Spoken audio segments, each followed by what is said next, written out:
Before this moment, Almond Crochet had already crossed battles that reshaped the course of his second life. From the trials that began around Chapter 50, his path was forged through constant escalation and unforgiving pressure. Every encounter demanded adaptation, faster decisions, sharper instincts, and absolute resolve. As those battles faded into memory, the balance of power no longer remained unchanged. The world took notice, the system responded, and unseen forces began to move.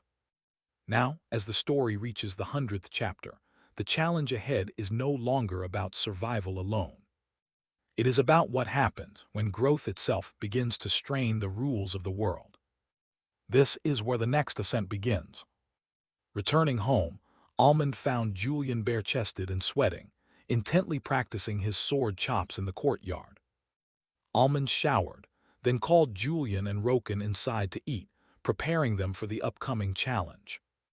Almond revealed his insane plan. They were going to clear 12 dungeons located in the city's surrounding territory nonstop. Reawakened instantly choked on his food, dumbfounded by the sheer exhaustion the marathon would cause. Julian voiced concern, noting that a 12-dungeon run would push their minds and bodies past their limits. Almond countered with a fierce smile, stating that such madness was necessary in the pursuit of true power. The goal was simple: farm spirit items for gold and feed magic crystals to his spirit summons to boost their stats. Almond promised Julian he would leave enough monsters for him to hone his unique swordplay technique. After lunch, Almond and Julian took a short 2-hour nap to conserve energy for the grueling session ahead. Soon, the trio arrived at the first dungeon entrance, dramatically situated on the ocean not far from the beach. Since this dungeon was water and blood attributed, Almond knew the crystals would greatly benefit Benedict. Almond quickly equipped his gear, instructing Reawakened to focus entirely on collecting drops and finding the crystal vein. He assigned Julian to the land areas, accompanied by Alfred for support and the powerful infernal knight, Ashgar. Almond activated his buffs, strength boost, focus field, and lightning fortification, and vanished in a flash of speed. Dashing in, he effortlessly sliced 2 hammerfish monsters that leaped at him while jumping over a small pond. Inside, Almond discharged a powerful blast of electricity, instantly damaging and paralyzing all the monsters in the water. He tore through the water and the paralyzed enemies, moving swiftly through the network of underground passages. Reawakened quickly jumped into the water behind him, efficiently collecting the scattered magic crystals into the storage pouch. Julian, meanwhile, battled monsters on the fragmented land masses, honing his sword technique as instructed. Alfred stayed in the back, lending magical support from a distance to compensate for his lower combat stats. Ashgar, the infernal knight, fought fiercely alongside his massive mount, Agriman, dominating the remaining land enemies. The dungeon was cleared in just 1 hour and 28 minutes, yielding a huge quantity of rewards and materials. Almond exited, nodding to the guards, confirming the location of the magic vein so mining could begin immediately. Taking out his aircraft, the trio immediately left the platform, flying toward the second dungeon on their list. 18 grueling hours later, the marathon finally ended as they returned completely exhausted to the courtyard. Reawakened immediately collapsed onto the ground, utterly spent and unable to move another muscle. Julian also sank down, muttering in disbelief that they had actually cleared all 12 B-rank dungeons in a row. Almond, still running on fumes, summoned his pets and dumped over 2,000 spirit items onto the ground. The moment his task was finished, pure exhaustion slammed into him, and Almond instantly fell asleep on the spot. Julian watched him, realizing Almond had fought 10 times more than they had, pushing himself far beyond reason. Suddenly, Sylvia appeared, gently whispering that she had prepared the perfect, comfortable bed for her master. Magical vines carefully lifted the sleeping hero and carried him towards the soothing, flower-filled garden she had created. Sylvia tucked Almond onto the soft bed of flowers, ensuring he was comfortable and surrounded by a calming aura. She sternly warned the other spirit wraiths to maintain silence, threatening burial if anyone made too much noise. Alfred remained behind to work, while the rest of the spirit wraiths wisely headed to the beach to relax. The diligent butler immediately began registering the immense pile of spirit items on the Silverbird Services website. Roken and Julian stayed where they fell, quickly sinking into deep, necessary sleep right on the courtyard ground. Later that afternoon, as the sun began to set, an aircraft arrived, dropping off Lily and Natalia.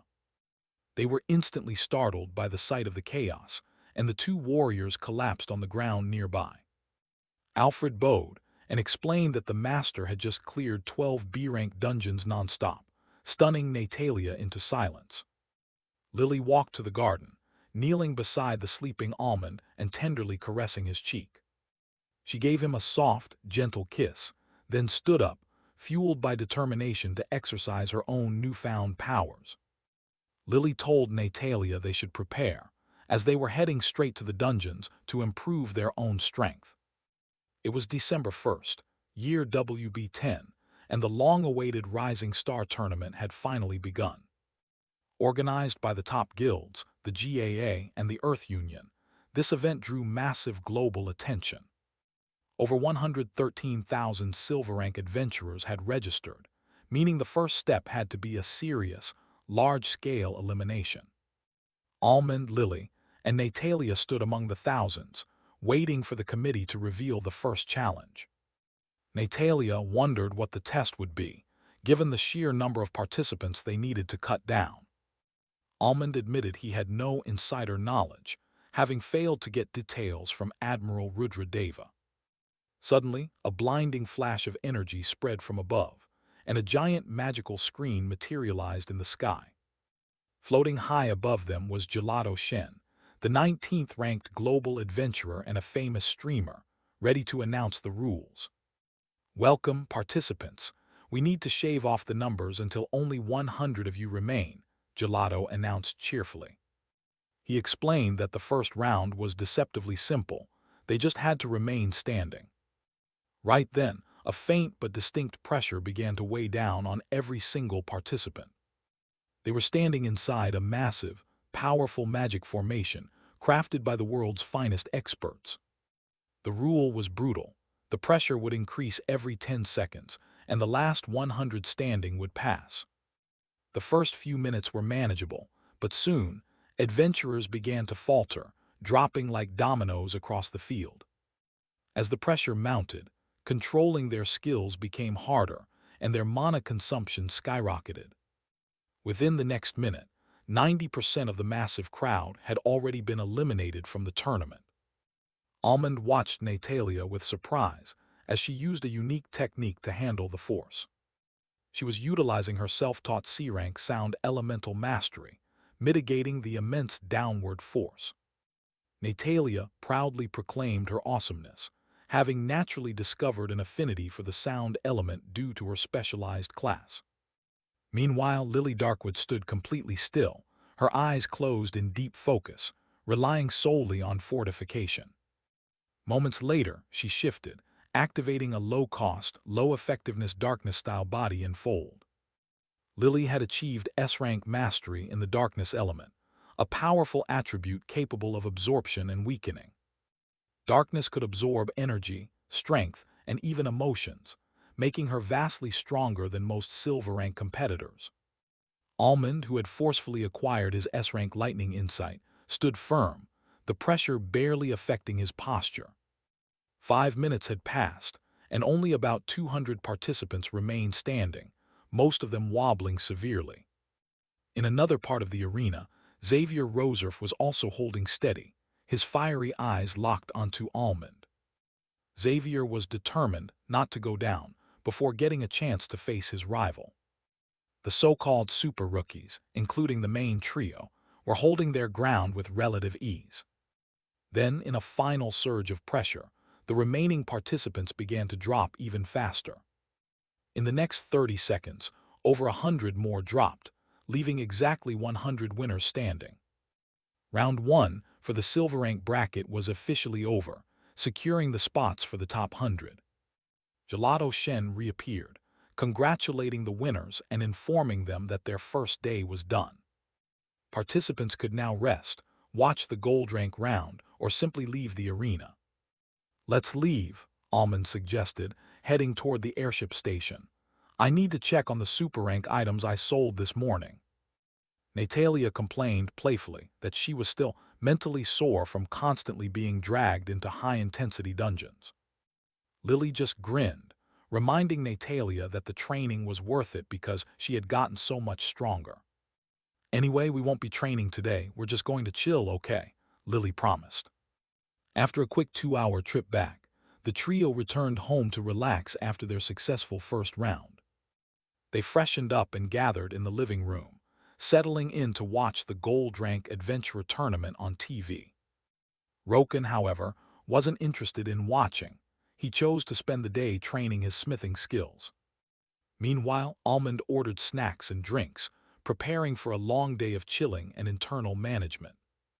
He knew he had enough time to finalize his 9th spirit wraith and start the process for the 10th one. Lily emerged, hair still wet, wearing simple shorts and a baggy t-shirt, immediately snuggling up beside her man. "Babe, did you remember to order food?" she murmured, looking up at him with sleepy eyes. Natalia jumped onto the opposing couch, demanding assurance that her special veggie patties had been included. Almond confirmed the order and pointed toward the screen, noting that the gold rank round was very different from theirs. The gold rank adventurers were competing in a desperate race through a dungeon with extreme climates and countless obstacles. Lily's eyes immediately sparkled at the sight of the high-stakes, dangerous challenge.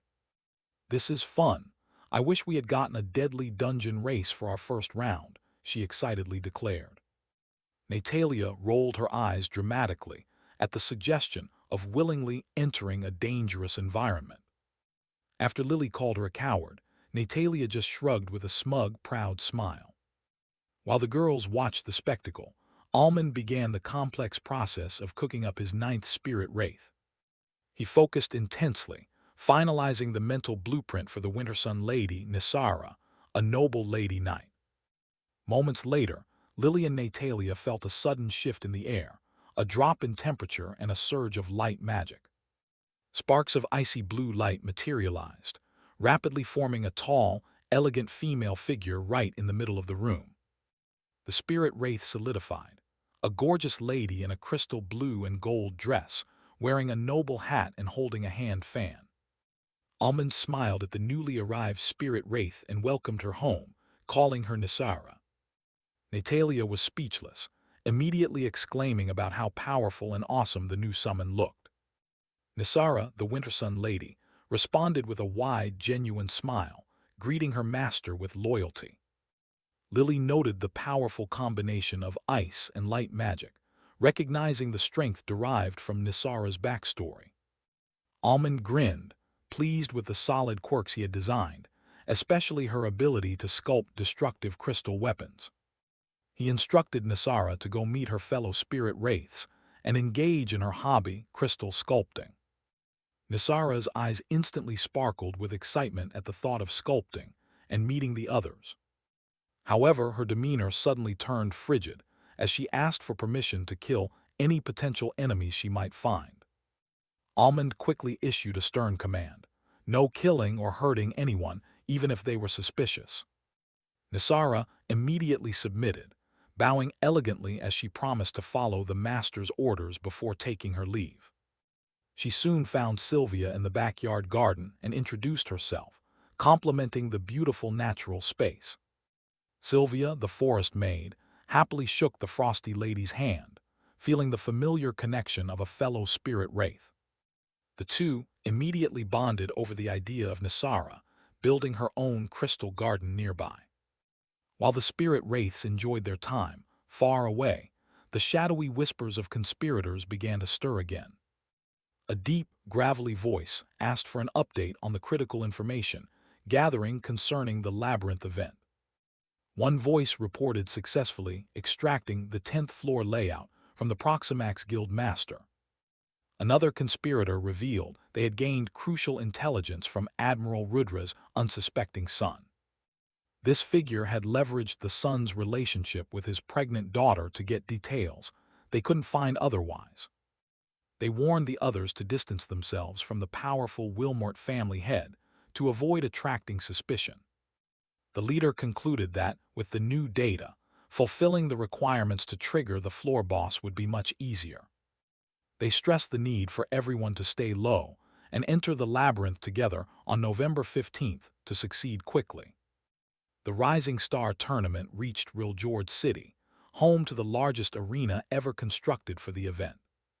The battlefield featured a massive central floating platform and 4 smaller platforms created by Earth mages. Below the spectacle, 100 participants gathered in the underground hall, awaiting the brutal second round. Round 2 was a pure test of combat ability. No skills, items, or specialized class abilities were allowed. This rule, championed by figures like Admiral Rudra, was designed to force adventurers to develop true physical dexterity. The round quickly devolved into an all-out brawl on the central platform, until 50 contestants were eliminated. Naturally, Almond, Lily, and Natalia easily advanced to the next stage within the 10-minute time limit. The committee then announced the rules for Round 3, a round-robin duel format for 50 participants split into 10 groups. Group 1 finished quickly, with the super rookie Xavier advancing alongside Amir, the Tempest Gale. Xavier spotted Almond ascending to the arena and silently sent a message of challenge and resolve. The announcer introduced Group 2, highlighting Julian Ranford, a favorite, and Almond crocheted, the dark horse. Julian immediately approached Almond with open arrogance, telling him not to waste his energy if he wanted to pass. Ignoring the 3 unknown participants, the announcer declared the first match, Julian versus Almond. They were provided with common-grade weapons. Julian chose gauntlets, and Almond chose a simple sword. When Almond declined to summon his powerful spirit wraiths, Julian scoffed, believing he could win easily without them. As the countdown ended, Julian activated his S-rank class skill, immediately doubling his size and muscle mass. He dashed toward Almond, his crimson glowing fists ready to deliver a devastating one-shot blow. Almond saw the raw power, but remained unimpressed by his opponent's reckless arrogance. In a blur, Almond dodged the incoming assault and performed a simple, lightning-crackling horizontal slash.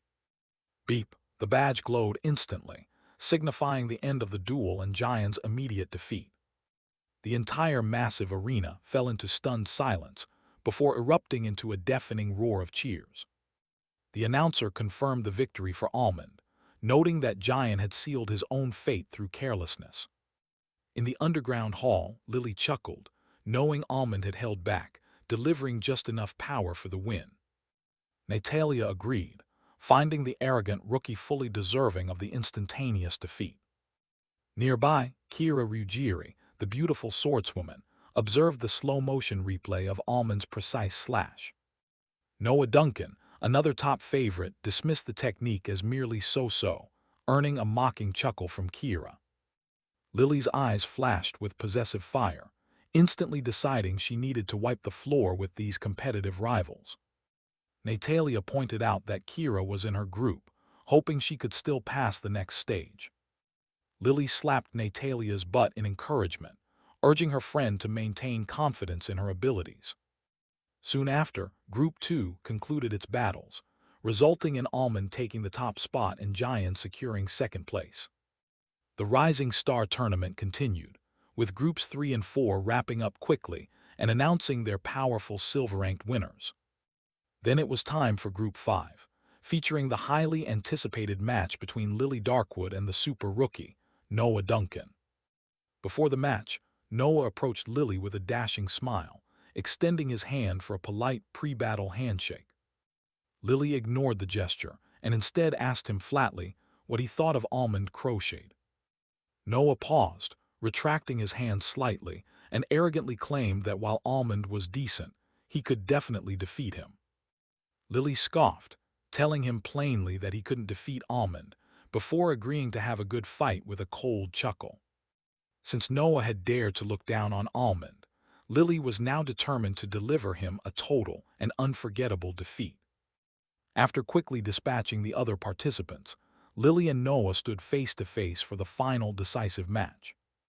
The countdown hologram appeared between them as they took their finalized combat stances, ready to unleash their power. Noah raised the hilt of his greatsword to eye level, the tip pointing directly at Lily, adopting a standard, powerful warrior stance.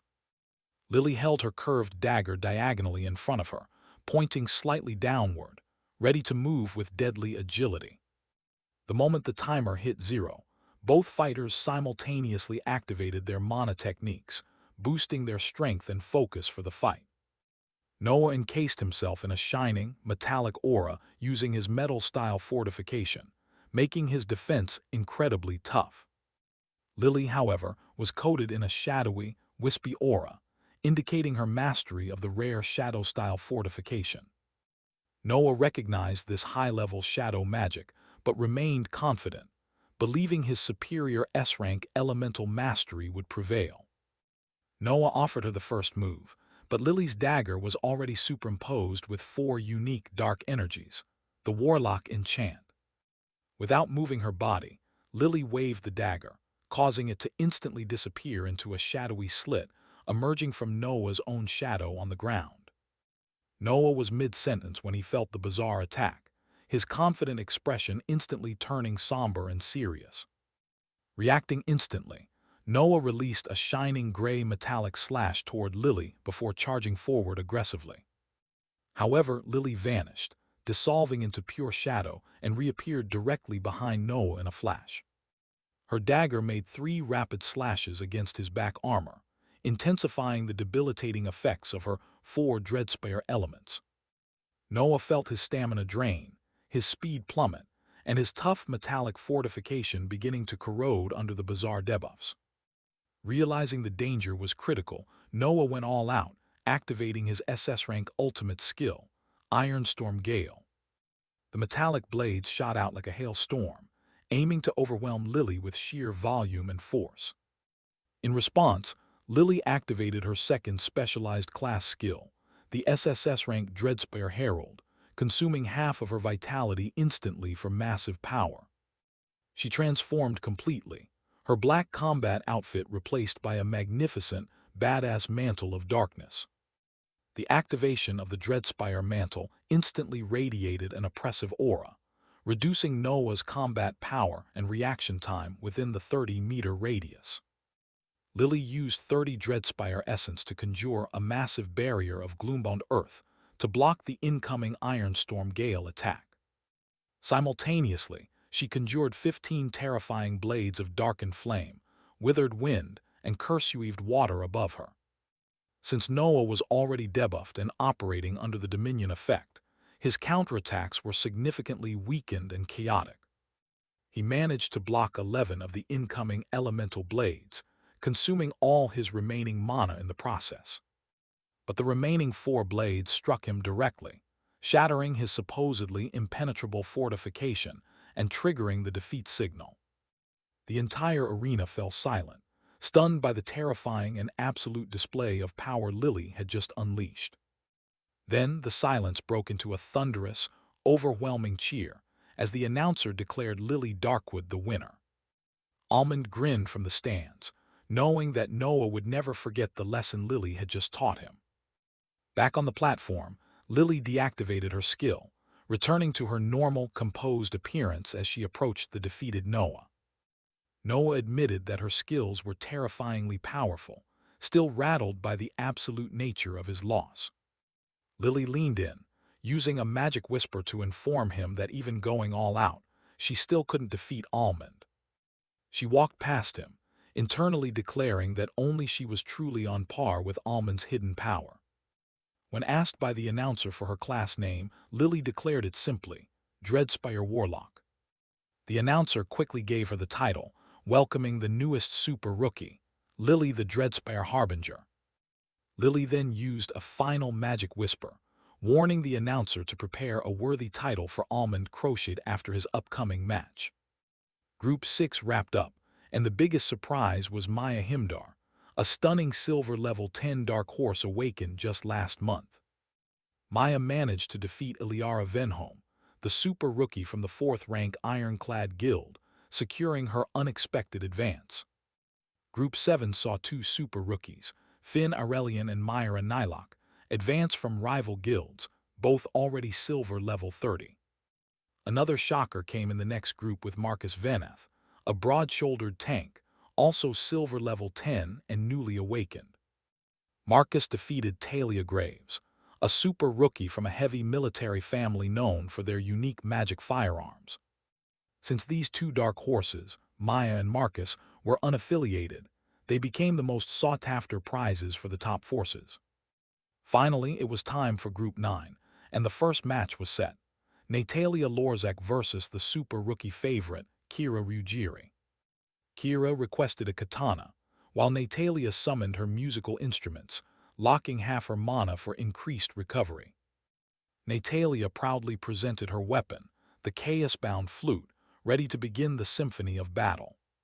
Kira, intrigued by the unique class, maintained a respectful smile as she prepared for the fight. Natalia cheerfully revealed the name of her specialized class, the chaos-bound Serenador.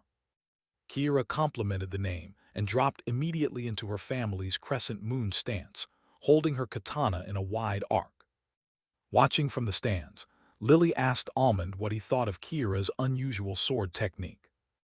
Almond analyzed that the stance was an all-rounder, designed to maintain distance and use the katana's maximum range for rapid, shallow cuts. Lily intently observed the stance, realizing the tactical potential and considering how to apply the concepts to her own daggers. The battle began, and Natalia's orchestra started, activating the chaos-bound drums to manipulate physical strength. Simultaneously, the chaos-bound cello started singing, boosting the potency of all her magical attacks. The chaos-bound piano launched the first attack, firing curvy, melody-shaped slashes toward Kira across the arena floor. Kira remained perfectly calm, smoothly destroying the incoming sound slashes with precise, focused katana cuts. Natalia then raised the chaos-bound flute, unleashing a super-fast, pale golden projectile with a dark core. Kira finally had to move, taking a quick backstep while executing a sharp horizontal slash to meet the powerful flute attack. Kira immediately counterattacked, releasing a starry blue slash before blurring her figure using a movement skill. Natalia defended by suspending 3 flute attacks midair and exploding them, briefly obscuring Kira's view. But Kira's focus field still tracked her, and suddenly, 2 identical auras appeared in the smoky haze. Natalia had deployed her Mirage clone, and both figures aimed their flutes and released identical attacks, doubling the firepower. The audience went wild as the intense battle continued, with Kira's swift precision pushing against Natalia's chaotic barrages. Kira, clearly enjoying the fight, stopped her dash, her eyes shining with excitement as her aura surged. She executed her S-rank skill, sword bending motion, accelerating her speed to unleash 4 incredibly fast slashes. These water attribute slashes superimposed on each other, forming a massive tic-tac-toe pattern that covered both Natalia's. Lacking a powerful movement skill, Natalia and her clone failed to dodge the overwhelming, high-speed attack. The attack struck both figures, destroying the clone instantly, but the battle was not over yet. Simultaneously, Natalia's final wide attack successfully struck Kira, ending the match in a draw. The audience erupted in cheers, shocked by the intense outcome and the emergence of Natalia as a formidable competitor. Almond commented that Natalia's decision to prioritize offense over defense was smart, ensuring the draw. On the platform, Kira walked over, grinning, and complimented Natalia on a good fight. Natalia, rubbing her slightly injured stomach, admitted she thought she was going to die but was happy with the draw. They shook hands, with Kira praising the speed and precision of the flute attacks. Natalia promised a rematch, stating she would improve her style and eventually defeat Kira. The announcer concluded the segment, praising Kira the Crescent Stormblade and Natalia the Chaos Symphony. The third round concluded, leaving super rookies Emma Zykin and Adrian Reben as the dominant winners of Group 10. With the silver rank battles wrapping up, the competitors received a one-day break, while the spotlight shifted to the gold rank adventurers tomorrow. Almond, Lily, and Natalia decided to skip the ranking matches and immediately headed back to their courtyard. Upon returning home, Alfred the butler welcomed them into the large training yard.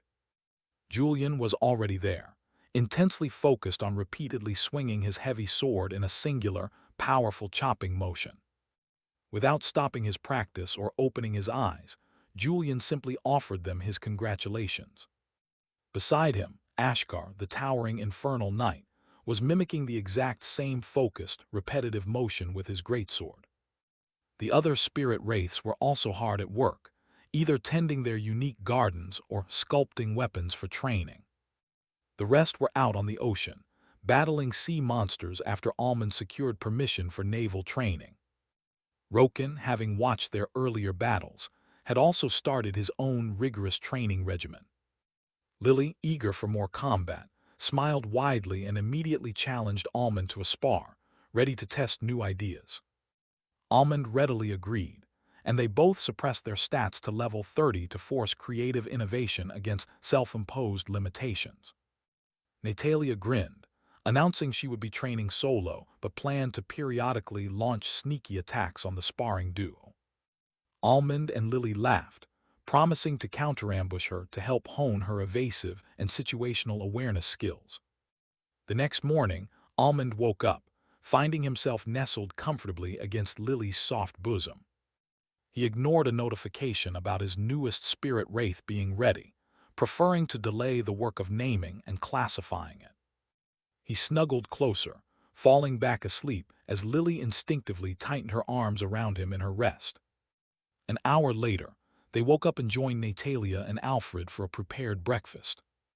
It was 10 o'clock, and Julian was already competing in the gold rank second round at the Reawakened arena. The trio watched the match while eating. Julian passed the second round easily using his superior mana techniques. Natalia asked Almond if Julian would win the next round, curious about his week of singular practice. Almond smiled, predicting that Julian was about to bloom, sensing a major breakthrough was imminent after his intense focus. Roken, watching with them, was puzzled, noting Julian had only practiced the same chopping motion for 7 days straight. Almond confirmed Julian hadn't awakened anything yet, but that the singular focus was the key to forcing an evolution. Suddenly, Julian was called onto the platform for his third-round match in Group 1. His opponent was Floyd Bannister, a powerful gold-rank super rookie who had previously defeated him brutally. Roken winced, recalling the painful memory of Julian's previous defeat against this formidable foe. Almond noted Julian's unusual serenity. He looked more composed than he had ever been in his life. As the countdown ended, both fighters activated their mana techniques, enveloping themselves in defensive energy. Floyd, using his superior warrior class stats, immediately pressed the attack, forcing Julian onto the defensive. Julian only managed to counter with powerful downward chops, pushing Floyd back slightly to regain momentary space. Frustrated, Floyd coated his axe in fire and hurled it at Julian, dashing in with a flaming fist follow-up attack. Julian activated Heaviless Dash, dodging the flaming projectile while charging forward, his heavy sword raised high for a massive strike. As he prepared the final chop, Julian's entire aura shifted, his eyes gleaming with fierce, sudden resolve. An immense, paralyzing pressure descended on Floyd, cracking the platform beneath his feet as the heavy sword came down. Julian brought his weapon down like a heavenly punishment, smashing Floyd into the ground with a massive shockwave.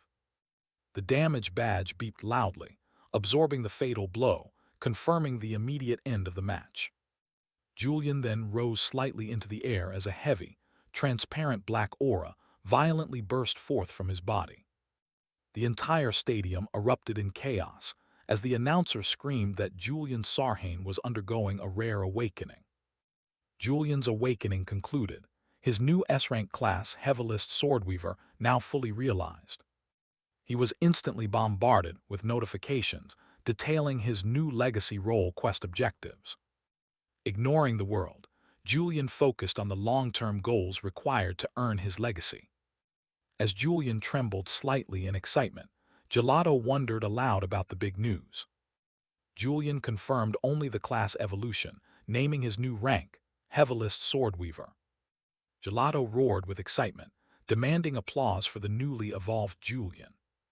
Backstage, Roken cheered wildly for his friend, amazed Julian actually pulled it off. Even Natalia, with her B-rank primary class, suddenly felt motivated to evolve. Almond explained that Julian's success was due to relentless, focused training until physical exhaustion. Lily agreed that Almond's presence was a catalyst, but Julian's dedication made the difference. Inspired, Roken declared he was going back to pound his hammer until his arm broke. Almond quickly intervened, stressing that aimless pounding was useless without absolute focus on improvement. Roken stopped, thinking hard for a solid minute about how to properly focus his efforts. He finally realized he needed to learn the fundamentals of blacksmithing and his class workings. Almond approved the slow but correct approach, telling Roken to use his savings for tuition. Roken, newfound determination burning, bolted out to find a blacksmith mentor immediately. Lily, curious about Roken's potential, asked Almond about the unique features of his class. Almond revealed Roken's true power, the ability to imbue material skills into crafted items using runes. Natalia noted that an A-rank subclass like that naturally had to be powerful. 3 hours later, Julian returned, sharing the crucial notification about the Grimworld tutorial's end. The valuable information confirmed that the 30th floor was the final stage of the tutorial. Natalia mused about what kind of huge reward awaited them after clearing the final floor. Lily surmised that the tutorial's end must mean the beginning of the main game. Almond smiled, stating they would clear the tutorial and find the answer themselves. Julian, now level 42, requested a gold-bordered dungeon run to complete his first quest objective. Almond apologized to Lily, then revealed he had arranged for all 4 of them to go together. Lily was thrilled to fight alongside Almond again, responding sweetly to his plan. Natalia adopted a sagely expression, joking that it was time to teach the youngsters about dungeons. Almond snickered, telling Natalia that her act was undeniably cringeworthy. Ignoring the banter, Almond decided it was time to move out quickly towards his parked aircraft. Inside the dungeon, Julian's evolved class allowed him to one-shot high-level monsters with ease. Despite his power, Julian still wanted to observe Almond's advanced swordplay at this new stage. The next morning, the central platform was ready for the silver rank winners to fight for the top 10 spots. Gelato explained the pairing process. 20 competitors would draw sticks from the container. Xavier drew stick B4, fiercely hoping to match with Almond to finally defeat him. Almond stepped up and calmly drew his stick, revealing the number A2. Seeing Almond's A2 displayed, Xavier clenched his fist in frustration at the missed opportunity.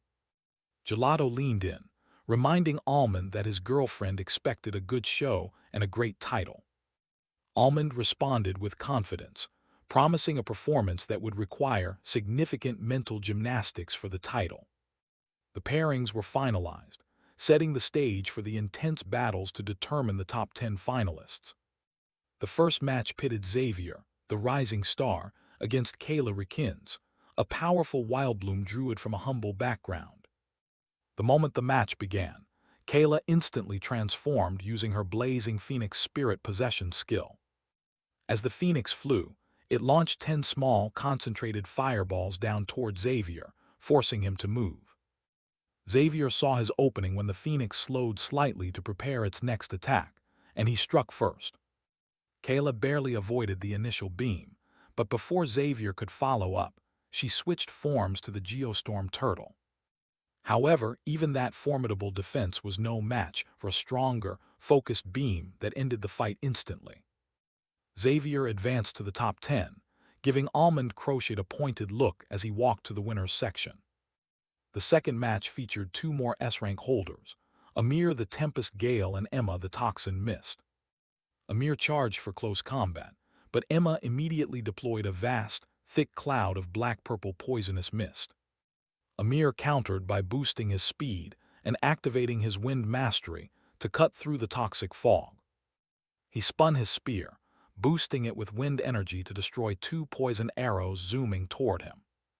Emma clicked her tongue, releasing two more arrows along with a massive, projectile python conjured from venomous energy.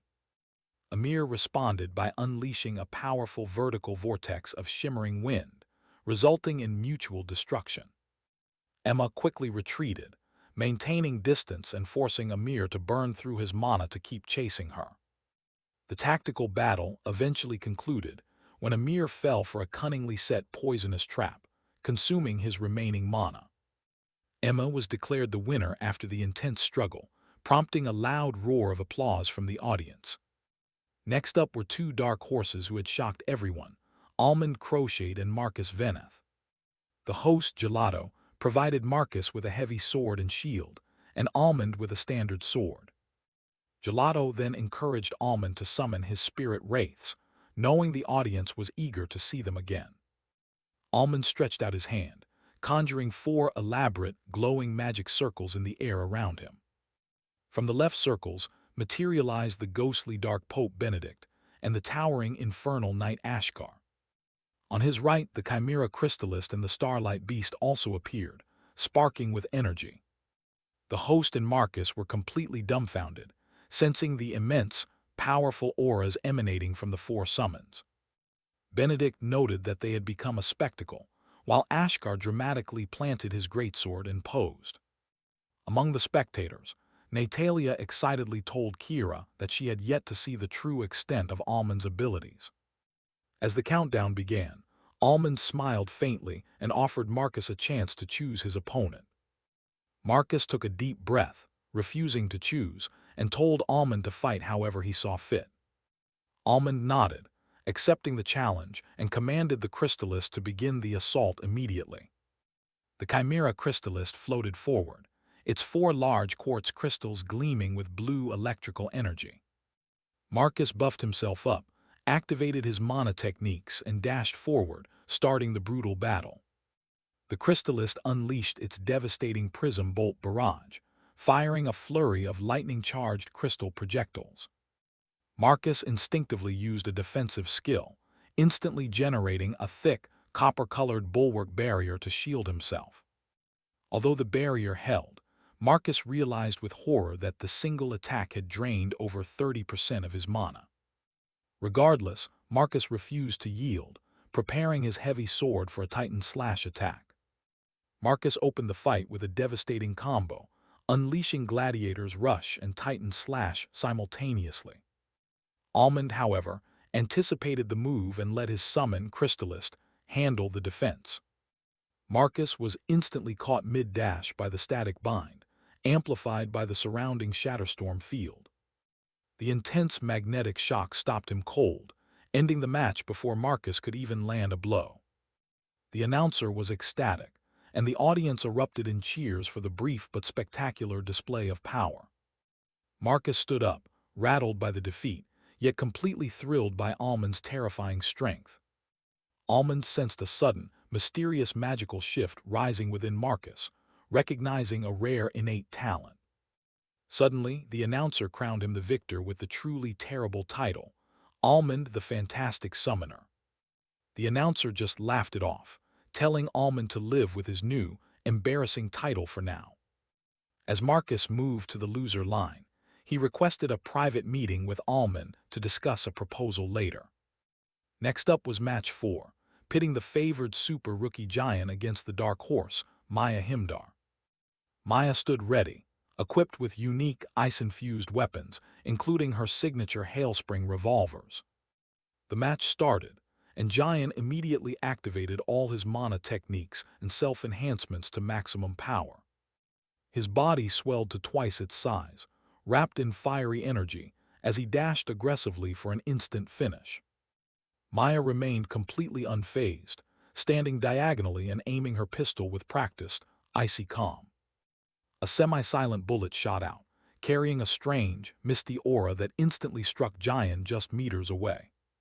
This single shot, an S-rank absolute zero round, consumed 70% of Maya's total mana supply. The effect was immediate. Julian was instantly frozen solid, trapped mid-stride within a block of impenetrable ice. Maya named her customized attack Frozen Coffin, a deadly combination of ice and water mastery.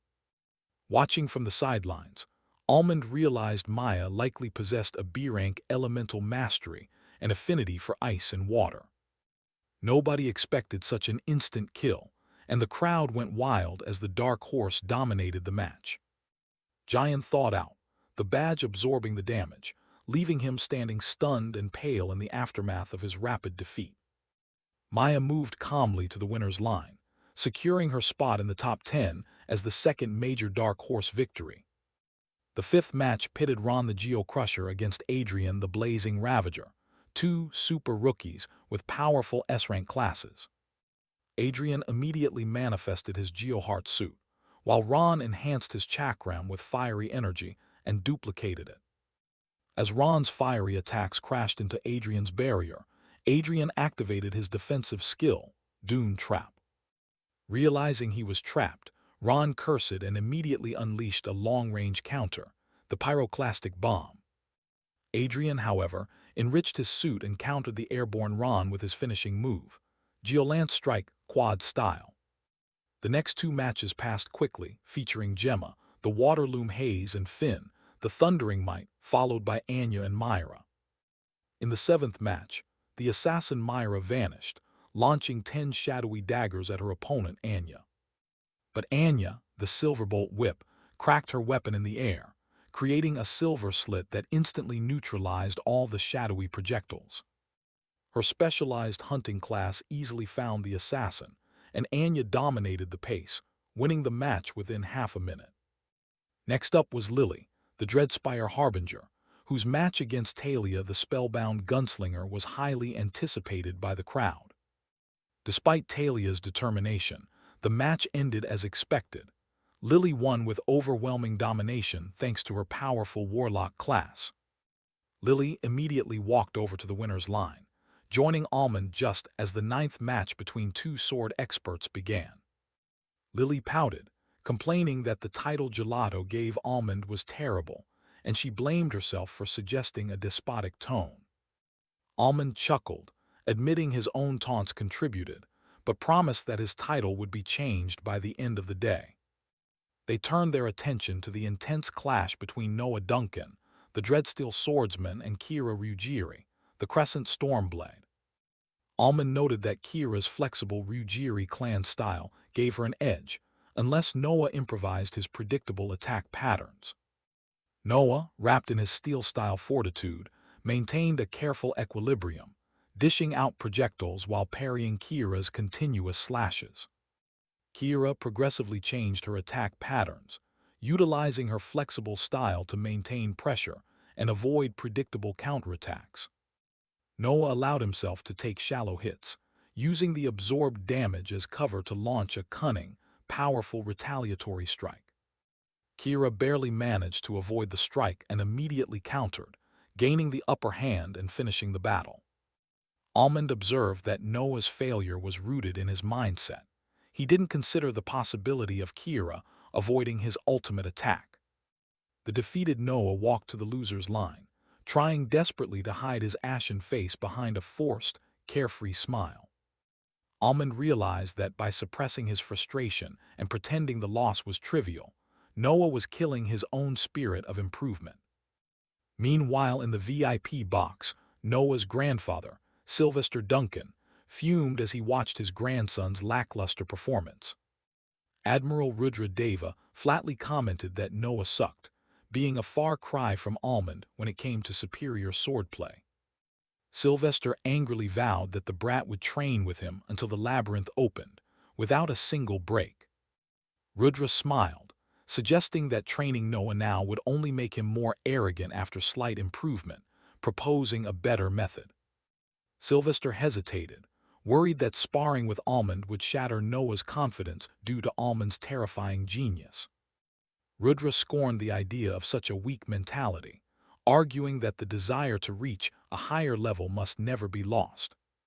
Rudra then suggested a different candidate, Julian, a gold-rank adventurer who recently awakened and was better paired with Noah.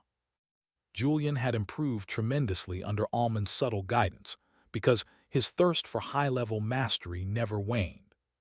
Sylvester's eyes shone in realization. Julian's spirit of rapid improvement would certainly affect Noah positively. Rudra offered Julian, stating the only price was that Sylvester must teach Julian everything, including his family's main techniques. As the duo finished their discussion, the final match concluded. Natalia the Chaos Symphony versus Iliara the Steel Fortress. Iliara's defensive expertise and overwhelming arsenal quickly overpowered Natalia, ending the match within a minute. Almond chuckled, noting Natalia's disappointment, but praised her efforts given her limited training and experience. With the round finished, the announcer declared a half-hour break, inviting the contestants to the underground hall for a feast. Almond decided to hold off on his big announcement until he secured his spot in the top 5, believing it would fire up the others more. As he reached the hall, Almond was immediately approached by two competitive rivals, Marcus and Kira. As the tournament broke for lunch, Marcus and Kira approached Almond, who was already settling down at a large, magically conjured wooden table.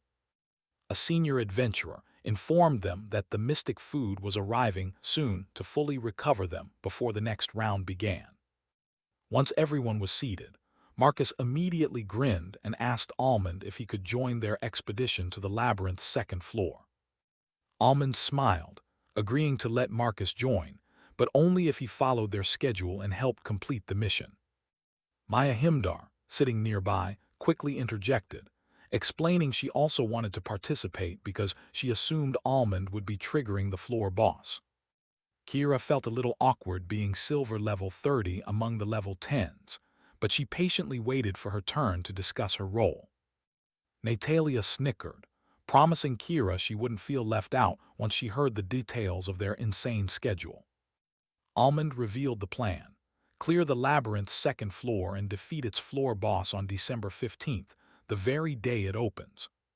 He continued, stating that they would immediately move to the third floor, clear it, and aim to reach and conquer the fifth floor all within that single month. The rest of the group was completely dumbfounded by the sheer scale and speed of the proposed expedition. Kira, utterly serious, asked if he was truly serious about such a ridiculous pace. Lily simply offered a flat, confirming smile, leaving no room for doubt about Almond's intentions. Maya quickly grasped the strategy. Almond needed multiple groups to efficiently gather the floor boss triggering items for him. She immediately declared she was in, followed quickly by Marcus, who was eager for the challenge of fighting new floor bosses. Kira then reminded Almond that many other silver level 30 adventurers would also be attempting to trigger the fourth floor boss. Almond simply nodded, explaining that their team would enter during the Labyrinth's second cycle on December 18th, allowing them to trigger it again. A nearby adventurer named Ron laughed out loud, calling the plan to clear 3 floors and 3 bosses in 3 days completely unrealistic. Lily, ever protective, immediately shot him a flat, cold gaze, informing him that their plans were none of his concern. Before the argument could escalate, waiters arrived carrying covered dishes, signaling the start of the feast.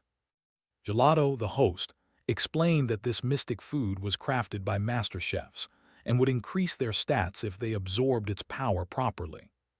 He stressed that this was a one-time opportunity, as stat-increasing food only worked once per person.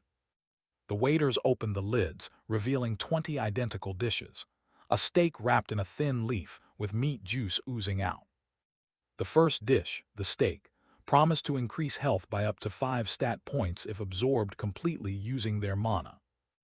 Everyone was meticulously focused on eating and processing the meal, except for Almond, whose silver rank stats were already maxed out.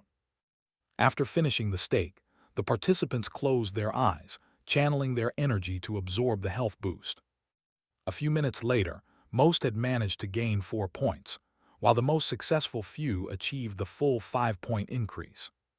The next dish arrived, a soup bowl designed to increase mana, and the focus intensified even further. Gelato noticed Almond finishing his soup quickly and leaning back, questioning if he had truly absorbed the full 5 points from the steak. Almond confirmed he got the full 5 health points, then loudly burped, commenting on how delicious the soup was. Gelato offered a wry smile, internally dismissing Almond's claim, believing the kid was too carefree to have succeeded fully. Half an hour later, everyone except Almond had finished all 6 dishes and received a significant status boost. Gelato then used sticks to determine the matchups for the next round, which would decide the top 5 competitors. The host dramatically announced the start of the crucial round. Holograms flashed the pairings across the arena, showing the intense semifinals bracket. The first match began as Xavier Roserf, the piercing light, and Emma Zykin, the toxin mist, stepped onto the platform. Xavier's eyes were focused and resolute. This was an all-or-nothing moment for him. Emma immediately activated her skill, unleashing a thick, poisonous mist that quickly spread across the platform, covering Xavier. But Xavier had already launched his attack. A super-fast, piercing golden light tore straight through the toxic cloud. The golden strike hit Emma directly, instantly defeating her before she could react or defend. A loud asterisk beep signaled the end of the fight, followed by a moment of silence before the entire stadium erupted in massive cheers. Gelato triumphantly shouted the result. Xavier the Piercing Light was the winner of the first semifinal match. Almond crocheted and Maya Himdar stepped onto the platform for the next match of the Rising Star tournament. The announcer hyped up Almond, calling him the fantastic summoner and demanding a show for the audience. Almond smiled and began summoning his spirit wraiths, including Ashkar, Benedict, and a new face. Almond introduced a new summon, the elegant Wintersun lady Nisara, much to the audience's delight. Nisara's hand fan transformed into a massive, shining gray crystal hammer that smashed onto the arena floor. A visible cold wave oozed out from Nisara as she declared she smelled a battlefield. The crowd went absolutely bonkers, erupting in cheers for the fantastic and beautiful new summon. Maya focused intensely, summoning her glacial drop slingshot, feeling a strong desire to face the new summon.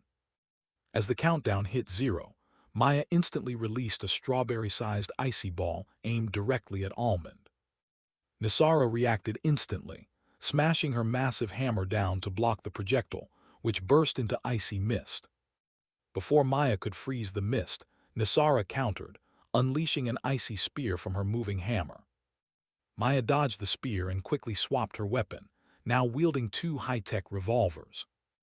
Both combatants were now focused on the ultimate target, Almond, standing calmly behind Nisara. Nisara's eyes gleamed with power as she initiated Luminous Squall, an S-rank skill. A dreadful storm of ice, light, and water descended, covering the 100-meter platform area. Maya instantly began freezing, with ice forming all around her body, drastically lowering her speed and chances. Almond and his other summons gained ice resistance and ethereal icy armor from Nisara's skill. Maya decided she couldn't waste mana resisting the effect. She had to finish the fight now. Nisara activated her ultimate offense skill, Radiant Ice Prism, summoning glowing crystals around her. The crystals unleashed laser attacks, precisely hitting and nullifying Maya's empowered bullets mid-flight. Nisara nullified all 12 bullets in mere seconds, leaving Maya defenseless and exposed. The remaining crystals began firing at Maya while Nisara dashed forward, hammer in hand. Maya used a skill to break free from the restrictive ice, attempting a desperate run to escape the storm's range. Her heart dropped when she realized the dreadful storm was moving right along with Nisara. Maya changed weapons midair, drawing her Aquafrost longbow for a final critical shot. Nisara reached the arrow in a jump, striking it with her hammer and shattering it into icy mist. She used the blasting impact to spin midair and propelled herself forward with a burst of ice from her back. It was too late for Maya. Nisara's heel violently struck her on the head, sending her crashing down. Before she could recover, an icy spike erupted from the floor, freezing Maya completely inside the crystal structure. Nisara landed and ruthlessly swung her hammer, striking the crystal spike without the slightest hesitation. The crystal shattered with a loud boom, blasting Maya down onto the ground as her safety badge beeped. The audience erupted in uproar while the announcer shouted, unable to contain his shock at the swift defeat. Kira and Marcus observed that the summon had exceptional combat sense and human-level intelligence. Natalia grinned, confirming that Almond was a ridiculously good combat trainer for his humanoid summons. Maya stood up wobbly, shaking her head, but offered a respectful nod to Almond and Nisara. With the second match concluded, the announcer declared Almond the winner to loud cheers from the audience. Matches 3 and 4 followed quickly, with Lily overwhelming her opponent in a terrifying display of speed. In the final match of the round, Kira used her high-speed slashes to completely overwhelm her opponent's defense. The announcer congratulated the top 5 silver rank adventurers and handed out recovery potions. Xavier declared he would take the first spot, prompting Lily to instantly roll her eyes at his delusion. The final round began with the 5 contenders fighting for ranking points, starting with Xavier and Ron. The countdown finished, and Xavier immediately unleashed a piercing light beam, which Ron successfully deflected using a crystallized round shield. Ron grinned, confident that Xavier's ranged attacks were useless against his geocrystal armor, and countered with a massive crystal cube materialized midair. But Xavier quickly snapped his fingers, neutralizing the threat with a defensive triangle of focused light, resulting in a mutual explosion of energy. Ron tore through the remaining smoke, closing the distance instantly and aiming a powerful, armored fist directly at Xavier's head. Xavier dodged the punch by a hair's breadth, while simultaneously lunging forward to stab with his light-infused rapier. Ron, however, ignored the shallow stab, confident in his defense, and continued his assault by throwing a devastating punch with his other hand. Realizing the danger, Xavier used a movement skill, his feet glittering as he canceled his attack and jumped back reluctantly to create separation. Despite retreating, Xavier consumed extra mana to shift his rapier attack into a long-range projectile aimed at the unprotected parts of Ron's face. The fighters clashed repeatedly with projectile skills until Ron successfully closed the gap again, forcing Xavier into a tight defensive corner. Ron used his overwhelming physical dominance and aggressive disregard for defense to land a crushing punch with crystal-spiked knuckles. The attack shattered Xavier's fortification, leaving him exposed and desperately low on mana for defense. Xavier gambled everything on a final, desperate offensive, but Ron was too quick, landing a sly counterpunch that ended the match. And the victory goes to Ron the Geocrusher fighter. The arena erupted as Xavier slowly got up, cursing his defeat. Ron laughed, suggesting Xavier focus too much on a singular fighting style, but Xavier dismissed it as elemental synergy. Ron quickly consumed a recovery pill and prepared to face his next opponent, the formidable Almond crocheted. Almond, foregoing a dramatic display, simply summoned the majestic lion-like starlight beast. As the match began, Ron executed a powerful, crystal-spiked dash, intending to blitz Almond before his summons could react.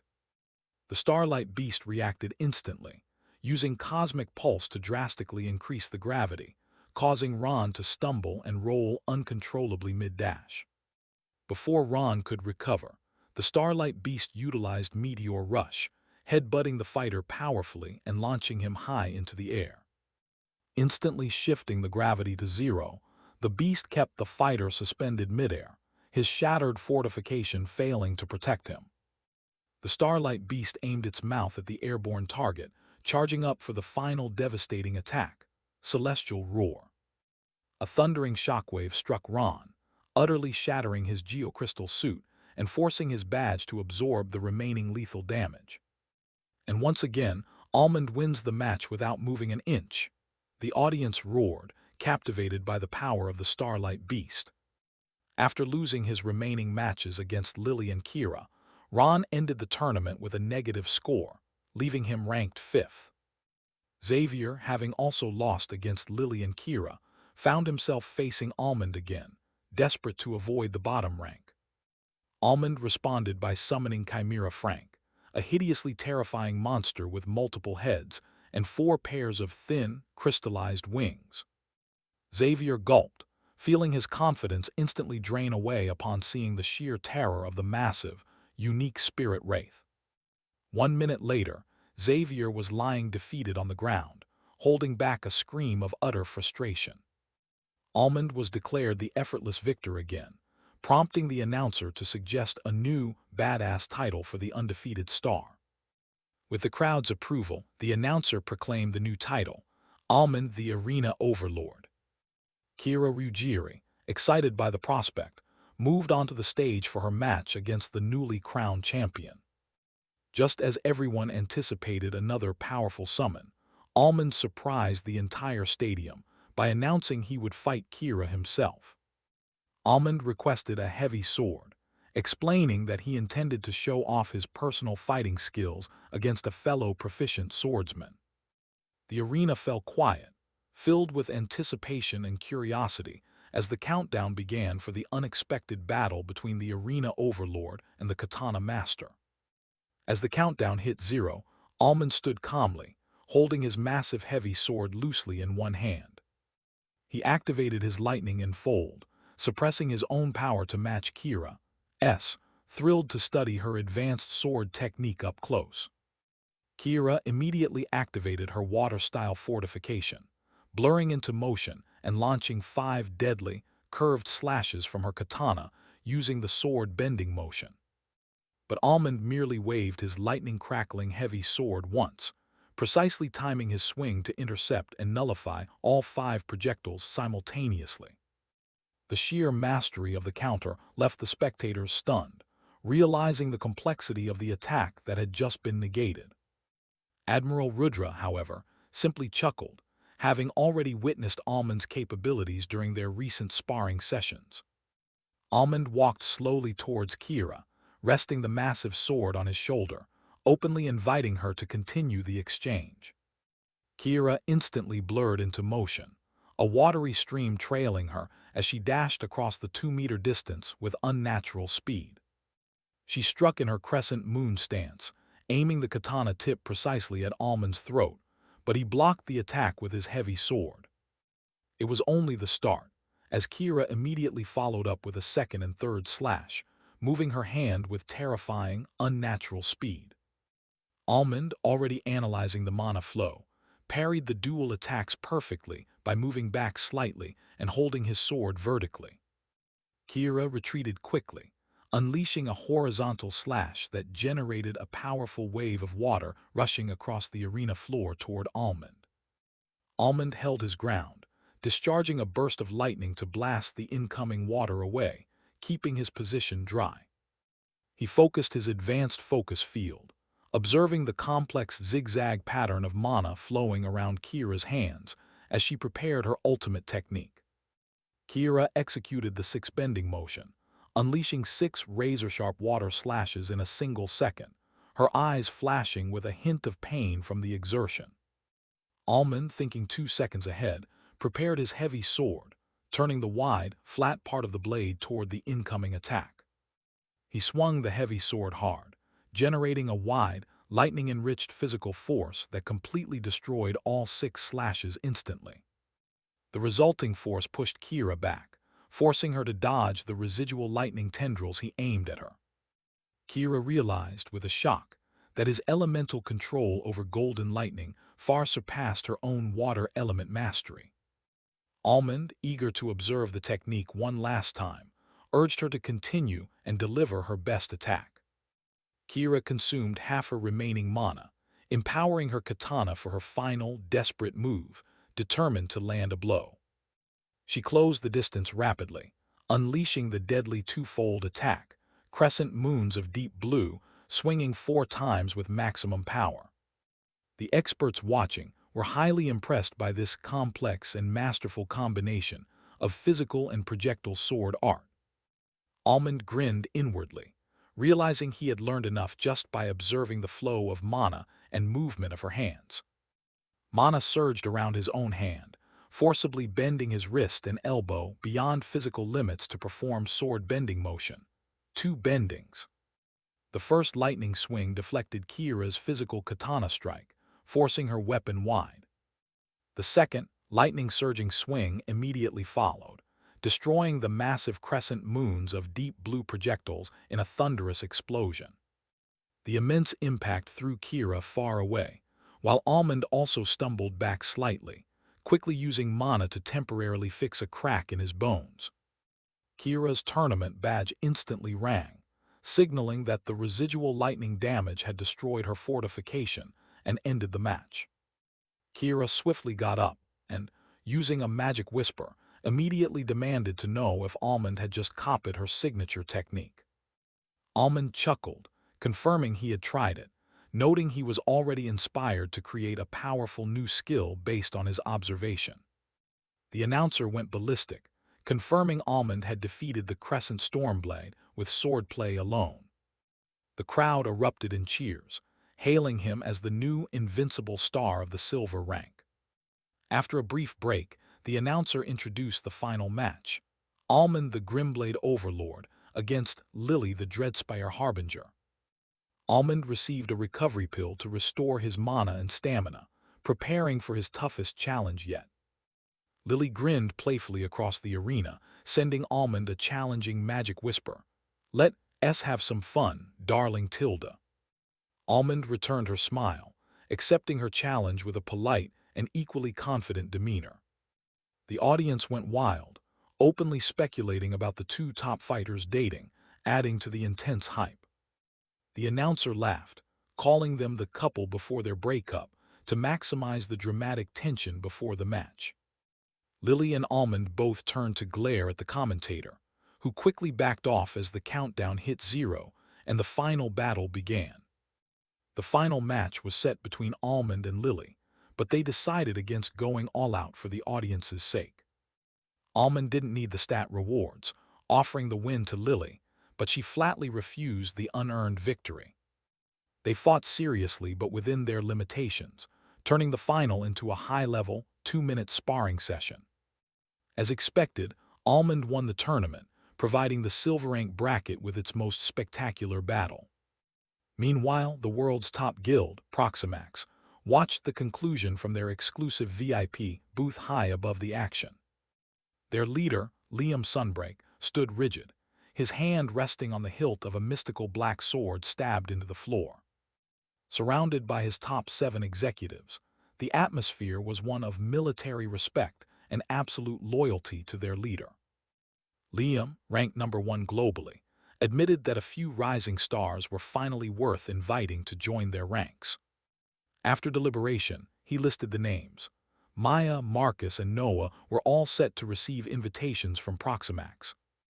One executive pushed for Natalia, believing the cheerful mage had the fighting spirit to succeed in the guild. Liam agreed, realizing the bubbly mage also deserved a chance, and added her name to the prestigious list. On the other hand, the League of Firefly's VIP booth was far more lively and relaxed, led by Quinn Firefly. Executive Ken noted that Lily was improving rapidly thanks to intense training sessions, alongside Almond. Quinn, the second-ranked adventurer globally, confirmed Lily's progress, clearly pleased with the arrangement. Lady Arya simply nodded, acknowledging the significant improvement she had witnessed in Lily over the past week. Another executive, James, considered poaching Almond due to his powerful class and off-the-charts combat sense. Quinn quickly shut down the idea, warning him that poaching Almond would invite the wrath of Admiral Rudra. James accepted the warning, deciding to steer clear of the troublesome young man for the time being. Elsewhere, the 14th-ranked Thunderbird Guild was in mourning, after a major scandal shattered their reputation. Leader Kalen decided their best path to recovery was to gain the favorable opinion of the new rising adventurer stars. But before recruitment, they needed to clean house, launching a thorough internal investigation across the entire guild. He declared zero tolerance for corruption, warning everyone to deal with their own hidden secrets immediately. Gelato announced the rewards, sets of rare power fruits discovered by Admiral Rudra that permanently increased stats. Almond, as rank 1, received the highest grade set, while Lily took home the impressive rank 2 rewards. The battles continued to determine the 6th to 20th spots, securing the lower grade items for the winners. Natalia secured the 15th spot, earning 2 consumable pills that would randomly boost her total stats by up to 40 points. With the silver bracket tournament officially over, the massive crowds began to disperse and leave the stadium. The next day, the gold rank quarterfinals began, but the world was distracted from a greater, hidden threat. Far away at the remote southern pole, a group of 30 figures in black cloaks arrived at a labyrinth gate. The cloaks were marked with a strange, unnerving symbol, a spiral with an eye in the center. Their leader declared that it was time to shake the game board and seize control of this world. He walked forward and stabbed a mysterious glowing dagger into the labyrinth gate's ancient stone wall. Violet, purple, and blue cracks spread from the impact point, quickly shattering a small section of the gate. A small, familiar whirlpool entrance opened up, confirming the group's passage into the hidden labyrinth. The leader ordered the group to link hands to ensure they all arrived safely at the designated safety zone. After entering the labyrinth, the leader arrived at a riverbank and summoned a giant black crow. Flying away across the desolate landscape, the leader thought of the present they were preparing for Admiral Rudra. Lily and Natalia started the day by consuming powerful stat-boosting items. Almond tried to give Lily more, but she had already reached her consumption limit. Natalia, however, was thrilled, swallowing 6 fruits and 2 pills for a massive 133-point boost. Almond reviewed their status screens, noting that the girls were now closely matched in power. They quickly finished breakfast and tuned in to watch the Rising Star tournament matches. Julian, training intensely and incorporating Almond's advice, had drastically improved his heavy sword combat. He made it into the top 50, even managing to beat his old rival, the arrogant Demand. After Julian's run ended, the trio put the tournament aside and dedicated themselves entirely to training. The following days blurred together in a cycle of anticipation and intense practice. The tournament rankings were complex, designed to support new generations across different age brackets. On December 6th, Marcus and Maya officially joined the training regimen, adding firepower to the group. Julian received Rudra's help and disappeared to the Duncan family estate for specialized instruction. This strategic move was Almond's way of ensuring Julian got the highest quality, systematic sword instruction available. Almond, meanwhile, focused entirely on pushing his core mana techniques to stage 2 mastery. Lily, Natalia, Marcus, and Maya began daily group battles against Almond's powerful spirit wraiths. They were forced to fight smart against opponents like Ashkar, who wielded raw, fiery power. Nisara, the Winter Sun Lady, challenged their ability to handle elegance and crushing, crystallized force. Even the composed butler, Alfred, proved a formidable opponent, forcing them to refine their coordination. The 4v4 spars were brutal, with the human team losing far more often than they won. But every defeat was a lesson learned, forging their skills and teamwork under extreme pressure. On December 10th, Almond felt the shift. He had finally reached stage 2 in strength boost and fortification. His body instantly became nearly twice as resilient and powerful, ready to unleash immense physical force. He simultaneously mastered focus field and aura enfold, giving him unparalleled control over his techniques. This explosive growth shocked everyone, including the highly experienced Admiral Rudra Deva. For Almond, Achieving this level was simply the inevitable result of his perfect mana control and astronomical stats. Almond's Stage 2 strength boost meant his base physical power was now permanently increased by 150%. Thanks to his mana recovery, he could keep this technique active forever, but the real benefit was the short-term burst potential. Stage 2 allowed him to consume stamina for a momentary, explosive 100% boost to specific physical attacks. This meant that a punch with his base 100 strength stat could now hit with the equivalent force of 350 strength. The efficiency of stamina to strength conversion varied greatly, depending on a user's mastery of mana control. For Julian, achieving that 100% burst required a massive 28% consumption of his maximum stamina. But Almond had achieved the ideal conversion rate, only 10% stamina for a full 2-second, 100% strength boost. Next up, Fortification Stage 2, which used a network of connected chakra points to leak mana around the body. This process provided a natural, skin-tight barrier that absorbed damage and protected the user internally and externally. Stage 2 evolved this barrier through highly pressured, flowing mana, making it much more powerful than before. The skin-tight defense became highly transparent, almost invisible, unlike the easily recognizable blue glow of Stage 1. This thinner, refined barrier was now ideal for elemental attunement, boosting skills greatly. Elemental Stage 2 Fortification could generate refined elemental energy by converting the flowing mana from the chakra network itself. Next, Stage 2 Focus Field introduced the linear eye mode, extending his senses in a narrow field but across limitless distance. The default focus field gave a 360-degree dome of sense with limited range. Linear eye mode was like a string, capable of extending for kilometers as long as his mana held out. It sacrificed a wide field of vision for immense range, making it an excellent scouting tool. Finally, there was Aura Enfold, the key to unlocking a whole new perspective on combat.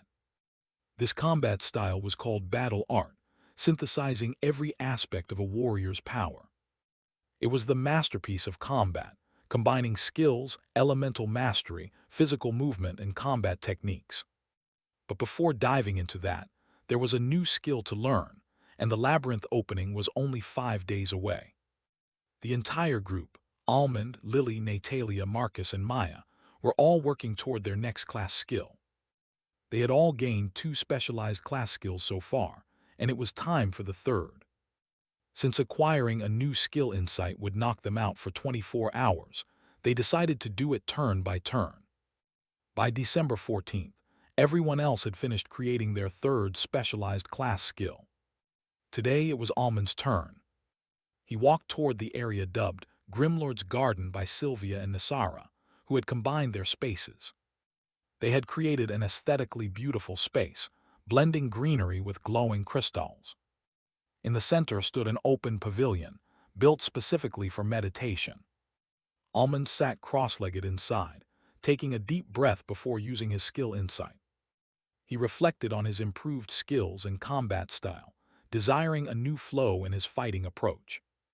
Almond declared that he would make himself supremely powerful, because no amount of power was ever enough. He needed this strength if he wanted to change the destinies dictated by others. He drove himself into the pit of darkness to forge his third and most crucial class skill. The Labyrinth was opening tomorrow, and time was running out. With his new skill coming into play, Almond wished to rumble across the grand abyss labyrinth like he owned it all. Early morning at Firefly City means thousands of adventurers are already queuing up to enter the labyrinth. Inside the exclusive guild hall, hundreds of high-ranking adventurers prepare to jump the queue. Almond briefs his team on the high-risk strategy: reach the floor boss in 5 hours while avoiding unnecessary monster kills. They organize into 3 separate groups, utilizing their powerful spirit wraiths as fast transportation through the tunnels. When asked if they were serious about the low-level boss rush, Almond simply confirmed the aggressive plan with a smile. Suddenly, Lady Arya arrives, advising Lily and Natalia to focus on physical techniques to develop their future battle arts. The official entry time arrived, and the colossal gate to the labyrinth swung open, initiating the dungeon dive. Following procedure, the party members hold hands as they step through the swirling gate to ensure they start in the same location. A few minutes later, the waiting platinum rank adventurers were interrupted by a simultaneous, urgent beeping from their devices.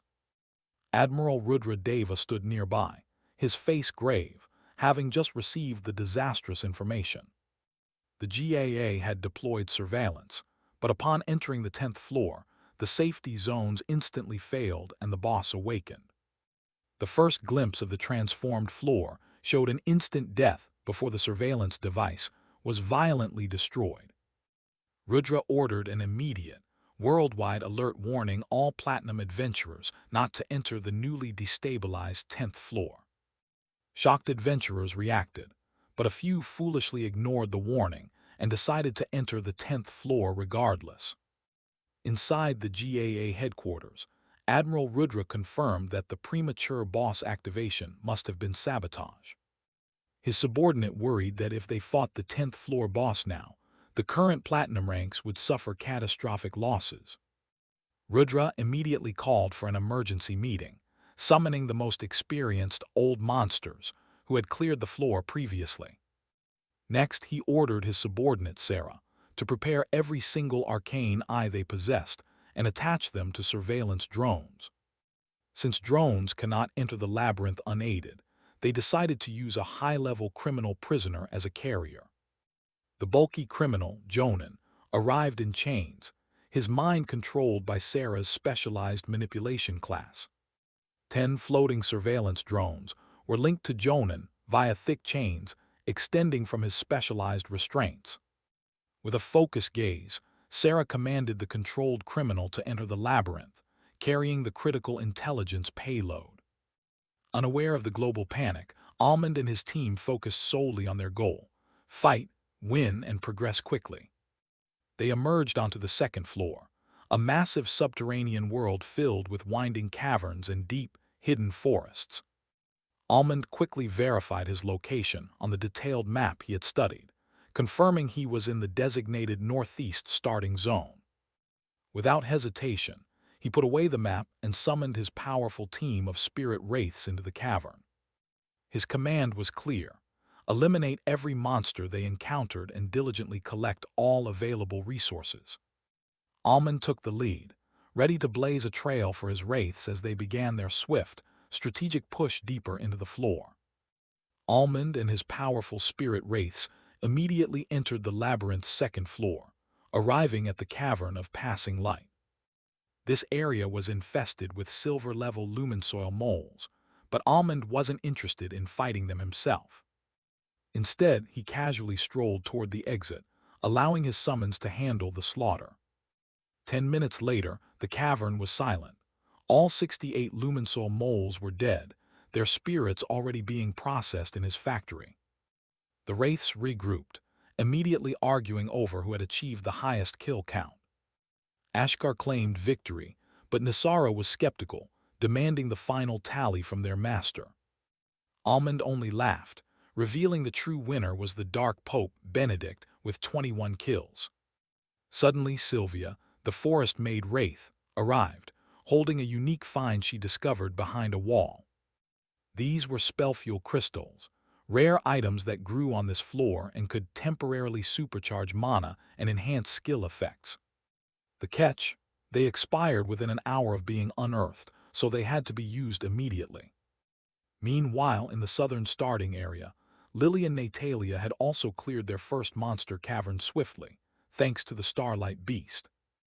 Lily reviewed the map, confirming their route: Glowville Hollow, then the Chasm of Echoes, and finally the floor boss. Natalia immediately focused on the Chasm of Echoes, known for its sound-type monsters. She decided to use the chasm as a training ground to improve her sound mastery, a great idea for optimizing their time. With a roar, the Starlight Beast charged into the right-side passage, heading toward Glowville Hollow. In the eastern sector, Marcus, Maya, and Chimera Frank had also successfully cleared their first area, the Fanged Garden.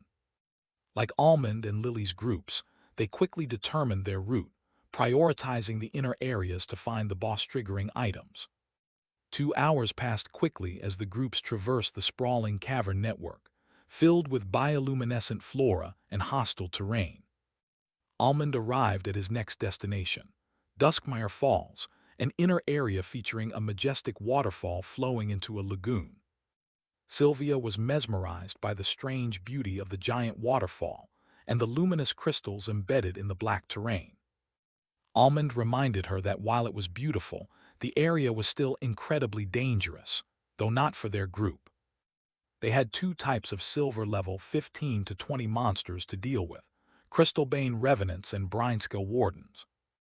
Their final target was the area boss, the Brineskill King, a silver level 20 monstrosity. Despite having lower stats, the Infernal Knight Ashkar stepped up to solo the king, using perfected techniques and skills. In a spectacular display of power, Ashkar defeated the boss, proving that mastery often outweighs raw-level differences. With the area cleared, Almond focused on the real challenge, finding the floor boss item, whose location changed every monthly cycle. He explained that a subtle, broken pattern pulsed on the ground every 2 seconds, and reading that pattern was the only way to find the hidden artifact. Sylvia, ever competitive, cheekily declared she would find the item faster than anyone else. To motivate his wraiths, Almond offered the ultimate prize. The winner would get to eat the entire batch of Limto's candies. The Dark Pope immediately transformed into his shadow form and floated higher, observing the ground meticulously. Nisara didn't waste time, extending a majestic crystalline ice throne tens of meters high to gain the best vantage point. Ashkar simply used the propulsion from the flames bursting from his feet to stand suspended in the air, arms crossed, ready to spot the pattern. While his wraith searched, Almond sat down and activated his Spirit Forge factory, deciding it was time to craft some gear. He selected the light armor slab and began meticulously designing the specific armor he wanted to create. He then selected 3 powerful ingredient spirits from level 100 gold dungeon bosses, guaranteeing a super-grade result. To ensure the highest quality, Almond chose to sacrifice 20 rare-grade items for a high-tier super-grade result. The crafting process began immediately, starting a countdown timer of 31 minutes. While waiting, Almond began pondering how to make a set of items, since he couldn't use identical boss spirits for multiple pieces. He moved to another slab and started designing a heavy sword, selecting 3 entirely different gold-level boss spirits for the recipe. Then a mysterious realization struck him. Perhaps the key to creating a set lay not in the ingredients themselves, but in their names. Almond focuses on the crafting slab, determined to utilize the monster spirits for a powerful set of gear. He makes sure the components share matching attributes like lightning, metal, and crystal for maximum synergy. Since he has enough spirits remaining, he decides the next 2 items will be a sturdy helmet with a face-wide visor and a powerful set of wings. Almond designs the specialized wings to integrate flawlessly with his existing light armor frame. Satisfied with the design, Almond leans back, closing his eyes to research advanced skill runes while he waits for the items to materialize. Meanwhile, Lily and Natalia arrive in the Chasm of Echoes, a massive cavern dominated by complex, turbulent water streams. The cavern walls are riddled with strange black holes that periodically emit disruptive sound waves across the chamber. Sonic crust frogs, the local monsters, begin leaping out of the turbulent water streams toward the duo. Several frogs launch long-range sonic rings, forcing Lily and Natalia to dodge the incoming attacks immediately. Lily quickly instructs the Starlight Beast to activate its powerful cosmic pulse skill, drastically lowering the gravity in their immediate area. Grinning fiercely, Lily uses the zero-G environment to launch herself forward with blinding speed.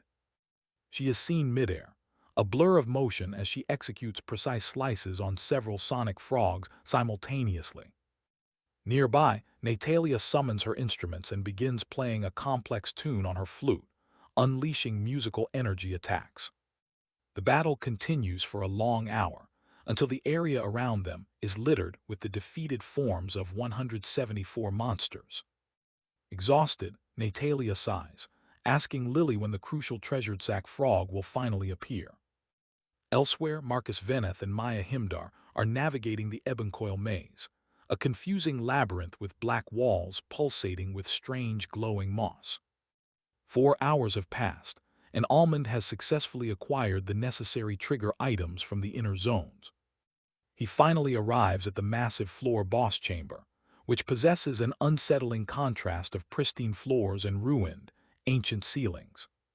Crystal stalactites hang precariously from the high, cracked ceiling, reflecting the light from the ornate braziers below. Almond walks calmly toward the center, observing the stalactites, knowing they are a key mechanism the boss uses for empowerment. Turning to his summons, Almond instructs them to return to the major area to hunt resources and monsters. He commands them to stay connected and immediately share their vision if they encounter any conflicts or nasty people. Ashkar, the Infernal Knight, leans forward and asks Almond for clarification. Should they kill the bad guys before or after sharing the vision? Almond gives a wry smile, confirming the rule: always share the vision first before engaging in conflict. Benedict, the Dark Pope, laughs heartily at Ashkar's eagerness for violence. The group of powerful spirit wraiths turns and begins walking toward the passage leading out of the boss chamber. The spirits quickly disappear into the shadows of the exit passage, leaving Almond alone in the vast hall. Almond sits down on the pitch-black floor, rubbing his hands together in anticipation as he accesses the Spirit Kodoku interface. He considers the immense power contained within the new wraith, forged from a platinum-rank human and numerous gold-rank bosses. Almond stares intensely at the core of the summoning energy, ready to finalize the ritual. With finality, Almond speaks the name intended for the powerful new ally, Crimson Skylord Galvarin. The sound of metal meeting molten scale echoed as Almond tested the limits of his newest spirit wraith, Galvarin. Almond stood firm, sweat beading on his brow, energized by the oppressive heat radiating from the massive figure. 10 meters away, the towering Crimson Skylord, covered in molten black scales and trailing smoke, prepared his next devastating move. Galvarin kicked off the ground, his massive wings driving him forward with explosive speed right into Almond's path. Their weapons collided again in a deafening clang, but Almond just grinned, telling the spirit wraith he needed more power. Utilizing a precise technique, Almond struck, instantly disarming Galvarin and sending the broken heavy sword flying hundreds of meters away. The impact of the displaced sword was so powerful it melted the distant wall, proving the sheer force of their spar. Before the Skylord could react, Almond landed 3 lightning-infused strikes, momentarily dropping the colossal figure's health to 0. Almond quickly retreated, knowing that the Spirit Wraith's unique trait, a king's vengeance, was about to kick in. Galvarin's glowing red eyes flared with rage as his colossal, broken sword reformed, becoming whole and radiating infernal energy. Horn-like protrusions crowned his head, his wings thinned and refined, completing the terrifying appearance of the Crimson Skylord. Leaping high into the air, the massive wraith brought the infernal blade down in a sweeping arc aimed directly at Almond.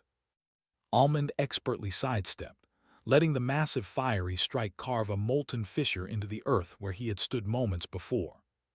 Without hesitation, Almond counterattacked, his broadsword humming with electric fury as he slashed Galvarin's torso. The Skylord roared in pain but immediately retaliated, catching Almond mid-dash with a brutal, spiked gauntlet backhand. The sheer force of the blow sent Almond skidding far across the dusty ground, kicking up a cloud of debris. Hovering above the ground, Galvarin bellowed a challenging laugh, demanding to know how his master liked that strike.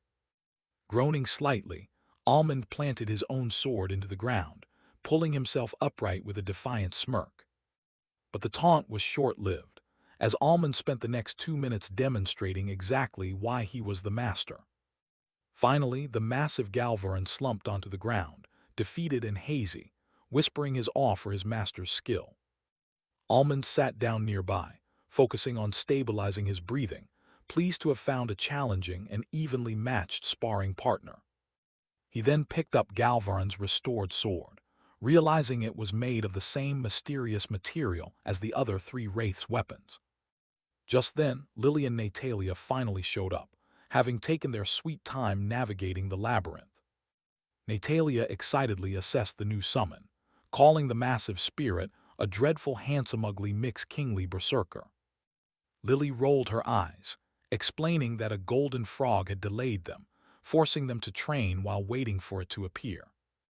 Natalia explained how the cavern's black holes were useful for sound elemental training, feeling close to a breakthrough. Lily prepared to contact the final two members, but their communication was immediately interrupted. Before she could send the message, Marcus and Maya arrived, riding into the hall on the back of their chimera mount.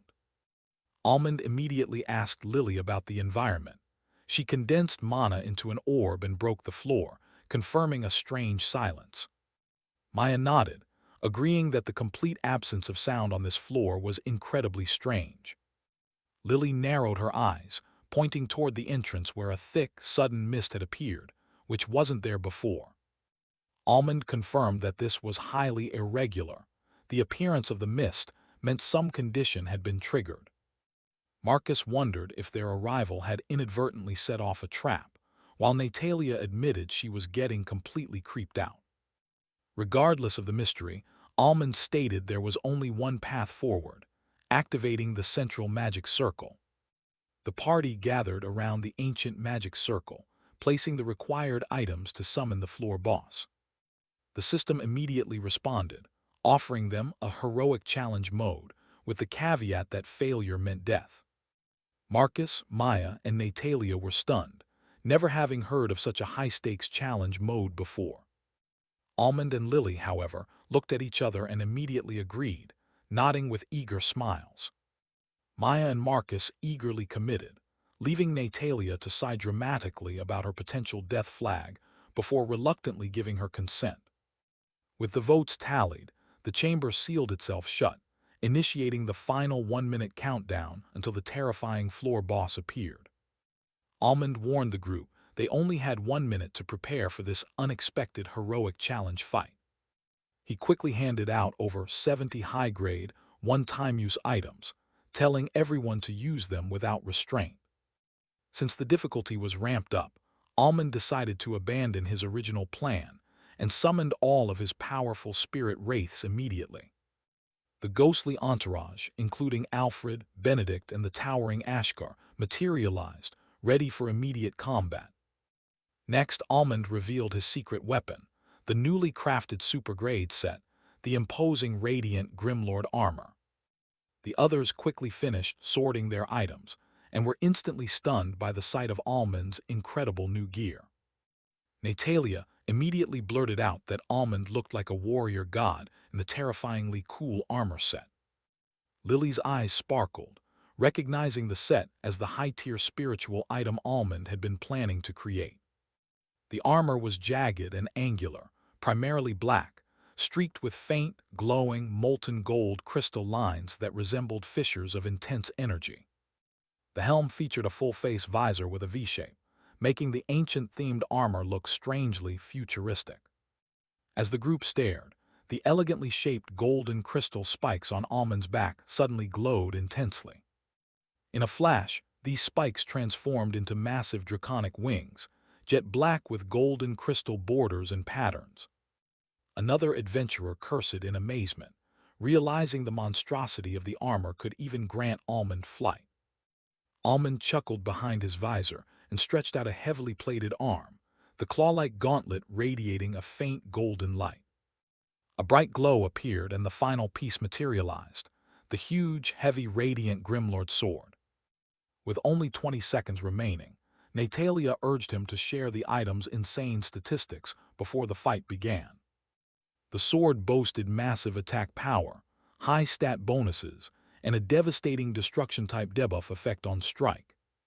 Another adventurer shouted in disbelief at the sheer power listed for the weapon's effects and perks. Next came the armor stats, which provided huge physical and magical defense, plus a massive elemental resistance bonus. The armor's passive Aegis of Grimlight increased all resistances by 60%, making Almond nearly impervious to elemental and status effects. Even more impressive was the reactive Grim Barrier, which automatically generated a hybrid whirling barrier when struck. Another adventurer could only murmur, "Holy shit," under their breath after seeing the defensive capabilities of the light armor. The group then examined the radiant Grimlord wings, which offered unparalleled flight mobility and speed boosts. The wings also had the chaotic Tempest dive skill, allowing Almond to crash down and deal catastrophic, speed-dependent damage. Finally, the radiant Grimlord visor helm granted enhanced perception, allowing Almond to detect hidden traps and enemy weaknesses. The helm could also fire a condensed beam of destructive energy called the Radiant Judgment Beam. Completely awestruck, the other adventurers immediately started trying to commission a set for themselves. Lily then inquired about the mysterious, destructive-type damage listed on all the items. Almond explained that this rare damage type formed when 5 or more elements were synergized within a skill's structure. Lily confirmed she had only heard of this damage type appearing months ago on a single disclosed legendary-grade staff weapon. Before they could discuss the implications further, the system announced the spawning of the floor boss. A powerful, oppressive aura gushed out of the magic circle, pushing everyone back slightly as the boss made its entry. The ruined Lord Kizalar of Meltazar materialized, a terrifying, 10-meter-tall humanoid figure. The Lord wielded 2 giant obsidian-curved swords and was surrounded by a murky dark blue and bronze aura. The moment they inspected its status, the boss's oppressive aura flooded the chamber, drastically increasing their heart rates. The sheer power of the heroic challenge boss planted a seed of doubt and fear in everyone, except Almond. They tried to maintain distance, but the heroic spirit Kizalar roared and made a massive leap across the battlefield. As the boss attacked, Almond instantly activated Divine Divider's Harvest, reducing Kizalar's strength by 35%. With a deafening clang, Almond's super-rank weapons met Kizalar's dark, energized blades head-on. Kizalar roared and countered instantly, driving a dark blue, ink-infused knee strike straight at Almond. Almond dodged like a blur, using sword-bending motion to deliver 3 full-power strikes in quick succession. The powerful blow launched Kizalar like a cannonball, smashing him into the hall wall 200 meters away. Almond blinked, realizing the boss had managed to block the attack despite being launched, showing high perception. He instantly commanded his summoned spirit wraiths to attack Kizalar and prevent any chance of recovery. Lily, Natalia, Maya, and Marcus dashed forward, nearing the fight while preparing their long-range attacks. Almond warned his team to remain cautious, then streaked across the air like a blur, crackling with lightning. He met Kizalar midair, activating the Grimlight Thunderstone blessing to boost his attacks with hybrid elemental damage. Marcus realized the close-range fight was impossible for him and quickly switched tactics, drawing a bow. Natalia swallowed hard, admitting that Almond was a complete monster for engaging in this level of high-speed combat. Lily also took out her bow, knowing that jumping into the fray would only reduce their chances of victory. Almond won another bout, sending Kizalar crashing heavily to the ground and forming a small crater. Kizalar rebounded instantly from the crater, flowing like dark water as he suddenly rushed toward Lily and the other ranged fighters. Almond's pupil shrank dramatically. He empowered his wings and zoomed toward the threat with unparalleled speed. He charged the kinetic energy from his previous strikes into the dive, preparing for a devastating impact. In that instant, a massive sonic boom erupted as Almond executed the full-powered chaotic tempest dive. The dive connected with cataclysmic force, tearing apart Kizalar's body and dropping his vitality below 50%. Almond felt the insane shockwave feedback, realizing the attack hit him almost as hard as it hit the boss. He instantly used Spirit Syringe, refilling his vitality and mana reserves to full capacity. The collateral shockwave impact from the dive blast sent Lily and the others flying backward. They quickly got up and started hurling their attacks at Kizaler, who was now entering his second, more dangerous phase. Almond, though recovered physically, needed a few seconds to concentrate and clear his mind from the rattling shock. Natalia's hair stood on end from fear, but she continued firing empowered basic attacks from her flute and buffed Almond. Maya also applied a crucial buff to Almond, ensuring he was ready for the next phase of combat. Lily remained completely focused, darkness and crimson energy whirling around her as she prepared her specialized single-target attack. Almond observed Kizaler rearranging himself, shrinking into a smaller, more dangerous humanoid form. He grinned uncontrollably, realizing the boss was now fighting in a high martial realm and was a proficient dual wielder. Kizaler clapped his hands, and his floating swords projected an aura barrier, blocking the long-range attacks from the group. Almond sent his spirit wraiths in for a full-powered attack to prevent Kizaler's maximum vitality from recovering. He recalled the exhausted spirits, needing to conserve his own mana and spirit syringes for the rest of the battle. Kizaler made his move, clapping both hands to summon giant magic water waves filled with ink-black sharks. Marcus, Maya, and Natalia visibly panicked, recognizing the devastating scale of the incoming AoE attack. Lily, however, was unwavering, her focus solely on her attack, trusting Almond to handle the defense. Almond blurred into motion, arriving instantly in front of the group to take a defensive stand against the magical tidal wave. Kizaler unleashed his full Phase 2 power, a devastating attack that stealing his strength couldn't stop. Since physical strength theft was useless, Almond focused on draining the boss's immense mana supply instead. He activated his final two powerful toggle skills, causing his visor helm and armor to faintly glow with protective energy. The moment the colossal tsunami struck his multiple layered barriers, Almond immediately registered the terrible, overwhelming force. Marcus and Maya's specialized defensive skills, unfortunately, shattered instantly against the sheer power of the blow. Almond's radiant fortress absorbed the damage, simultaneously releasing destructive spear projectiles back at the relentless blacking sharks. Marcus watched the spectacle, dumbfounded, realizing they were only alive because of Almond's ridiculously overpowered defenses. They all realized this heroic challenge was completely out of their league, without superior gear and abilities. The unceasing wave attack heavily drained Almond's mana, forcing him to intensify his mana harvest technique on Kizaler. As the wave attack finally subsided, Almond roared the command. They had one attack each, and this was their final chance. Lily immediately accepted the plan, crimson-black cracks of raw power gleaming visibly across her slender body. Kizaler roared, leaping into the air wrapped in a fiery dark blue aura, his swords trailing wild ink lashes. Almond met the charging boss head-on, injecting both himself and Lily with a potent spirit syringe to boost their capabilities.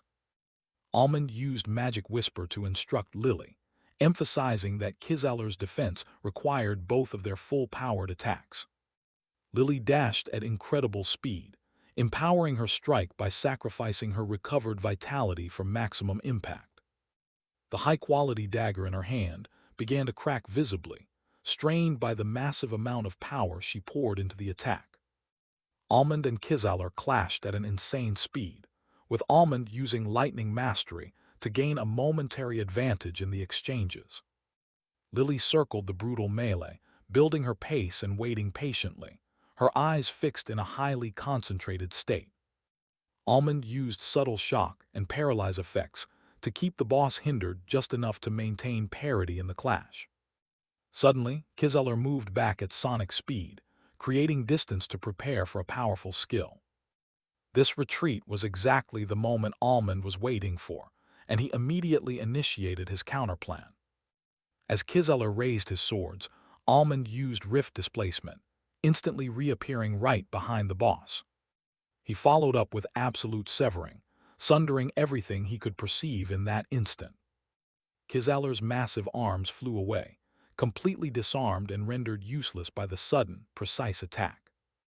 Lily arrived right below him, shooting upward like a black star as she plunged her cracked dagger into Kizeler's back. All four Dreadspire elements, combined with a devastating corrosion attack, instantly thrust into the immobilized boss. Kizeler roared in pain and fury, completely immobilized as his will undaunted, and his aura unleashed chaotic energy orbs. But Almond was already prepared, his new, full-powered ultimate battle art charged for the final, decisive blow. Lily's eyes sparkled, surging with genuine thrill as she witnessed the massive, lightning-infused attack manifest in a new, glorious form.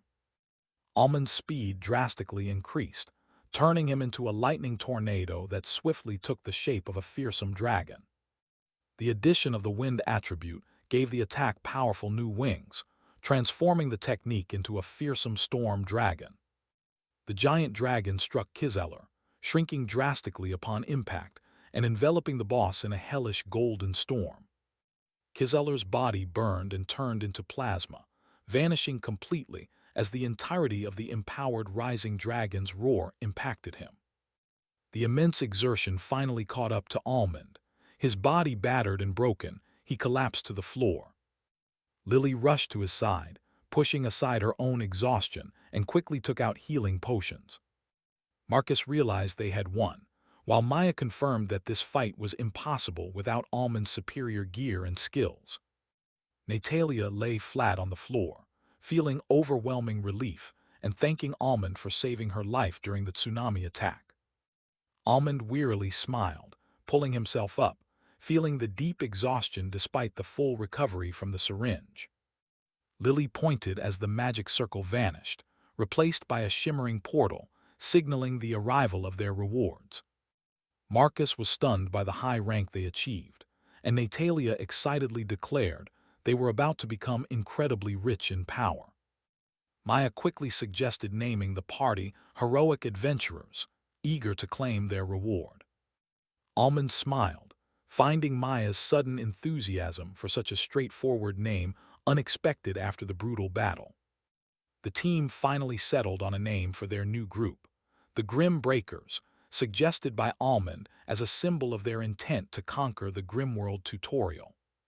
Immediately, a new holographic tab appeared in their status window, displaying the Grimworld Heroic Challenge Leaderboard for Floor 2.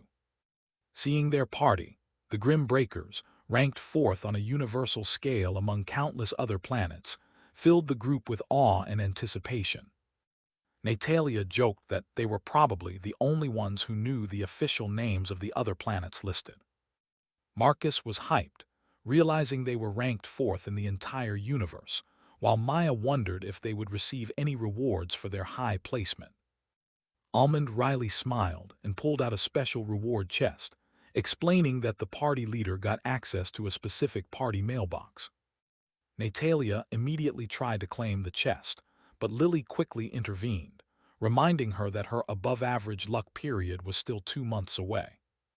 The rest of the group was confused, but Almond confirmed that Natalia could, to some extent, control her luck.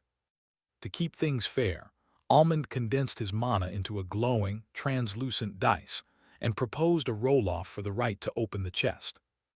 After the initial roll, both Maya and Natalia tied with a 6, forcing a sudden death round. On the second roll, Maya emerged victorious, causing Lily to chuckle at Natalia's consumed luck finally showing its effect. Pouting slightly but acknowledging the win, Natalia watched as Almond pushed the ornate, sci-fi magic chest toward Maya. Maya rubbed her hands together excitedly, pressed the button, and the chest popped open with a flash of light.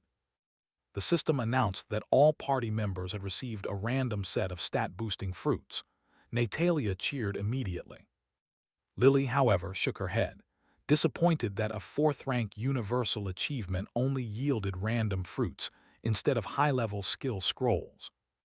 Marcus, grinning widely, happily announced he had received a high-grade A-rank fruit set. Maya pouted, revealing she only managed a B-rank set, while Natalia's face fell dramatically upon seeing her C-rank rewards. Lily simply shrugged, ignoring Natalia's eye-rolling, and started consuming her own A-rank fruits. Meanwhile, Almond sighed internally, realizing the stat-boosting fruits were mostly useless for his unique cultivation method. He considered using his newly acquired level-up boons, hoping that raising his Spirit Devour skill to SSS rank would grant him even greater power. Natalia, having finished her meager C-rank set, turned to Almond and made a pathetic puppy face, begging him to share his fruits. Marcus muttered about Natalia's nerve, pointing out the immense, invaluable nature of such high-grade resources. Suddenly, Almond exclaimed in surprise, pulling out his own reward. 6 strange, dreamy golden fruits sparkling with energetic blue and red patterns. Everyone else was taken aback. These clearly did not look like the normal stat-increasing fruits they had just consumed. Lily, her eyes gleaming with intense curiosity, immediately demanded that Almond share the status of the unusual items. The system displayed the fruits as X-Factor fruits, special rank, capable of granting a massive stat boost and storing a rare potential codex for future breakthroughs. Natalia rubbed her chin, concluding that these special rank fruits must be the true, hidden reward for achieving the 4th rank. Almond put the fruits away, noting that since eating more than one annually was pointless, he would save his for the perfect moment or potentially distribute the extras. Just then, a flood of new notifications appeared, congratulating them on subjugating the floor boss and generating the heroic challenge reward chests. Almond was listed as rank 1 MVP, followed by Lily at rank 2, Natalia at 3, Maya at 4, and Marcus at 5. Everyone excitedly pulled their rewards from the temporary storage and began opening their item boxes and scrolls immediately. Almond opened his MVP chest, and a brilliant array of legendary and epic items materialized, including a skill upgrade card and several high-tier resources. Grinning widely, Almond realized he now possessed 2 skill upgrade cards, giving him a clear path to push his critical Spirit Devour ability to SSS rank. Marcus stared wide-eyed at Almond's haul, realizing they had secured legendary rank equipment from the 2nd floor. Maya confirmed that while the guilds were trying to forge epic gear, these legendary materials were currently beyond their reach. Natalia immediately suggested they sacrifice their lower-rank gear, so Almond could unlock the epic rank forge option for the party. Almond agreed, noting that having epic rank items this early gave them a massive advantage over other adventurers on the 3rd floor. Lily connected the dots, speculating that their epic loot was a direct result of defeating the heroic challenge boss. Almond realized that better gear and preparation could have made their last fight much easier, confirming Lily's concordant ratio theory. Marcus, recalling the difficulty, swallowed hard and emphasized they absolutely needed heavy preparation before tackling the next heroic challenge. Maya added that they should consider increasing their party size, pointing out that top leaderboard groups had more members. Lily, however, simply smiled, stating that Almond's immense power had effectively reduced the difficulty for the current party. Almond accepted the compliment with a modest chuckle, claiming he was just good. Natalia immediately rolled her eyes, teasing him that he was closer to a god than just good, given his overwhelming strength. Maya, her eyes gleaming, noted that Almond's secret specialized class was clearly the reason he could keep pace with the boss's escalating power. Having observed his power firsthand, Maya announced her decision to reject Blackstar Guild's offer and join the GAA instead. Marcus also rejected the Ironclad Guild, giving Almond a sharp salute and pledging his eternal loyalty to his leader. Almond jokingly demanded Marcus hand over all his rewards so he could use them to become more powerful and lead them better. After the joke, Almond confirmed they would rest and organize their loot right there before moving on to the third floor. They decided they would normalize, using dice rolls to determine who got the honor of opening the floor boss clearing reward chest. Natalia won the competition and approached the massive reward chest, ready to claim her prize. With a burst of magical energy and sparks, the chest opened, spewing out 5 glowing orbs containing their hard-won rewards. The massive haul included an epic equipment set, selection chests, instant learning skill slabs, and an S-rank mystery box. Natalia immediately claimed the mystery box, but the rest of the party instantly demanded another dice roll for the unique item. This time, Lily won the roll, securing the right to open the highly coveted S-rank mystery box. With anticipation, Lily opened the box, which yielded a single, large orb containing a strange, pale object. Maya blinked, leaning in close to inspect the object, realizing it was a large, smooth egg. The item was identified as the Winged Tyrant's egg, belonging to an epicrank bloodline beast. Marcus and Natalia grinned, thrilled that their party would finally have an awesome flying magic beast pet. Lily carefully stored the egg, deciding they would worry about its hatching requirements later, and turned to the selection chests. Almond opened the first selection chest, revealing 4 essential options for adventurers. Since they had 3 chests, Maya realized they could pick 3 different options if the contents were identical. Almond selected the magic tent first, dismissing the repair powder since their epic items were already highly durable. Lily confirmed that even against high-rank monsters, their epic gear would maintain its integrity for a long time. Almond then selected the storage ring and the consumable assortment from the remaining 2 selection chests. The group stood up to examine the magic tent, which turned out to be an incredibly cool item with multiple powerful magic formations. Upon activation, the small tent expanded into a massive structure, looking small outside but housing a huge 100-meter square interior. Inside, the tent was luxurious, furnished with a bedroom, stove, dressing table, and built-in magic formations for invisibility and temperature control. Almond put the tent away into his new storage ring, a gray-gold metal band with a distinctive blue gemstone. They reviewed the consumable assortment, which included various healing, mana, stamina, and random buff potions. The most crucial items were the instant learning skill slabs, which allowed them to instantly acquire skills from their high-ranking scrolls. While the others instantly learned their new abilities, Almond accessed his level-up boon windows to select his 2 final skill options. Almond immediately selected the first level-up boon, upgrading his spirit syringe to the powerful SS rank. The new SS rank skill allowed him to absorb vitality and mana, and crucially, grant a 20% all-stat boost. A 20% increase to all stats was an incredible buff, leaving Almond extremely satisfied with the outcome. Next, he upgraded his second-class skill, Spirit Explosion, also attaining the SS rank.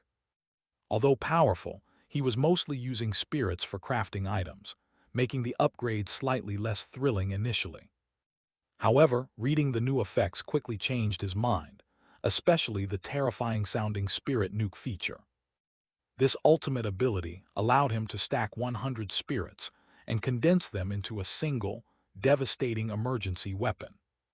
He decided to save his remaining skill upgrade cards for later, focusing on stocking items in his Spirit Forge factory first. Almond then turned to the others, urging them to finish their meals so they could rest before the next adventure. The group was preoccupied checking out the high-rank skills they had just learned from the instant learning skill slabs. Natalia joked about needing to cook, just as her stomach loudly betrayed her hunger, making everyone laugh. Lily then gently pushed Almond toward the tent, insisting he rest after 3 intense uses of his abilities in the previous fight. Almond admitted he was mentally and physically aching all over, despite being fully healed, and accepted the offer. After a quick meal, the entire party fell asleep inside their tents, completely worn out from the rush of the second floor. 6 hours later, Almond awoke automatically, feeling fully recovered and revitalized for the journey ahead. The rest of the party had already woken up, testing their new skills and items while drinking herb tea. Almond joined them, and they gathered to discuss the distribution of the 6 low-tier epic items they earned. Marcus wryly admitted that, after seeing Almond's spirit items, the newly acquired epic gear felt less appealing. However, Maya quickly pointed out that the significant stat boost from just one item was enough to conquer the 3rd floor easily. Lily displayed a sharp smile, eager to distribute the gear and quickly finish the 3rd floor with their new power-ups. Almond started the process by handing Marcus a low-grade epic set aligned with the Earth attribute, perfect for his class. Next, Almond took out the 4 medium-tier epic items he received from his MVP reward chest. He chose an unorthodox bronze-bladed metallic chakram with crystal patterns as his new flexible long-range weapon. Almond demonstrated how he could control the spinning weapon using mana, making it float and return to him. The next item, a light attribute mage robe embroidered with golden and blue designs, immediately went to Natalia. Maya's eyes glowed when she saw the ring that boosted water and ice attributes, perfectly matching her mastery. Almond then handed Lily a pair of dark gloves that boosted the darkness element and increased hand attack speed. Natalia quickly put on the white robe, grinning at the quality and the fact that all of Almond's MVP items were mid-tier. The group agreed to save their roulette tickets for later, planning to open them in bulk after clearing more bosses. Maya asked if they had used them before, and Natalia confirmed they gave great rewards, but only with luck. Almond waved his hand, distributing the final 6 low-tier epic items to their respective owners simultaneously. Lily received the blazing Duskpiercer bow and the chainmail of Crimson Requiem, adjusting the blood-attributed armor. Marcus secured the inbound Geomancer's boots, strapping the heavy, earth-toned footwear onto his legs. With the distribution complete, everyone quickly packed their tents and supplies into storage pouches. Maya and Marcus went first, riding their massive chimera frank through the swirling portal entrance. Lily and Natalia followed immediately after, mounting their sleek starlight beast and vanishing into the light. Finally, Almond stepped through the portal, his golden eyes already gleaming with the thirst for combat and action. Meanwhile, outside the labyrinth, the situation remained tense as an important meeting had been ongoing for hours. The powerful figures gathered were just beginning to decide how to resolve the complex, escalating external conflict. The GAA headquarters hosted a critical meeting concerning the labyrinth's 10th floor crisis. The seating arrangement strictly separated the powerful, placing the top family and guild heads in the outer rings. The true authority resided in the center, 17 ancient, powerful figures known simply as the Old Monsters. Admiral Rudra Deva sat among them, the only young face radiating immense, controlled power. 4 large screens above displayed the horrifying new threat, the 10th floor boss. The lower ranks debated fiercely, trying to devise tactics against the giant lizard wielding a sword and a bow. Hit and run seemed viable, but few present could survive prolonged exposure to the boss's attacks. They worried most about the long-range arrow attack, which seemed impossible for most to block or dodge. Even with enhanced perception, the boss's speed made sustained movement and evasion utterly futile. After an hour of pointless discussion, the atmosphere was thick with frustration and despair. Finally, the Admiral had heard enough and decisively rose from his central seat. The entire hall immediately fell silent, all eyes turning toward the man who held the most power. Rudra stated that failure was not an option, warning of irreparable damage if they lost this fight. He demanded absolute full support from every top guild and family present. This support meant pooling all available magic artifacts, legendary items, and valuable one-time use gear. Suddenly, Rudra's eyes turned sharp and cold, and his intimidating aura permeated the hall. He declared he knew there were rats among them, people directly responsible for the current crisis. Rudra expanded his focus field, silently observing the subtle reactions of everyone present. A white-haired elder, Shiro-sen, spoke up, acknowledging Rudra's high risk against the floor boss. To ensure victory, the elder offered his clan's ancient artifact, the Yada no Kagami mirror. The crowd gasped, remembering how the mirror once absorbed and reflected a massive area of effect attack. Next, another old monster, Theogabris, reluctantly offered his Hermes winged sandals. Rudra simply rolled his eyes at the offers and waved away the legendary gear. He needed coordinated support, stating he would not risk going head-on alone this time. He secretly whispered a stern warning to the elders about the rats lurking inside the organization. Rudra then announced a major strategic shift. The floor boss fight would be delayed for preparation. Their new focus was entering and clearing the highly dangerous S-grade dungeons that had recently appeared. The leader of the Proximax Guild, Liam Sunbreak, quickly reported an S-grade dungeon in his territory. Rudra hammered his hand down, commanding everyone to disclose the locations of all such dungeons immediately. He warned that no single guild or family could clear them alone, requiring immediate collaboration. Delaying the boss fight meant risking a massive dungeon break if the border gauges filled too fast. Rudra threatened to use new satellites and the Tower of Arcane to sweep the entire planet for hidden doors. He concluded with a chilling promise: withhold information and face his eternal suspicion and grudge. Within moments, 6 new S-grade dungeon door locations were reluctantly reported by the intimidated leaders. Combining these with the 6 already known, Rudra confirmed they had 12 S-grade dungeons to clear. The goal was simple: dive in and secure legendary items to increase their chances against the floor boss. However, 2 old monsters immediately began arguing over who would get to use a potential legendary sword. Rudra quickly shut down their petty squabble, giving the final command to immediately form 12 elite teams. The 3rd floor of the Labyrinth was a massive, ancient castle, imposing and utterly vast in scale. Almond approached the massive drawbridge leading into the castle, ready to navigate the complex floor. Inside, he recognized the area as the Garden of Regret and immediately began plotting the most efficient path upward. To maximize efficiency, Almond summoned his powerful spirit wraiths, commanding them to follow and destroy everything in their way. Meanwhile, Lily and Natalia found themselves in a massive, flickering ballroom full of humanoid mannequin monsters.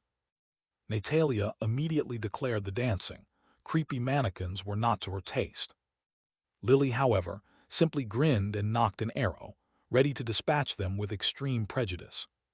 The arrow flew, spreading devastating dark orange flames that erupted and annihilated the monsters in a massive explosion. With Starlight Beast charging in, the 3 of them carved a path of pure destruction through the ground floor. Natalia unleashed a storm of freezing winds and celestial energy, utilizing the full power of her new Starfrost robe. Lily fluidly switched between her bow and daggers, using arcs of slashes to dispatch any monster that got too close. They reached the grand stairwell and faced the teleporting spectral dancer, a quick and dangerous mini-boss. Elsewhere, Marcus and Maya navigated the treacherous dining hall of terror before reaching the 2nd floor's hall of eclipses. The hall was filled with moving shadowy orbs and spectral shadow stalkers materializing from the darkness. Their spirit beast, Chimera Frank, easily shrugged off the traps, raining destruction ahead to clear a safe path for them. The castle was a massive, 30-floor maze, forcing adventurers to seek out the specific stair areas to climb efficiently. Almond and his powerful group encountered no resistance, effortlessly climbing past the 20th floor section within hours. Lily and Natalia also faced no one willing to mess with their destructive efficiency. However, the peace broke when Marcus and Maya reached the 27th floor stair area. They stumbled upon a large group from the Ebbenclaw Guild, resting after clearing the area. The guild members quickly recognized the 2 from the recent tournament and began whispering about their rare gear. The whispers turned into direct confrontation as two guild members stood up and blocked the path to the stairs. They boldly asked to inspect the epicrank items, their ill intent suddenly obvious. Chimera Frank responded immediately with a fierce growl, expanding its massive wings in a clear threat display. The Ebon-Claw group backed up slightly but immediately drew their weapons, unwilling to back down from the potential loot. Marcus whispered to Maya, wondering if they should fight immediately or try to negotiate a swift escape.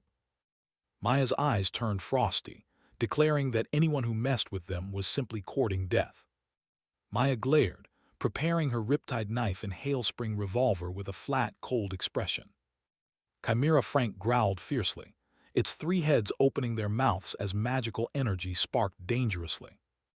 Marcus grinned ferociously, his epicrank armor gleaming as a faint geo-brown aura enveloped his body.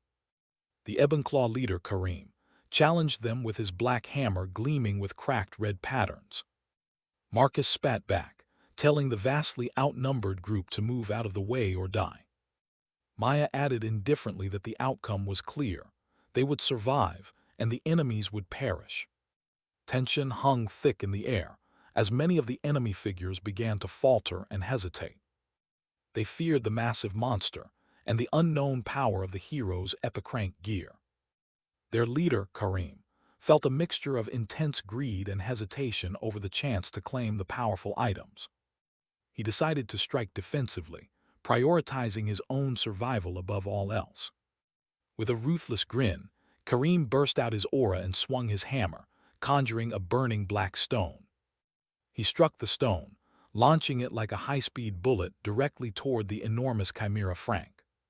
But in that exact instant, Maya's epicrank circlet shone faintly as she fired her revolver. Kareem was instantly frozen solid the moment his hammer connected, then shattered completely into icy fragments. The massive Chimera Frank barely reacted, casually blocking the incoming stone with a wing. Seeing their leader instantly killed, the remaining Ebon-Claw members screamed and quickly scrambled to retreat. Marcus stood up, breaking his combat stance, and smiled wryly at the surprisingly easy resolution. Maya narrowed her eyes, stating she had no desire to spare a person willing to betray his own party. Marcus nodded in agreement, accepting the harsh but fair judgment as they continued deeper into the floor. 3 hours later, the entire group finally converged at the expansive, ominous Quartet Plaza. The ominous architecture and the low, magical hum created a tense, heavy atmosphere as they rested briefly. Almond announced his intention to claim the spirit of all 4 bosses, meaning they would face them one by one. Marcus grinned, suggesting they start their rapid assault with the Night of Death. Lily and Natalia agreed immediately, ready to proceed with whatever challenge Almond chose first. Maya led the way, walking decisively toward the gate marked with the symbol of the Night of Death. Almond watched for only half a minute as the group quickly and efficiently defeated the first boss. After storing the spirit, the team moved quickly, finishing all 4 Knights of the Apocalypse within 10 minutes. Almond stroked his chin, considering crafting the 4 boss spirits into a complete, powerful epicrank item set. Lily confirmed that a darkness element equipment set would perfectly complement her abilities. Marcus proposed that since they had collected the necessary items, they should prepare for the heroic challenge. Almond began detailing his extensive crafting process, having created 58 low-tier super rank items so far. He noted that 80 super rank items were needed to sacrifice for a high-tier epicrank set. Maya pointed out that while they were better geared, the heroic challenge still posed a significant lethal risk. Almond confirmed that only Marcus, due to his defensive gear, was safe from a one-shot kill. Lily added that the other 3, including herself, faced the risk of being killed instantly by a single mistake. Marcus scratched his head, suggesting they might need more preparation time before rushing into the next fight. Lily deferred the ultimate decision to Almond, recognizing him as the strongest and their best chance at success. Almond nodded, stating he had an idea. They needed a foolproof strategy based on an ultimate skill combo. This ultimate combo would allow him to utilize not one, but two of his ultimate attack moves. Almond revealed his ultimate attack, which was essentially a nuke of pure devastation. To land it effectively, however, the target needed to be immobilized for a crucial 1-second delay. The entire team was stunned, realizing the sheer, overwhelming power Almond now possessed. Lily quickly realized this devastating power must have come from his recent level-up skill boon. Almond confirmed her guess and immediately summoned the massive Crimson Skylord Galvarin for practice. Maya offered her best strategy, a powerful freezing move to help control the target. Natalia added that she had a specialized stun effect skill that she thought was pretty good. Almond approved the plan and instructed the team to begin working on the combo immediately. Galvarin grinned at Maya and Natalia, conjuring his large, broken, heavy sword, eager for the fight. The two women jumped back instantly, activating their defensive layers and empowering their weapons. Galvarin charged forward with a fiery aura, his large leathery wings blazing behind him. Maya fired her hailspring revolvers, sending empowered bullets flying toward the charging wraith. Galvarin countered using Abyssal Skyrend, unleashing a molten black obsidian slash that destroyed the projectiles. He immediately followed up with the Crimson Dive Bomb, plunging straight towards Maya. Recognizing the imminent danger, Maya canceled her attack just as her circlet of Starfrost shone brightly. Meanwhile, Natalia unleashed her specialized Celestial Songstress skill, sending chaotic sound waves toward the enemy. Galvarin's dive bomb shattered Maya's icy afterimage, missing her real body by several meters.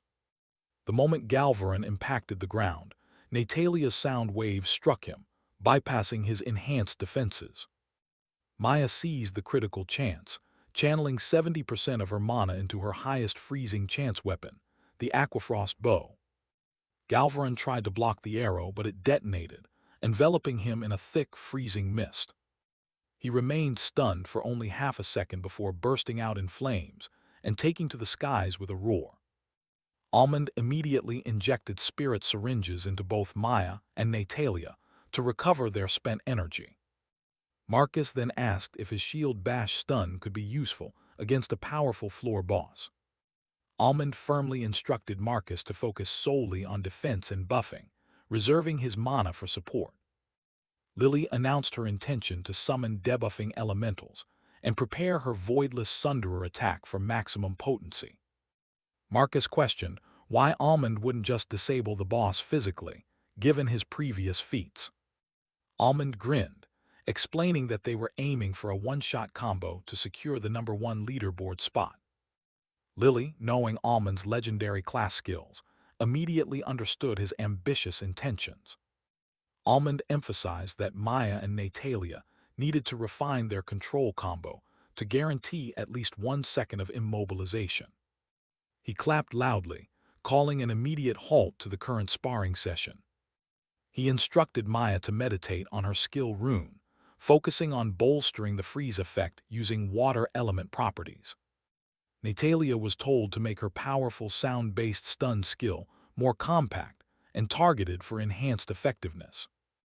Natalia cheerfully accepted the instruction, causing Marcus to laugh at her teacher-student interaction. Lily, eager for action, asked Almond to recover Galvarin so she could spar with the powerful wraith next. Marcus scratched his head, confused about how Lily always knew Almond's next move. Lily winked at Almond and declared their close bond, calling him her darling. Almond chuckled, recovered Galvarin, and then summoned 4 more specialized spirit wraiths. He assigned the 4 wraiths to attack Lily long range, while Marcus was tasked with defending her.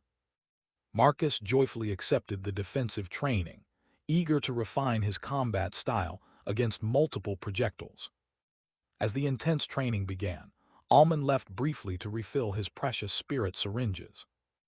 Almond collected the last of the weakened monsters, carefully avoiding a lethal blow. He needed to keep his level exactly 10 ranks below the heroic boss for maximum rewards. Back at the plaza, he sat down, finally ready to analyze his specialized class's 3rd skill slot. His first skill, Divine Divider's Harvest, was purely utility, reallocating his attributes. His second, Espada ad Grimville, was a super support domain for spatial exploration and techniques. Technique 1. Rift Displacement, tearing space to shift locations instantly. Technique 2. Spatial Severing, cutting space while maintaining the connection between the severed parts. Technique 3. Absolute Severing, sundering everything he could perceive within the domain. The problem was that even absolute severance didn't deal direct damage or reduce vitality. It merely detached the target from its current body space without true destruction. This realization led him to create the fourth technique, the complex void-bound rift. He learned to sever space, then connect the rift exits directly to the spatial plane itself. Visually, the rifts were there, but their powerful suction effects were nullified in the material world. Since he lacked raw destructive power, Almond decided his third skill must use these rifts offensively. The concept was to superimpose the void-bound rifts into a spatial blade of absolute destruction. He could even enhance the blade with his golden haze, lightning for even greater destructive force. This ultimate attack, Unveiled Catastrophe, was the culmination of his severing power. Phase 1 involved condensing all severed space and rifts into a single point, the Void Veil. Phase 2 transformed that Void Veil into a blade, dealing pure destructive void damage. It was the embodiment of devastation, yet Almond knew this skill was dangerously difficult to control. Carelessness during its activation could easily lead to his own instantaneous death. He practiced the principles, expanding his domain 20 meters and creating 6 small rifts. The pitch-black rens looked like ominous, peering eyes, connected in a complex pattern. Almond sent a string of his force field into one rift, trying to understand where they led. The energy was instantly severed, and he was hit with a brief, sharp, stinging headache. An hour passed quickly as the entire party was fully absorbed in their final training routines. Maya and Natalia worked together, expending their mana to perfectly lock down the massive Galvarin. Marcus improved his item set, maximizing his defensive output for the upcoming confrontation. Lily, facing Galvarin's relentless pressure, further honed every aspect of her combat agility. With preparations complete, Almond instructed everyone to take 5 minutes to fully recover their mana. The group then approached the 4 pedestals and placed the required challenge items upon them. A notification confirmed their qualification, filling the air with tension and excitement. Suddenly, a magical stair appeared, leading upwards to a massive, dreamy door hovering midair. Ready and thrilled, the team proceeded up the stairs toward the final heroic challenge. Stepping through the entrance, they arrived on a vast, open concrete terrace. Above them, the sky was dominated by a hazy, ominous crimson moon, setting the stage for battle. A system announcement confirmed the boss would spawn in exactly 1 minute. Almond, wasting no time, called forth his formidable army of spirit wraiths. The plan was set: crush the floor boss with overwhelming, calculated force. Almond gave the final command, telling the team to hold their heaviest attacks until he gave the signal. He then activated his formidable radiant grimlord armor set, preparing for the inevitable confrontation. Meanwhile, Lily immediately activated her SSS rank Dreadspire call skill to start accumulating the necessary energy gauge. As the countdown dropped to 20 seconds, Almond deployed his ethereal domain, Espada ad Grimville. Void-bound rifts began forming everywhere, looking like the watchful, ominous eyes of some cosmic threat. The gauge filled instantly, allowing Lily to summon the massive, lumbering golem of gloombound earth. Nisara and Maya worked quickly, combining their freezing and water powers into a single deadly orb of ice magic. Natalia was also prepared, holding her instruments, ready to unleash a condensed, powerful melody for perfect aiming. Marcus activated his defensive buffs, bolstering everyone's strength, health, and resistance against any debuffs. The countdown hit 0, and a sparkling green wind and dark red flame tornado suddenly dispersed, revealing the threat. The heroic spirit, Archmage Varanor of Lochbill Castle, stood 10 feet tall, holding a black staff and wearing light robes. Almond told Maya and Natalia to wait for his opening, then vanished in a burst of aura. He teleported right behind Varanor, bringing the slow golem 10 meters away to pin the Archmage down. The Archmage reacted immediately, throwing Almond violently away with a powerful, invisible gust of wind. Almond recovered quickly, using his hawk-like senses to search for the perfect, split-second chance to strike. Lily prepared her voidless sunderer, with a spirit syringe floating beside her, ready to empower the attack further. Varanor thumped his staff on the ground, summoning strange dark red clouds streaked with sparkling green energy above him. Natalia watched the sudden, bizarre phenomenon unfold, muttering her confusion about the powerful magic. The clouds answered her question by instantly releasing a volley of destructive arrows, one aimed at every team member. Marcus roared, activating his strongest defensive skill, with Sylvia adding her magical protection to the barrier. Almond commanded the remaining spirit wraiths, including Galvarin, to attack and distract the Archmage immediately. Varanor responded by thumping his staff again, conjuring a dreadful tiger and a sturdy turtle elemental made of magic. Almond used his skill to halve the Archmage's perception, gaining a major boost in his own speed and reaction time. Seizing the perfect window, Almond launched himself forward again, aiming to split Varanor in half with absolute severing. Maya and Natalia waited tensely, their combined attack charged and ready, observing the outcome of Almond's strike. Lily, sacrificing her own vitality, injected the spirit syringe to fully empower her own voidless sunderer attack. The slashing sword struck true, but instead of Varanor, the attack landed on the summoned magical turtle, splitting it instead. Almond's eyes widened in realization, instantly understanding that the Archmage had the ability to transfer damage and effects. Natalia stomped her foot in annoyance, having almost wasted her perfectly aimed, condensed skill on the wrong target. Maya smiled wryly, acknowledging the extreme tension and danger involved in fighting a high-level mage boss. The cloud above renewed its attack, sending destructive arrows toward the spirit wraiths who were engaging the Archmage. Galvarin, who had destroyed the Archmage's tiger summon, was targeted specifically and blasted into oblivion. But Benedict, Ashkar, and Galvarin persisted, relying on their special traits to continue the assault with stronger resolve. Benedict used his fallen angel darkness skill to blind and debuff Varanor, slowing him down even further. Lily's golem maintained its position, keeping the Archmage stuck to the ground and severely reducing his action speed. With the Archmage severely slowed and blinded, Almond saw the perfect opportunity to strike once more. The wraiths knew Almond needed a moment, so Galvarin, Benedict, and Ashkar launched everything they had at the boss. Benedict temporarily bound the boss with tentacles of darkness, allowing the Infernal Knight and Sky Lord to land their most powerful attacks. Seizing that critical split second, Almond reappeared, resolved to finish the tricky mage with his third absolute severing. Almond's blade struck true, splitting Varanor in two, yet the boss still felt both halves were somehow connected. Confused but not defeated, the Archmage's staff struck the ground, unleashing a chaotic tornado of dark red, searing flames.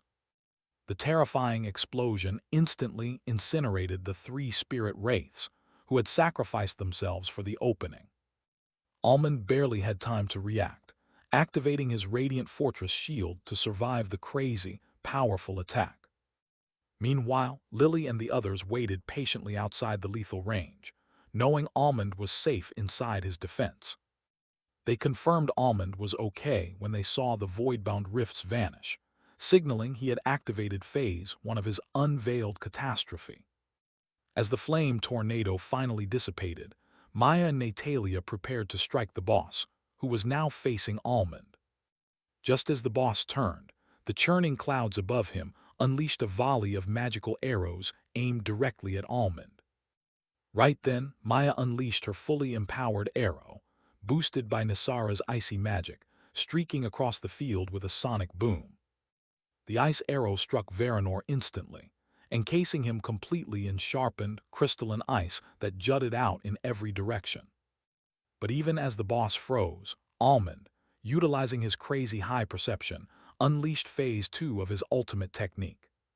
A pitch-black blade of annihilating energy shot horizontally across the ground, aimed to split the frozen archmage again. Almond targeted the upper body, hoping to pulverize the archmage's head and end the battle right there.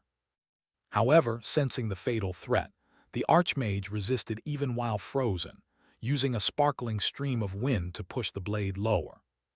The catastrophic strike missed the head but still entirely consumed the boss's lower half, reducing his vitality significantly. It wasn't over yet.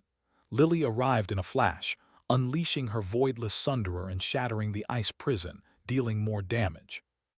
Right before the ice shards settled, Natalia used Celestial Songstress. Her flute released a blazing, golden, circular ring. Faster than the eye could follow, the ring struck Varanor, paralyzing and stunning his body and mind as if time had stopped for him. Using that perfect window, Almond placed his condensed spirit nuke precisely between the two floating halves of the boss's body. One, Almond's eyes flashed, focused entirely on the unstable magical energy. Two, a spectacular, utterly chaotic explosion ripped through the air as 100 condensed spirits detonated simultaneously. Almond and Lily, who were closest to the blast radius, were violently thrown backward by the sheer force of the shockwave. Even from a distance, the shockwave hit the rest of the team, causing Marcus to shout in surprise and disgust. "Crazy," Maya muttered, watching the exotic spectacle unfold. "It really was a nuke." "Let's fucking go," Natalia shouted, her face flushed with excitement as the victory notification finally rang in their minds. They had defeated the Archmage in 29 seconds, granting the Grim Breakers the first rank on the Heroic Challenge leaderboard. Almond lay on the floor, clutching his fist in victory, but his mind was reeling from pushing his perception past its limit. "I want to sleep," he muttered, quickly storing the boss's spirit and removing his armor as his eyelids grew heavy. Lily walked over, drank a healing potion, and gently sat down, placing Almond's head carefully onto her lap. She noted that his head was burning hot, just as the wraiths Nasara and Sylvia materialized nearby. Lily asked Nasara to cool his head, and the Winter Sun Lady immediately released a gentle, cooling icy wave over him. Marcus laughed, acknowledging Almond created the chance in the end, and suggested they let the captain rest while they set up camp. Natalia agreed instantly, grinning mischievously as she prepared to start cooking a massive feast. Almond woke up just an hour later, feeling entirely refreshed and significantly stronger than before. He saw Lily smiling at him from the side of the tent. "Are you feeling good?" she asked softly. Almond confirmed he was fine, and, smelling the delicious fragrance of food, realized he was absolutely famished. "The feast is prepared, Captain," a voice called out, and Almond knew it was time to eat. Natalia finished her meatball, and confirmed they had all received mid-tier epicrank items based on their recent contribution. Marcus, enjoying a drink, admitted these new items were still inferior to the gear Almond already possessed. Maya added that instead of skill scrolls, they had all received a universal skill upgrade card this time around. Lily, curious about the MVP rewards, asked Almond how many upgrade cards he had received from his haul. Almond quickly checked the system notification screen, displaying the detailed contribution ranking and rewards list. He gave a wry smile, realizing he still needed to open the MVP chest to check his actual reward. Lily nodded, suggesting they should prioritize finishing their meal before diving into the loot. While eating, Almond focused internally, sacrificing low-level spirits to immediately revive his powerful spirit wraiths. He understood that his primary class was deeply linked to his innate talent, Heir of Oblivion, hiding immense potential. The universal skill upgrade cards were awesome, bringing his total count of these precious resources up to 3. Remembering another important detail, Almond eagerly opened the Level Up boon tabs and asked the group if they had received a skill option. Lily confirmed that she was lucky enough to have received one skill option this time. Natalia pouted dramatically, shaking her head to indicate she had received nothing. Marcus grinned broadly, happily confirming that he had also received a skill option. Maya shook her head disappointedly, confirming she was among those who missed out on the random boon. Almond sighed, realizing his luck had run out, as he also hadn't received a new skill option. Natalia rolled her eyes, reminding Almond that he had been extremely fortunate in the previous level-ups. Lily quickly shifted the conversation, asking how long they planned to rest, mentioning Kira was holding off the fourth-floor boss fight. Natalia snorted, arguing that the rival teams surely hadn't reached the boss zone, yet since it hadn't even been a full day. Almond disagreed, stating their rivals were focused solely on progression and could easily be at the floor boss zone already. Marcus exclaimed in panic and began eating furiously, mouth stuffed, realizing they needed to hurry. Maya interrupted his frantic attempt to speak, asking the critical question: could they still trigger the heroic challenge if others defeated the floor boss first? Lily gave a wry smile, acknowledging that this concern was indeed valid and pressing. Almond adopted a severe expression, declaring they must finish eating immediately and rush to the fourth-floor boss zone. He stressed the importance of securing the fourth-floor heroic boss rewards to prepare for the even tougher fifth-floor challenge. Natalia grinned, already looking forward to opening their superior reward chests right in front of the rival teams. Marcus quickly nodded in agreement, choking on his food due to his stuffed mouth. The rest of the group paused, watching his struggle with mild concern and amusement. The group quickly finished their meal and moved swiftly toward the portal entrance to the fourth floor. Riding on the back of the Starlight Beast, they entered the shimmering gateway to the next Labyrinth level.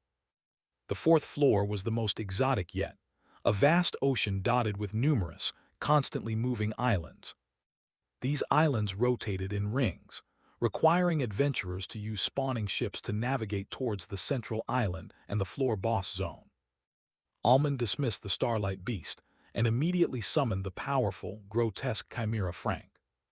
Almond quickly jumped onto the creature's back, preparing to take flight over the vast sea. The rest of the group quickly followed, mounting the Chimera to bypass the complex maritime routes. Flying was infinitely faster than taking the ships, allowing them to rapidly close the distance to the central boss island. During the flight, Almond finally delved into his newly unsealed memories, realizing something vital had just been revealed to him. Meanwhile, outside the labyrinth, the situation was progressing according to plan in the realm of S-grade dungeons. The 12 strongest teams, containing seasoned veterans, were now entering these colored S-grade dungeons. Admiral Rudra had orchestrated a hidden, grand scheme, relaying critical instructions only to the veteran leaders of each party. The world's top heroes prepared for the most dangerous challenge, the gold-bordered S-grade dungeons. The hardest dungeon, the Forest of the Dead, required the strongest team, led by Admiral Rudra. His group included 3 other old monsters from the top 10 families, forming an intimidating core. In total, 18 high-ranking leaders and experts were forced to join this suspicious expedition. As the party arrived, Rudra stopped everyone, turning back to face his assembled team with cold eyes. The other 3 old heads joined him, their combined presence instantly crushing the atmosphere. "Before we proceed," Rudra announced, "we have something far more important to take care of first." His gaze landed on Menek Combart, the leader of the Ironthorn Guild, singling him out immediately. One of the old monsters pointed a glowing finger at Menek, a tiny dot of volcanic lava forming at the tip. Liam Sunbreak, the Proximax Guild leader, frowned, demanding to know what was happening. Another old monster, Zana, simply told everyone else to move away and stand next to the leaders. The appearance of the Cursed Staff, a relic of immense power, caused everyone to sweat heavily in fear. Menek, utterly bewildered, nervously asked Rudra what he had done to deserve this confrontation. Christina, the last old monster, smiled chillingly while pointing her wand, its tip flickering with dangerous energy. Rudra, remaining silent with his arms crossed, simply asked Menek a single, pivotal question. "Where were you between the 5th and 7th of December?" he demanded, his aura heavy and oppressive. Meanwhile, in the red-bordered S-grade dungeon, Utopia of Entanglement, a similar scene played out. 3 other old monsters were confronting Jackal Carter, the head of a less-renowned family. In the cascading light grove, the third party also cornered their suspect, Kawa Ayaz. The leader of the Black Star Guild pointed her massive black meteor longsword directly at the trapped man. Back in the Forest of the Dead, Menek explained his absence, claiming he was in an A-rank dungeon. He insisted he had proof, having used those 2 days to gain an insight into wood elemental mastery. While the others asked probing questions, Rudra watched everyone, not just the target. Rudra had included 4 suspicious individuals in his party, trusting his gut about the true rats. His entire performance at the earlier meeting was simply a tactic to provoke a reaction from the traitors. He used his focus field mastery to observe every flicker of expression and body language in the crowd. The Admiral's suspicions were confirmed when one family head made a fatal mistake. Arwa Fadelin used Magic Whisper to secretly contact the other 3 suspicious individuals in the party. Rudra immediately confirmed the identities of the true rats by observing their panicked reactions. He instantly messaged the other 3 old monsters, apprehend them, disable them completely. No one, not even the rats themselves, expected the sudden, abrupt attack, catching them completely off guard. One of the family heads was instantly bound by magical snakes and paralyzed by poison. The other 2 were violently slammed to the ground and instantly restrained by powerful control skills. Rudra's scheme had worked perfectly, flushing out the traitors with 0 casualties to his own side. Admiral Rudra had already identified 12 suspected traitors hidden among the dungeon parties. Using clever tactics and sheer experience, the old monsters successfully disabled all the double agents. With security established, the 5 main parties and 7 others began their coordinated assault on the high-grade dungeons. These A-rank and S-rank dungeons were filled with monsters up to platinum level 150 and terrifying epic rank beasts. Fortunately, each party was led by an old monster, equipped with legendary items and powerful relic artifacts. Without the overwhelming power of these veterans, clearing the S-grade dungeons would have been completely impossible. Meanwhile, Almond and his group were taking a brief moment of rest during their own dungeon run. Suddenly, a powerful realization hit Almond regarding the secrets of his past life. He slapped his thigh loudly in surprise and excitement at the massive implications of the memory. "Damn," he muttered, startled by the scope of what he had just recalled. Lily, sitting right beside him, was immediately startled by his unexpected outburst. "What happened?" she asked him, sensing the sudden change in his usually calm demeanor. Almond quickly shook his head, offering a wry, forced smile to hide the truth. "Nothing, I just had a thought about a skill," he lied smoothly, hoping she wouldn't press further. Almond knew he couldn't reveal that he was gaining past life memories after clearing each floor. Lily, however, knew him too well, especially after experiencing his sharp senses firsthand. She leaned her head comfortably onto his shoulder, accepting his temporary evasion. "It's fine, I'll wait for you to tell me the truth when you are ready," she whispered, smiling. Almond weakly smiled in response, realizing he should have known better than to try deceiving her. He turned his head and gave her a quick, tender kiss, promising to share the secret later. Sitting just behind the couple, Marcus and Maya immediately looked away, embarrassed by the display. Their eyes coincidentally met for a brief, awkward moment, intensifying their mutual self-consciousness. They both quickly moved their gazes away again, their faces flushing with heat. Suddenly, Natalia sensed the romantic tension and slid herself right between them. Yo, I sense something spicy here, she declared with a wide, teasing grin. She looked between them one by one, suggesting they had feelings for each other. Maya rolled her eyes, annoyed by Natalia's constant meddling, and told the imp to mind her own business. Marcus quickly agreed, trying to divert attention by looking somberly toward the surrounding islands. Look how beautiful these islands are, he stated, desperately searching for a new subject. Natalia seized the opportunity, just like Maya, right? Marcus, caught in the flow, agreed instantly, only to realize his mistake immediately afterward. Natalia burst out laughing, enjoying the high entertainment value of Marcus's misery. Marcus clenched his fist, his face entirely red, and called her a Natowitch in frustration. Maya simply looked away, her ears visibly turning red from embarrassment, remaining silent. Almond, witnessing the antics, returned to his internal focus on the recalled memories. He understood that Phase 1, a massive game changer, would begin once the 10th floor was cleared. The 10th floor would transform into a major hub, requiring everyone to defeat its unique boss to proceed. Then a random world-scale event, decided purely by luck, would reshape global reality. Remembering the brutal Grimworld streaming event from his past, Almond felt a surge of resolve. I must rise fast and above all, he vowed, determined to prevent the destruction of this world. The group was crossing the map at breakneck speeds, covering 100 kilometers in barely 20 minutes.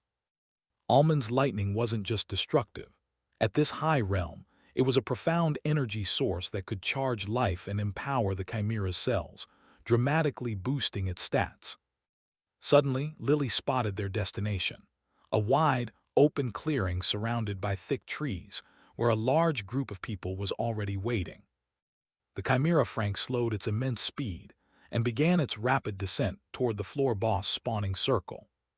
Below them, all the super rookies were gathered, along with their respective party members, awaiting the arrival. This was the powerhouse crew: Xavier the Piercing Light, Kira the Crescent Stormblade, Noah the Dreadsteel Swordsman, and a dozen other top talents.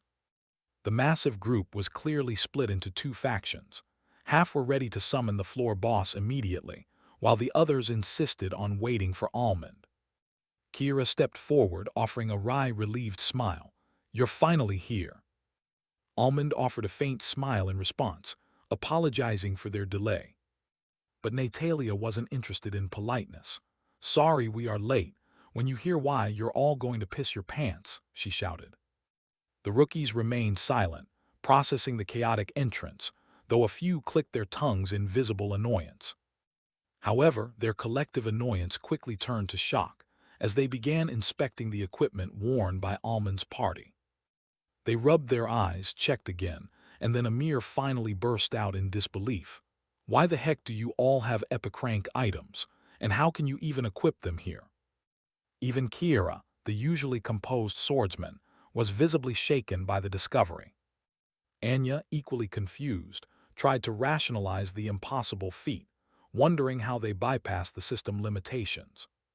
To answer their questions, Almond walked directly into the center of the crowd and pulled out a large, ornate reward chest. The rookies immediately inspected the chest, only to be further confused by its unfamiliar title: Heroic Challenge Reward Chest. Julian muttered loudly, questioning what kind of mysterious event they had stumbled upon. Natalia snorted, correcting him sharply. They didn't stumble on it, they qualified for it and earned it. Marcus immediately reminded her that only Almond had qualified, leading to a quick, violent disagreement. Lily stepped in, acting as the peacemaker, urging everyone to focus on the actual matter at hand. Kira asked Almond for the short version of the story regarding the mysterious challenge. Almond explained that the heroic challenge was a reward earned only by qualifying for and surviving a specialized life-and-death battle. Maya added that the challenge had appeared for them specifically in the second floor's boss zone, as Almond was the only one in their party who met the criteria. Hearing this, Noah, who had been training intensely to keep up, felt a renewed sense of pressure and acceptance regarding Almond's massive lead. Lily reiterated that while they planned to add members, not everyone would get the chance. Qualification would be necessary. Before discussing that further, Almond decided it was time to open the reward chest from the third floor's challenge boss. He paused, asking if any of the rookies had killed monsters on this specific island yet. Kira quickly shook her head, confirming they had all maxed their levels elsewhere and arrived here directly for the boss fight. Almond's eyes shone with satisfaction at the answer. The lack of monster kills was exactly what he wanted. Waving his hand, he summoned 8 of his most powerful spirit wraiths, who appeared instantly with imposing auras. The super rookies collectively gasped, finally seeing the sheer scale and power of the summons they hadn't witnessed before, especially the menacing Galvarin. Galvarin immediately knelt on one knee before his master, awaiting the command. Almond issued his command. The wraiths were to capture every monster on the island and bring them back alive, no killing allowed. Infernal Knight Ashkar loudly accepted the task, viewing it as a fun opportunity to refine his sword skills by limiting his power. Finally, Sylvia spoke up, warning her master of a mysterious natural phenomenon she sensed deep underground on the island. The team was completely confused when Almond's summon found a secret underground area they hadn't discovered yet on the island. Almond quickly dispatched Sylvia to investigate the new zone and ordered the rest of his summons to gather monsters for him. With the immediate danger gone, Almond moved toward the glowing reward chest, ready to claim the loot. But before he could touch it, Natalia dramatically stopped him, demanding they roll dice for the right to open the chest. The rest of the core party quickly agreed that a dice roll was the only fair solution for distribution. Kira, who had helped hold back the enemies, stepped forward, insisting she should also be allowed to participate in the roll. However, Natalia immediately shot her down, declaring only the main party members who bore the risks earned this exclusive right. Kira accepted the rejection with a sulky pout, but warned them that her luck was usually very good. Almond conjured a mana dice and rolled first, only scoring a disappointing 3, removing himself from the running. After everyone took their turn, Marcus erupted in loud, triumphant laughter, claiming the exclusive right to open the chest.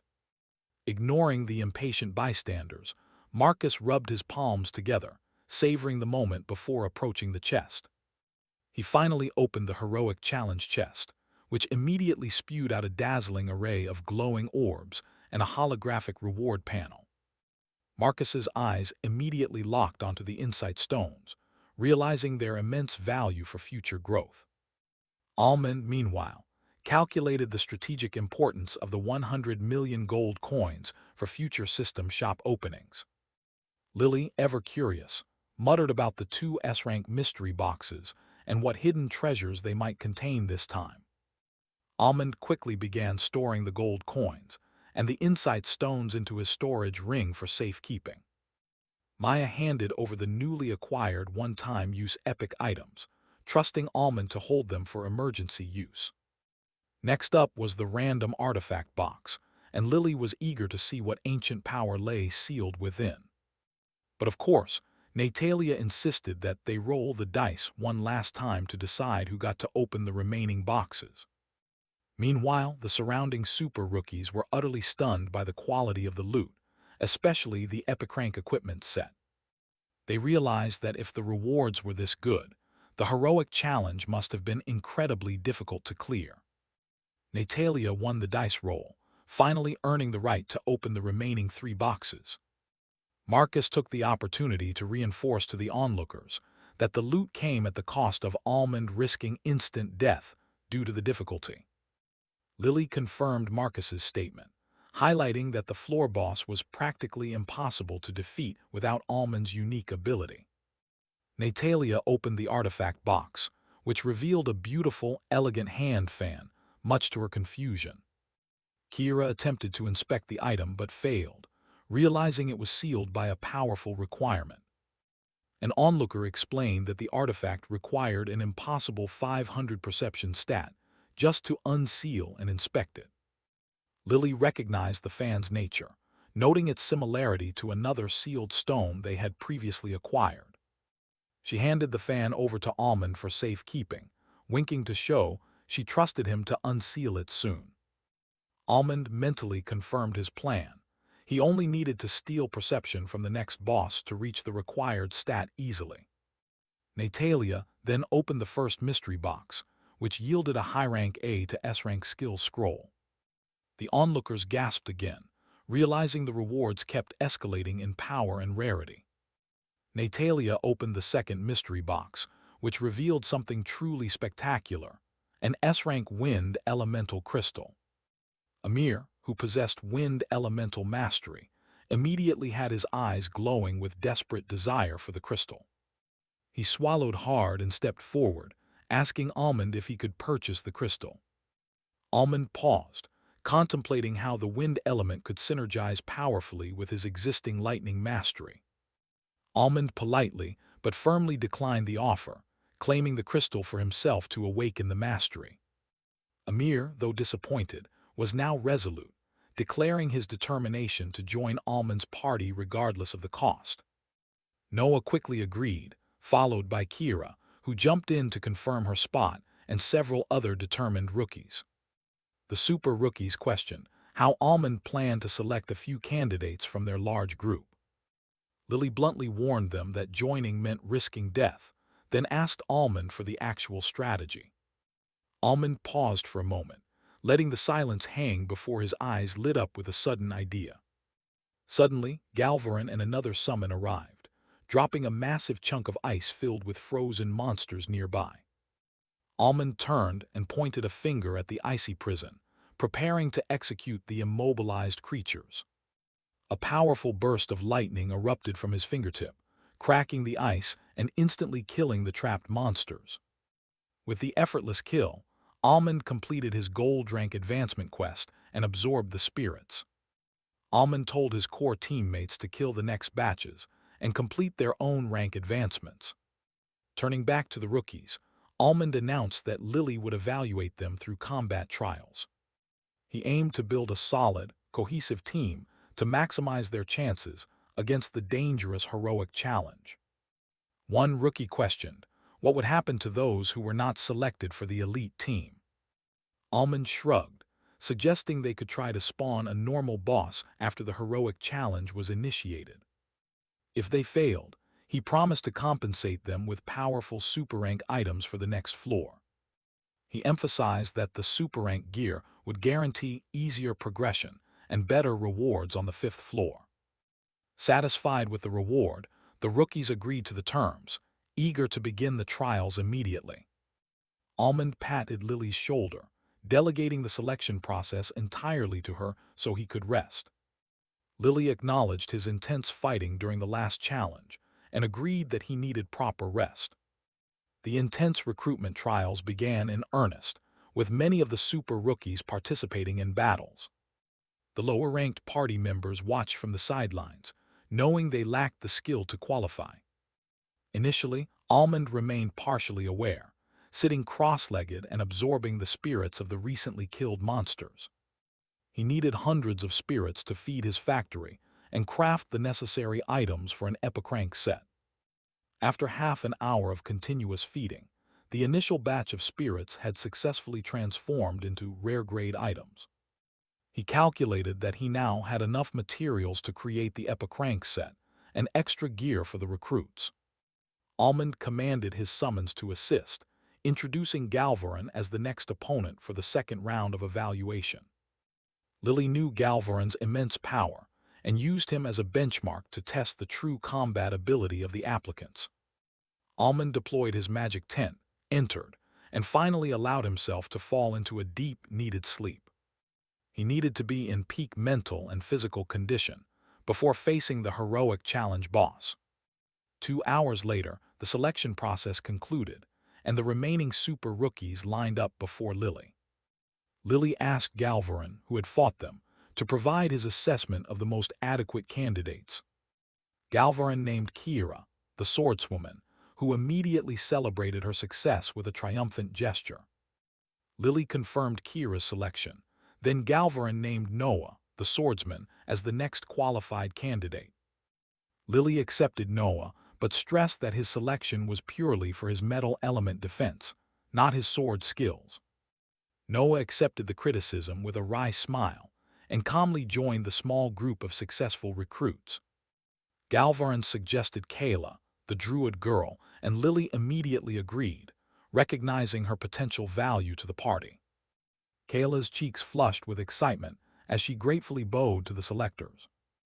Natalia greeted the new recruit, noting the strange contrast between her meek real personality and fierce, transformed state. Galvarin named the gunslinger Talia, concluding his list of candidates who felt truly adequate for the challenge. Lily added Iliara, the steel fortress, emphasizing the critical need for her strong defensive capabilities. She dismissed several close-range fighters, explaining that their combat style was too dangerous against the heroic boss. Close-range combat against the highly intelligent, humanoid bosses was too risky without proper epicrank defensive gear. Lily passed Gemma, the water loom Haze, recognizing her powerful water elemental mastery for crowd control. Xavier was accepted for his long-range penetrative ultimate attack, providing necessary specialized damage. Amir and Emma were selected for their utility in speed, wind buffs, and dangerous debuffs, despite their combat shortcomings. Lily regretfully dismissed two more strong fighters due to the extreme danger of their close-range whip attacks. She explained that the humanoid, high-intelligence heroic bosses required specialized defense that only epic gear could provide. With the selections complete, the new elite party was formed, ready for the challenge ahead. Almond woke up and immediately contacted Lily, instructing her to gather materials from his core teammates. It was finally time to unlock the Epicrank Forge option and craft the specialized gear set. Before gathering the materials, Lily addressed the rejected rookies, giving them the option to wait for the normal boss to spawn. She reiterated that if they moved on, Almond would still provide them with super rank items after the heroic challenge. The remaining super rookies, now given hope for a future shot at the 5th floor's heroic challenge, continued their preparation. Lily quickly got down to business, collecting the necessary epicrank items from Natalia, Maya, and Marcus for the upcoming crafting session. She instructed the trio to teach the others about their prior heroic boss strategies, focusing on creating openings for Almond's devastating final attacks. Marcus grinned, knowing these contributions meant Almond would soon be cooking up some seriously cool, powerful new items. Suddenly, Maya dropped the bombshell. Their party had managed to enter a universal leaderboard. The revelation of a universal ranking instantly stunned the newer rookies, confirming the existence of many other worlds. Talia, her eyes sparkling with curiosity, immediately insisted on seeing the mysterious leaderboard for herself. Marcus pulled up the data, allowing the newcomers to see that their party was already ranked highly on the 2nd floor's challenge list. Natalia, swelling with pride, quickly clarified that their success was mostly thanks to Almond's overwhelming power, of course. As the veterans recounted their heroic experiences, the newer super rookies felt a rush of excitement for the unknown challenges and rewards ahead. Meanwhile, Sylvia had discovered a hidden area underground and, facing an unexpected boss, called for immediate backup 20 minutes prior. She used the mysterious connection shared by all spirits to telepathically summon her comrades for help. Benedict and Nisara quickly rushed to her location, while Ashkar and Galvarin remained behind to continue sparring with the rookies. Together, the spirits defeated the Guardian boss and ventured deeper into the new cave entrance it had been blocking. Once inside, Sylvia finally located the intense source of pure nature power she had been sensing. The cavern was small and entirely barren, save for a single, vibrant patch of greenery in the center. Standing upon that patch was the Tree of Verdant Path, a small tree with light green leaves and branches laced with golden patterns. The spirits immediately recognized its special rank and learned that training here could awaken and enhance flora elemental mastery. Recognizing the magnitude of the discovery, Benedict decided they needed to contact their master immediately. Almond, having just sacrificed 5 epic items, was in the middle of designing his new sword when the urgent message arrived. He informed Lily that Sylvia had found something worthwhile, and they needed to check it out right away. They quickly emerged from the tent, giving brief instructions for the super rookies to continue their training. The duo dashed into the woods, following the mental compass provided by the spirit summons. They soon arrived at the entrance of the underground passage, where Benedict was patiently waiting for their arrival. Moments later, they stood before the tree, genuinely shocked after reading its detailed and powerful description. Lily couldn't help but smile wryly, wondering how such a major treasure had remained hidden for so long. Almond realized this must have been a closely guarded secret by a powerful guild in his past life, and he turned toward Sylvia. Sylvia hesitantly approached her master, rubbing her fingers together as she struggled to voice her unusual desire. Noticing her body language, Almond offered a gentle smile and encouraged her to say exactly what was on her mind. She finally confessed. She wanted to absorb the entire tree to gain a substantial increase in power. Almond and Lily exchanged surprised glances, then looked back at the small, powerful tree in the center of the cavern. Almond quickly agreed, believing that Sylvia absorbing the tree would ultimately bring them more benefit than keeping it for communal training. Sylvia's face instantly flushed with overwhelming excitement and gratitude for her master's trust. Benedict laughed, confirming that the absorption would bring immense, necessary benefits to the nature spirit. Lily then inquired about the duration of the process, curious to know how long the absorption would take. Sylvia couldn't give a precise estimate, but was told to begin immediately and provide a rough time soon after. With intense determination, Sylvia sat down beneath the tree, ready to begin the profound transformation. Mysterious vines erupted from the ground, quickly weaving around the tree and Sylvia until they formed a large, pulsing green sphere. Almond received the mental message. Sylvia would be done absorbing the energy in approximately 1 hour. After ensuring the path was completely closed off for security, Almond and the others left the cavern. Lily and the spirits rejoined the sparring while Almond retreated to the magic tent to begin crafting his new epic rank set, starting with the sword design. Almond prepared to forge a new set of epic gear, selecting only the most powerful gold rank and Labyrinth boss spirits. After a minute of intense brainstorming, Almond began the forging process, channeling energy into the raw slabs. He started with a long sword slab, intended for Lily, incorporating 3 mighty ingredient spirits for an epic grade guarantee. The power of the Death Knight of the Apocalypse was infused directly into the weapon's core structure. Next, Almond forged the light armor slab, designed to offer agility and exceptional magical defense. He moved quickly to the armored boots slab, adding the War Knight and Dark Storm Falcon spirits for speed. Almond inspected the boots design, which included small, retractable wings for a new method of flight. He realized that having wings at the feet would offer better maneuverability and faster turning during aerial combat. The final piece was the helmet slab, synthesized with powerful Nightmare and Chaos Weaver spirits.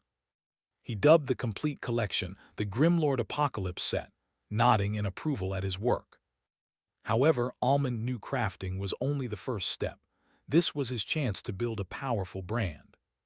Gold coins would soon become far more valuable, and he needed vast resources from the Labyrinth shops.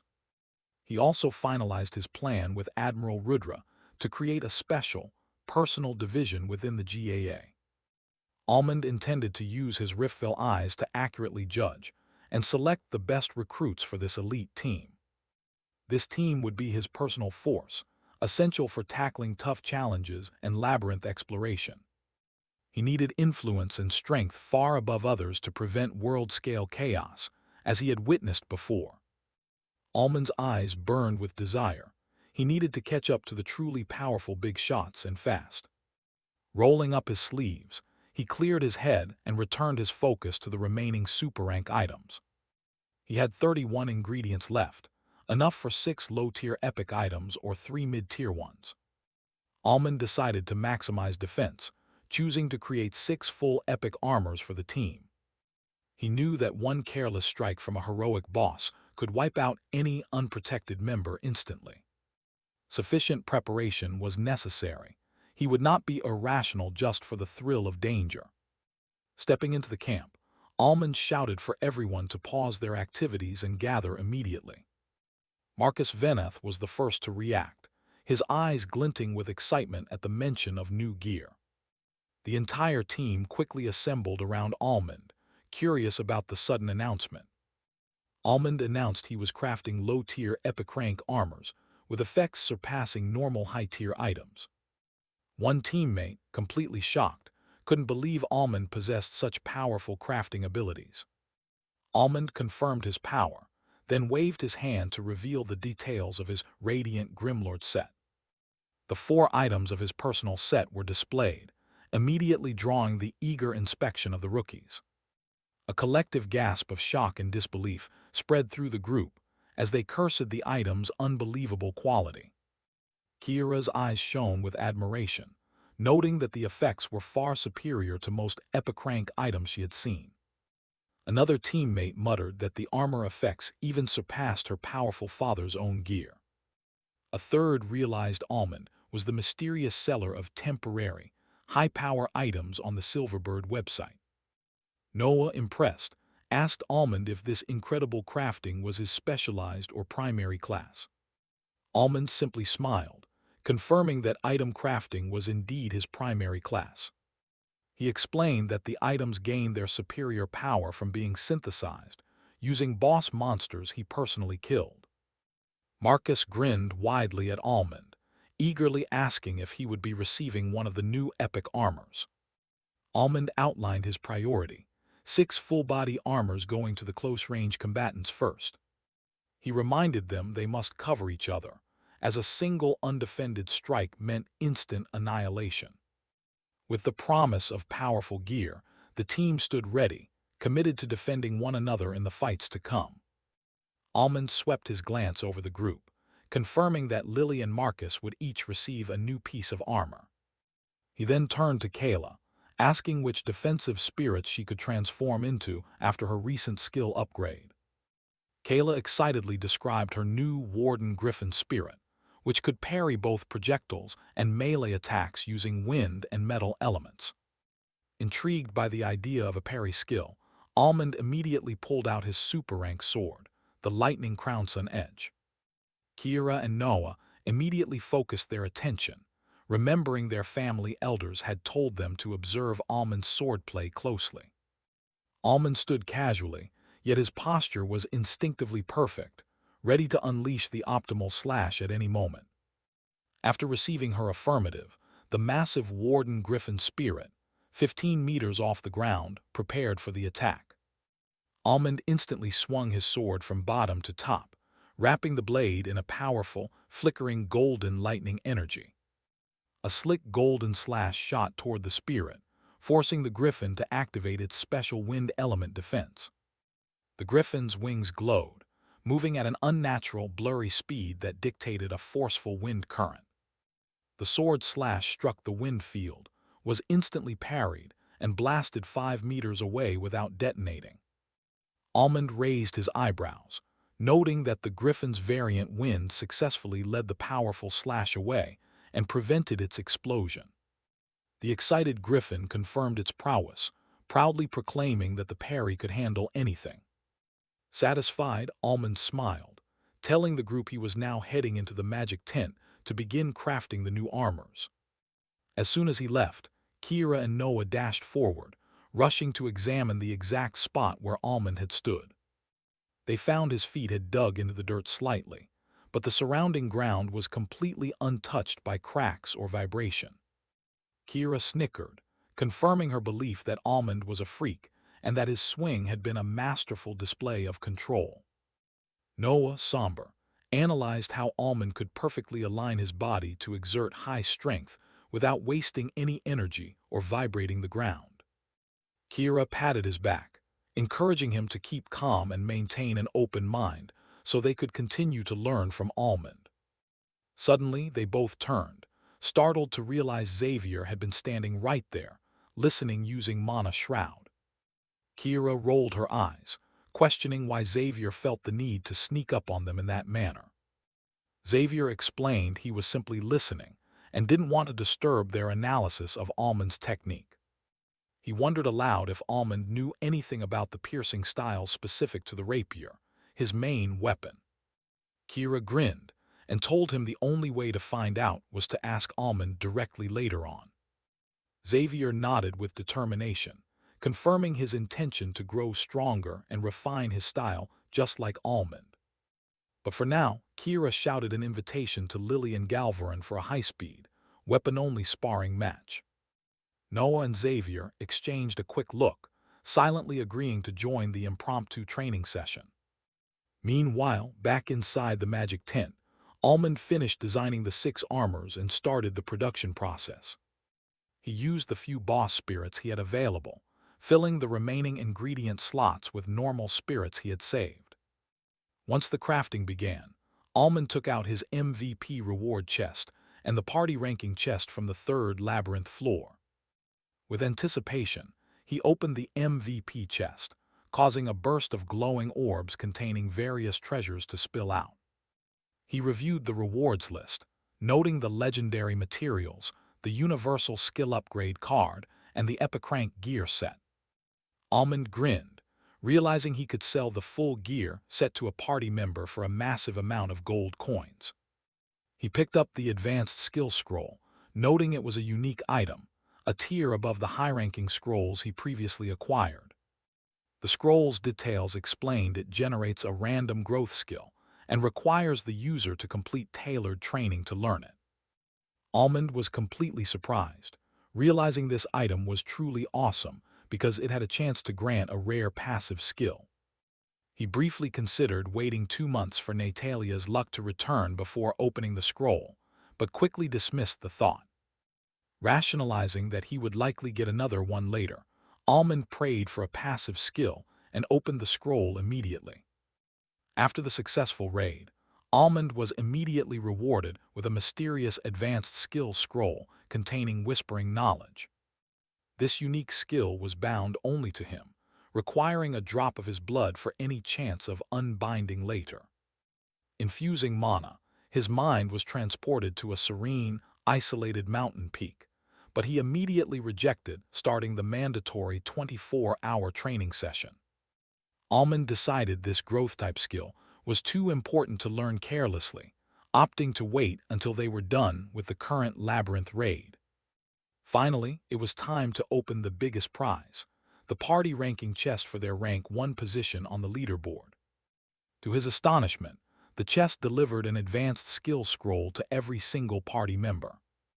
The rest of the party, startled by the sudden notification outside, quickly gathered inside the magic tent, scrolls already in hand. Almond then brought up the next major reward, the X-Factory fruit, which offered a massive stat boost and the mysterious potential codex. He warned them not to eat it carelessly, as the fruit's main benefit could be accidentally wasted on a minor breakthrough. Natalia decided she would save hers for a major elemental mastery breakthrough, and the rest of the party agreed to wait for the perfect moment.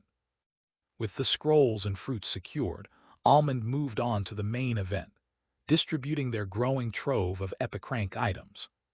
He explained that he had already sacrificed 10 previous epic items to unlock the powerful Epic Forge option.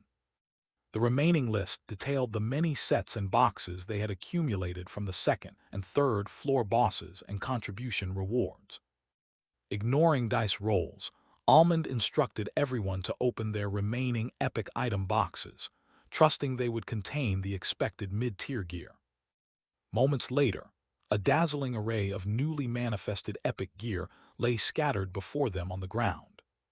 Almond tallied the gear, noting that including his own set, they now possessed 4 complete epic sets, enough to fully equip 4 primary members. Lily suggested they move outside the tent to properly distribute the loot, based on everyone's attributes and combat roles. Distribution began with Marcus, who was assigned the Ashen Earthcaller set, perfectly suited for his Earth elemental mastery. Marcus was also instructed to immediately use the Sigil of Guardian Flame, a one-time item that would summon a Flame Guardian for defense.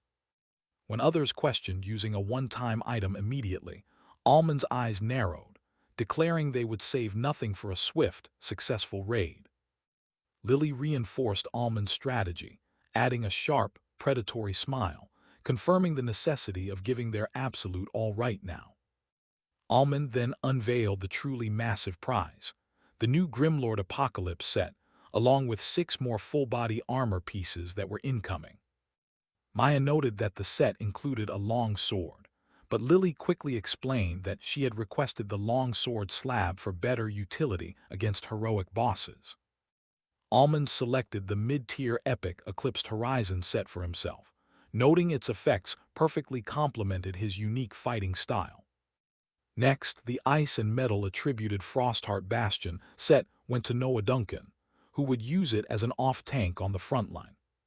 The powerful Radiant Grimlord set, Almond's former gear, was then assigned to Kira Ruggieri, the only other proficient sword user. Kira was thrilled, jokingly wondering aloud if the gear still smelled like him, causing immediate reactions from the group. The rest of the backliners communicated via Magic Whisper, exchanging amused and knowing comments about Kira's bold flirtation.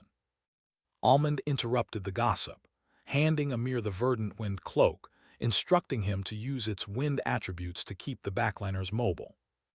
Kayla received the silken ember tunic, accepting the item with a slightly puff-cheeked smile of gratitude.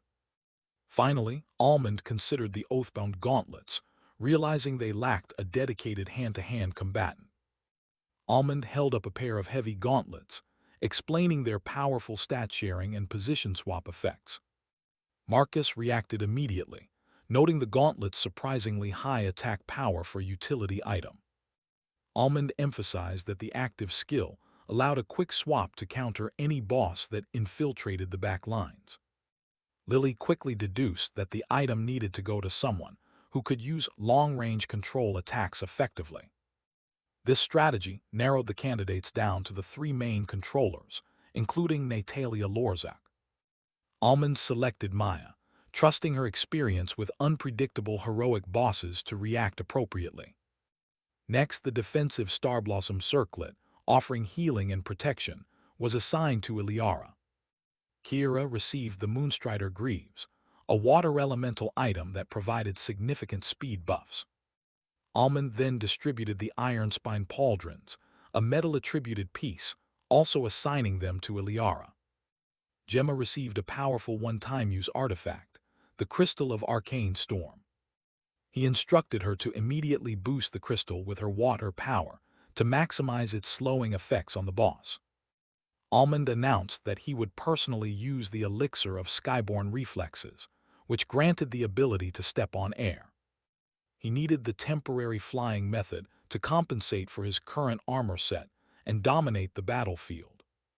With the main epic items distributed, the team spent 10 minutes testing the effects and practicing their new gear.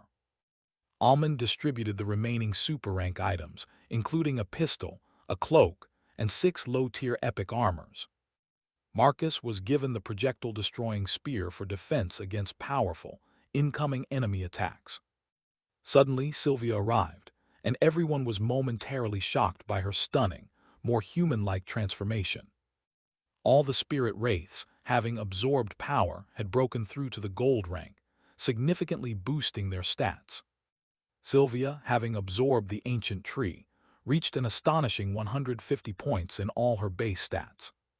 She also gained the new trait, Mother of Nature, increasing her mastery over flora element and healing. The trait allowed her to transform into a tree, maximizing healing and focus during high-stress situations. With all preparations complete and Sylvia returned, the team gathered at the magic circle. Kira placed the necessary items into the circle, activating the system prompt for the heroic challenge. Almond instructed everyone to mentally agree to proceed, securing their commitment to the upcoming battle. The system confirmed their agreement, locking the party inside the labyrinth until the challenge was complete.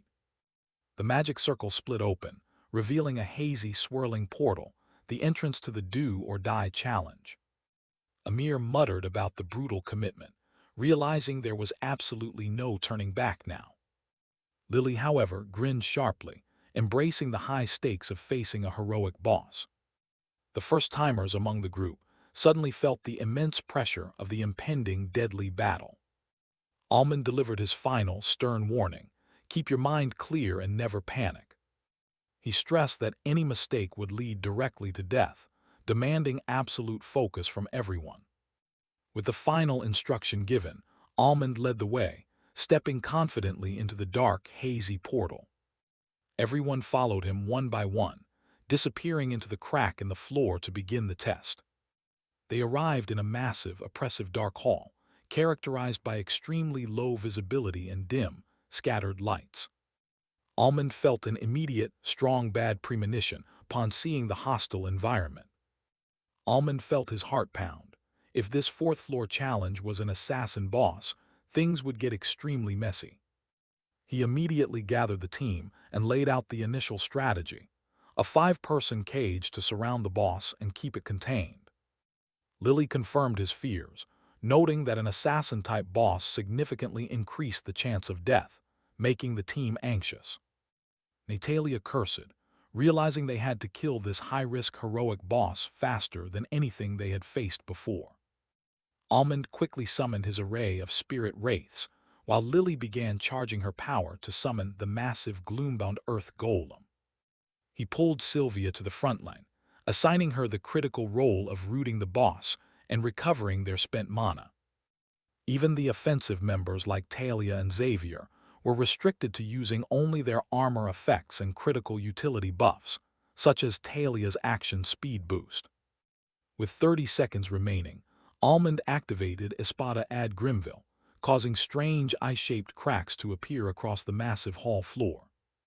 Lily, ready to deploy her powerful debuffs with her S-rank Darkness Mastery, moved quickly to follow Almond toward the center circle.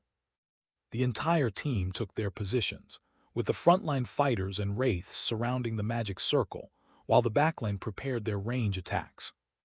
Maya targeted Almond, enhancing his focus and perception as part of the strategy to give him the highest possible reaction speed. Everyone consumed their specialized elixirs and activated their focus fields to counteract the constant mana drain caused by the low lighting in the challenge hall. The system announced the enemy, the heroic challenge floor boss, Shouted Blades Urvagus of Evernight Domain. A hazy storm of darkness erupted from the center magic circle as the incredibly dangerous assassin-type boss began to materialize. The darkness subsided, revealing a 2-meter-tall humanoid figure clad in a black, embroidered robe and holding 2 long, curved daggers. Before the organized frontline could even initiate their attack, the Shouted Blades Urvagus vanished completely like a wisp of smoke. Almond's supreme focus field instantly captured the boss's displacement, realizing with horror that the assassin had targeted the vulnerable backline. The killer appeared silently right behind Natalia Lorzek, twin daggers raised high, moving like a Death Reaper ready to strike her down. Urvagus was swinging his blades at Natalia, but Almond wasn't having it. Using rift displacement, he instantly swapped places, appearing right in front of the deadly attack. Just as Almond stabilized, Maya accidentally body-swapped with him too, launching him a few extra meters away from the boss. Almond, having stolen Urvagus's strength, launched himself forward, meeting the boss's twin blades in a deafening, reality-shattering crash. The duel was intense, but Urvagus's relentless speed found a tiny gap, cleanly severing Almond's arm despite his reflexes. While Almond bought time, Sylvia unleashed her full power, causing dozens of massive vines to erupt from the ground, attempting to restrain the heroic boss. Black flames erupted from Urvagus, burning the vines, but Lily immediately followed up by drowning the boss in a stream of gloomy, slowing earth elemental energy. With Urvagus briefly immobilized, Natalia seized the opportunity and unleashed her celestial songstress skill, landing a critical stun.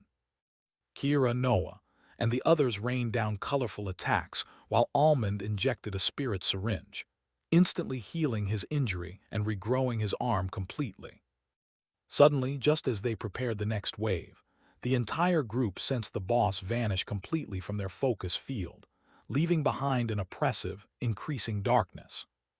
With the boss gone, they frantically chugged mana potions, knowing their brief window of safety was rapidly closing before the next terrifying ambush. Almond, whose senses were now unmatched, took tactical command, directing the control-type users to observe closely and prepare for their single chance. The silence was agonizing as the entire team waited, muscles tense, knowing that the smallest flicker of movement meant impending doom. In a terrifying flash, Urvagus emerged from the ground right behind Maya and Nisara, already swinging his twin blades in a deadly, instant motion. Nisara made the ultimate, split-second decision. She self-destructed, erecting a crude wall of ice to shield Maya from the resulting explosion. The icy blast gave Almond the opening he needed. He appeared instantly, veins popping, delivering 6 blinding slashes with absolute severing. The specialized attack sliced Urvagus's body into 6 distinct pieces, physically severing their connection while leaving the boss still conscious. Gemma, reading the situation perfectly, instantly activated the Crystal of Arcane Storm, trapping the dismembered boss within a powerful, swirling vortex of elemental energy. Galvarin, Ashkar, Benedict, and the other spirit wraiths immediately dove into the chaotic storm, unleashing their highest-strength skills at the trapped boss. Benedict, the Dark Pope, focused his shadow mastery solely on containing Urvagus, ensuring the boss couldn't use the darkness to escape the terrifying assault again. Almond swiftly jumped out of the storm, stepping onto thin air thanks to the elixir's effects, preparing to deploy his complex void-bound rifts. Maya quickly regained her composure and drew back her bowstring, waiting for a clear shot to freeze the boss if an opportunity arose. Within the raging storm, the wraiths fought a chaotic battle, but the severed pieces of Urvagus still deflected all incoming attacks with chilling efficiency. Meanwhile, Sylvia utilized her traits to support the entire team, continuously healing, recovering their mana, and maintaining a necessary sense of calm amidst the chaos. Finally, the team caught a breath long enough to inspect the status of the terrifying Shrouded Blades Urvagus. Almond immediately used Divine Divider's Harvest to steal half of Urvagus's perception stat, then quickly pulled out the newly acquired Quetzal's Windgod Handfin artifact. After a quick glance at the powerful wind domain effects, Almond realized the fan was completely useless in their current, desperate situation. Inside the arcane storm, Urvagus's black aura surged violently, threatening to overwhelm and extinguish the elemental powers fueling the massive vortex. Almond was fully prepared, utilizing his specialized perception gear and the space-attributed Eclipsed Horizon set that boosted his control over void techniques. The dreadful black sphere of the Void Veil appeared as the arcane storm darkened around the battlefield. Despite being cut into 6 pieces, the boss Urvagus quickly stitched himself back together using shadow energy. Urvagus began to spin wildly, unleashing dozens of shadowy black blades that destroyed the flow of the arcane storm and forced the team to dodge. The chaotic black blades immediately killed several summons, forcing the high-tier spirit wraiths to step up for their second round of engagement. Ashkar roared in rage, gaining a massive 50% stat boost, while Benedict resurrected as a formidable black fallen angel. Galvarin unleashed his full power, transforming the battlefield into the ethereal ruins of a destroyed kingdom around him, boosting his power by 100%. But Urvagus was even more dangerous, now looking like a terrifying abomination held together by pure black shadow energy. Urvagus seized control of the shadow, instantly generating massive black slashes that obliterated Galvarin, Benedict, and Ashkar simultaneously. Knowing the summons were expendable, Almond entered Phase 2, refining the Void Veil and overlapping it onto his sword for maximum control. Everyone focused intently, but the boss vanished only to reappear instantly behind every single member of the team. The team was horrified, but Almond remained calm, immediately sensing which shadow clone was the true Urvagus behind his own back. He quickly relayed a critical command to his nearby teammates: protect Maya while she prepares a direct counterattack. Others reacted instantly. Kayla parried an attack meant for Natalia, while Kira and Amir shielded Lily as she charged her power. Amir and Lily took hits, but their protective gear ensured they weren't fatally wounded, confirming they weren't facing the real boss. Marcus activated his Geostar Dome, consuming the remainder of his mana to create a powerful shield protecting his immediate group. The true Urvagus, sensing Almond was the biggest threat, focused his entire attack on the commander, aiming to slice him into pieces. But this was the boss's last mistake, as Lily, utilizing her S-rank darkness mastery, materialized silently right out of the true Urvagus's shadow. She struck instantly with the full force of her voidless Sunderer, drastically reducing the boss's defensive shroud. Almond grinned, displacing space to instantly turn and unleash his Phase 2, Void Catastrophic Strike. Boom! Right before impact, Almond instantly warped Lily away and intentionally reversed the spatial severing, forcing Urvagus back into one body. The combined attack dealt a devastating 68% damage, and although Urvagus dodged the fatal vertical slash, his entire lower half vanished instantly. With Urvagus critically injured and half gone, the rest of the team was ready to execute their final, coordinated sequence. Xavier unleashed his rapier first, a pure light-type attack that consumed all his mana, causing a blinding white-golden flash. Natalia's sound ring struck next, stunning the boss instantly and interrupting his healing process and the activation of his next phase. Almond noticed the boss attempting to heal, but it was too late as he placed a massive spirit nuke directly above Urvagus' stunned head.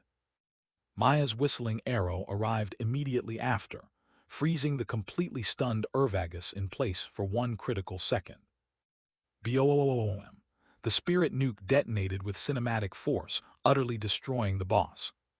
The system immediately confirmed their success, announcing the defeat of the Shrouded Blades' Urvagus. Not only did they win, but the Grim Breakers secured the top rank on the leaderboard by defeating the boss in a record 37 seconds. The massive adrenaline rush slowly subsided, as Gemma weakly questioned if the fight was truly finished. The rest of the team emerged from their defenses, faces flushed and expressions strained from the terrifying high-speed encounter. Sylvia reported that the dark poison from the clones almost killed Amir, but since the boss was gone, her healing was now taking effect. Almond, his mind aching from the heavy concentration required, instructed everyone to gather up and set up camp immediately. Talia, Xavier, and Gemma lamented feeling useless, but Marcus reminded Talia that her initial speed buff was crucial for Almond's survival. Natalia noted the unexpected assassin nature of the boss, while Lily explained the difficulty of coordinating against such high-speed, individual teleport attacks. Kira arrived with Sylvia, who was carrying the unconscious Amir. The group confirmed he was fine, praising Sylvia's rapid healing powers. Everyone agreed that without Almond's crazy skills and tactical leadership, the challenge would have been impossible. Finally, with the team gathered and recovering, Almond took out his magic tent, entered, and immediately collapsed onto the bed to rest his mind. Admiral Rudra and the other veteran adventurers had successfully cleared their S-grade dungeons, securing several legendary items. Their immediate next step was to return to the GAA headquarters to interrogate the captured spies, or rats, for critical intelligence. They needed this information to safely tackle the 10th floor boss without unnecessary risks or hidden enemy interference. The interrogation concluded just as the first 24-hour cycle since the 10th floor opened had passed. A global system announcement flashed across every device on Earth, immediately alerting the public to the dire situation. The warning stated that 50% of the world's dungeons would now accelerate their progression toward a dungeon break. If the boss remained undefeated for another day, 68 dungeons would simultaneously break, unleashing chaos. While public figures scrambled to maintain calm, the adventurers focused intensely on preparation for the inevitable battle. All major guilds and organizations were rushing to secure the necessary items and potions for the upcoming raid. The 10th floor boss raid was officially scheduled to commence in 8 hours' time. The interrogation had successfully yielded names of criminal adventurers operating deep within the underworld. Rudra and the other veteran hunters immediately launched rapid raids targeting these newly identified locations. However, the underworld figures were too quick, and the raiding parties ultimately returned without capturing anyone. They now faced the risk of these hidden enemies interfering during the critical 10th floor boss battle. Meanwhile, back inside the dungeon, Almond briefly woke up as the contribution ranking rewards materialized. Almond had secured rank 1, earning the prestigious MVP reward chest for his overwhelming contribution. Lily Darkwood took rank 2, receiving multiple legendary item boxes and specialized weapon selection boxes. Natalia and Maya tied for 3rd, each receiving their own generous haul of legendary gear and insight scrolls. The rest of the high-ranking party members also received substantial rewards, including epic gear and gal roulette tickets. Marcus shouted in disbelief, realizing they were acquiring legendary items at a stage far earlier than most global adventurers. The group was ecstatic, realizing that the rewards were individual sets, not a single communal box to be shared. Noah grinned, confirming the rewards were truly exceptional for clearing a heroic boss of this tier. Kayla eagerly pointed out that the massive floor boss slaying reward chest was still waiting to be opened. Natalia, however, quickly tempered the excitement, warning that the next 5th floor heroic boss would be a terrifying challenge. Lily turned toward Almond, who appeared to be deep in contemplation despite the celebratory atmosphere. Almond confirmed their concerns, stating that the victory was too dependent on his strength and that this imbalance needed to be fixed. The entire group fell silent, forced to acknowledge the truth that they would have died without his immense damage output. Almond then announced his new training plan. Only Lily would join him to farm and explore the 5th floor. The others were instructed to team up and focus on improving their individual skills until the end of the current cycle. Lily was secretly thrilled, finally getting the opportunity to adventure with Almond on a floor, even if it was just the two of them. Maya accepted the challenge, her eyes glinting at the idea of exploring the vast, 500-kilometer radius of the 5th floor. Kira agreed, noting that the sheer size of the 5th floor guaranteed opportunities for growth and discovery. Before opening the final chest, Marcus stepped forward to address Almond with a proposal. Marcus proposed that Almond, as the MVP, should have the sole decision-making power over the contents of the shared chest.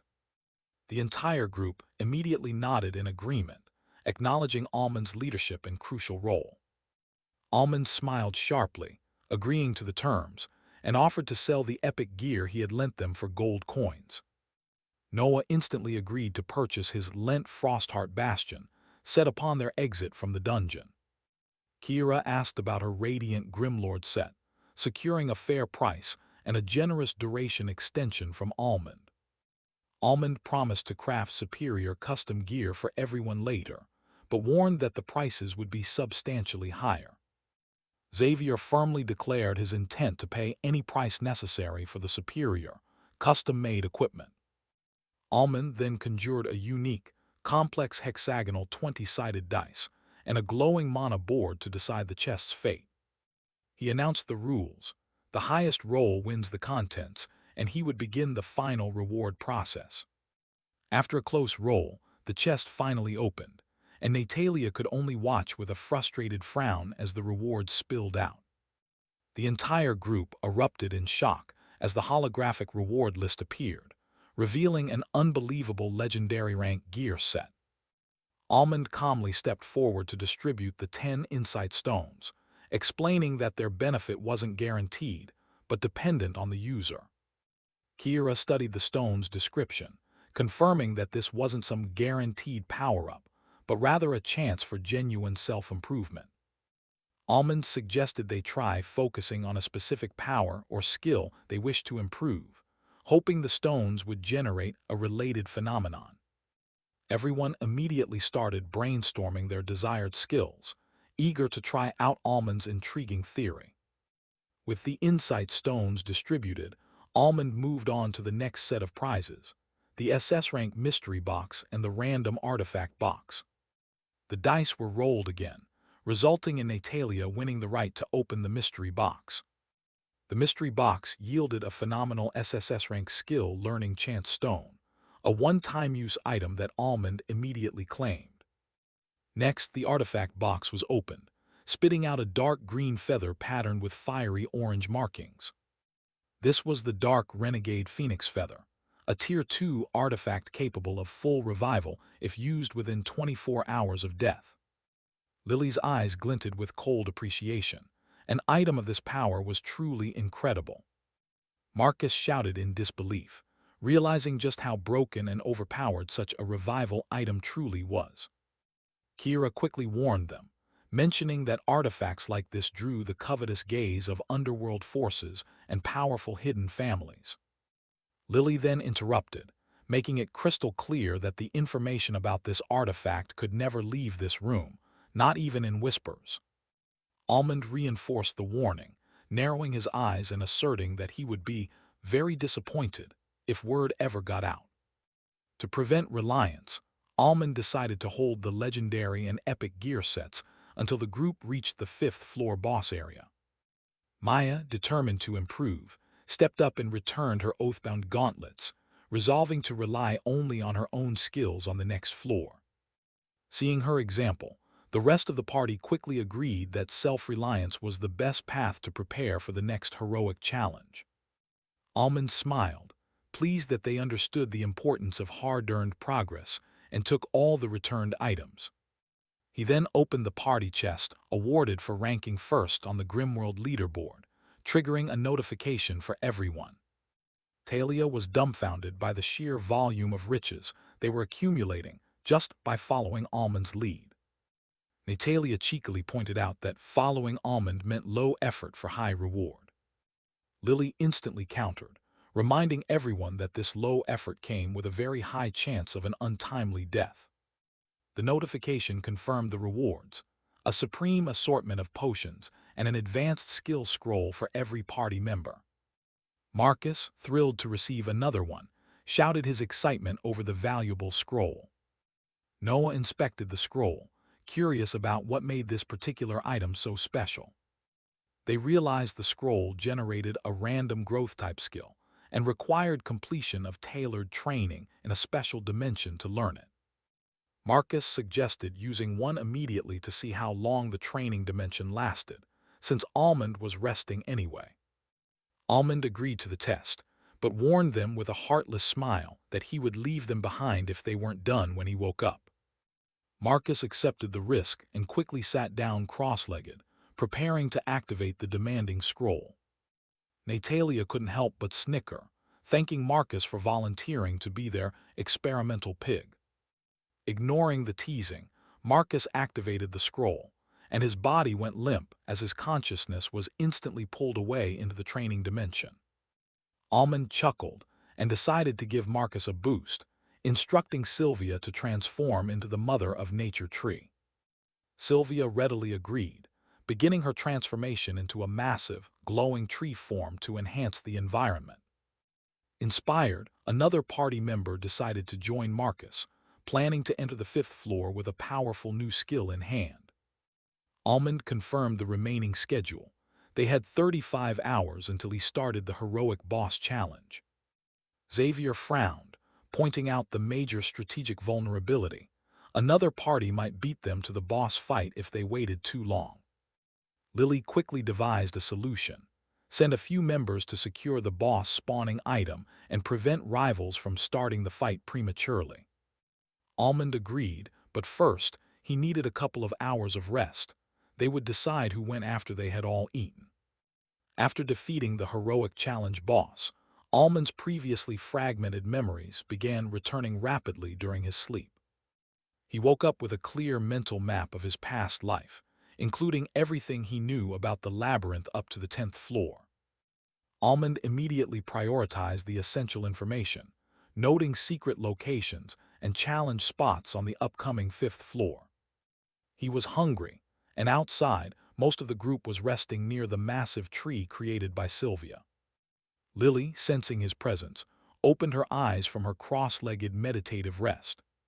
She offered to heat up the food, and Almond gratefully accepted the meal. Almond then confirmed the strategy for the 5th floor boss item. Xavier, Natalia, and Noah would be the ones hunting it. To ensure their success and the item's safety, he decided to send the powerful spirit wraith Galvarin to accompany the trio.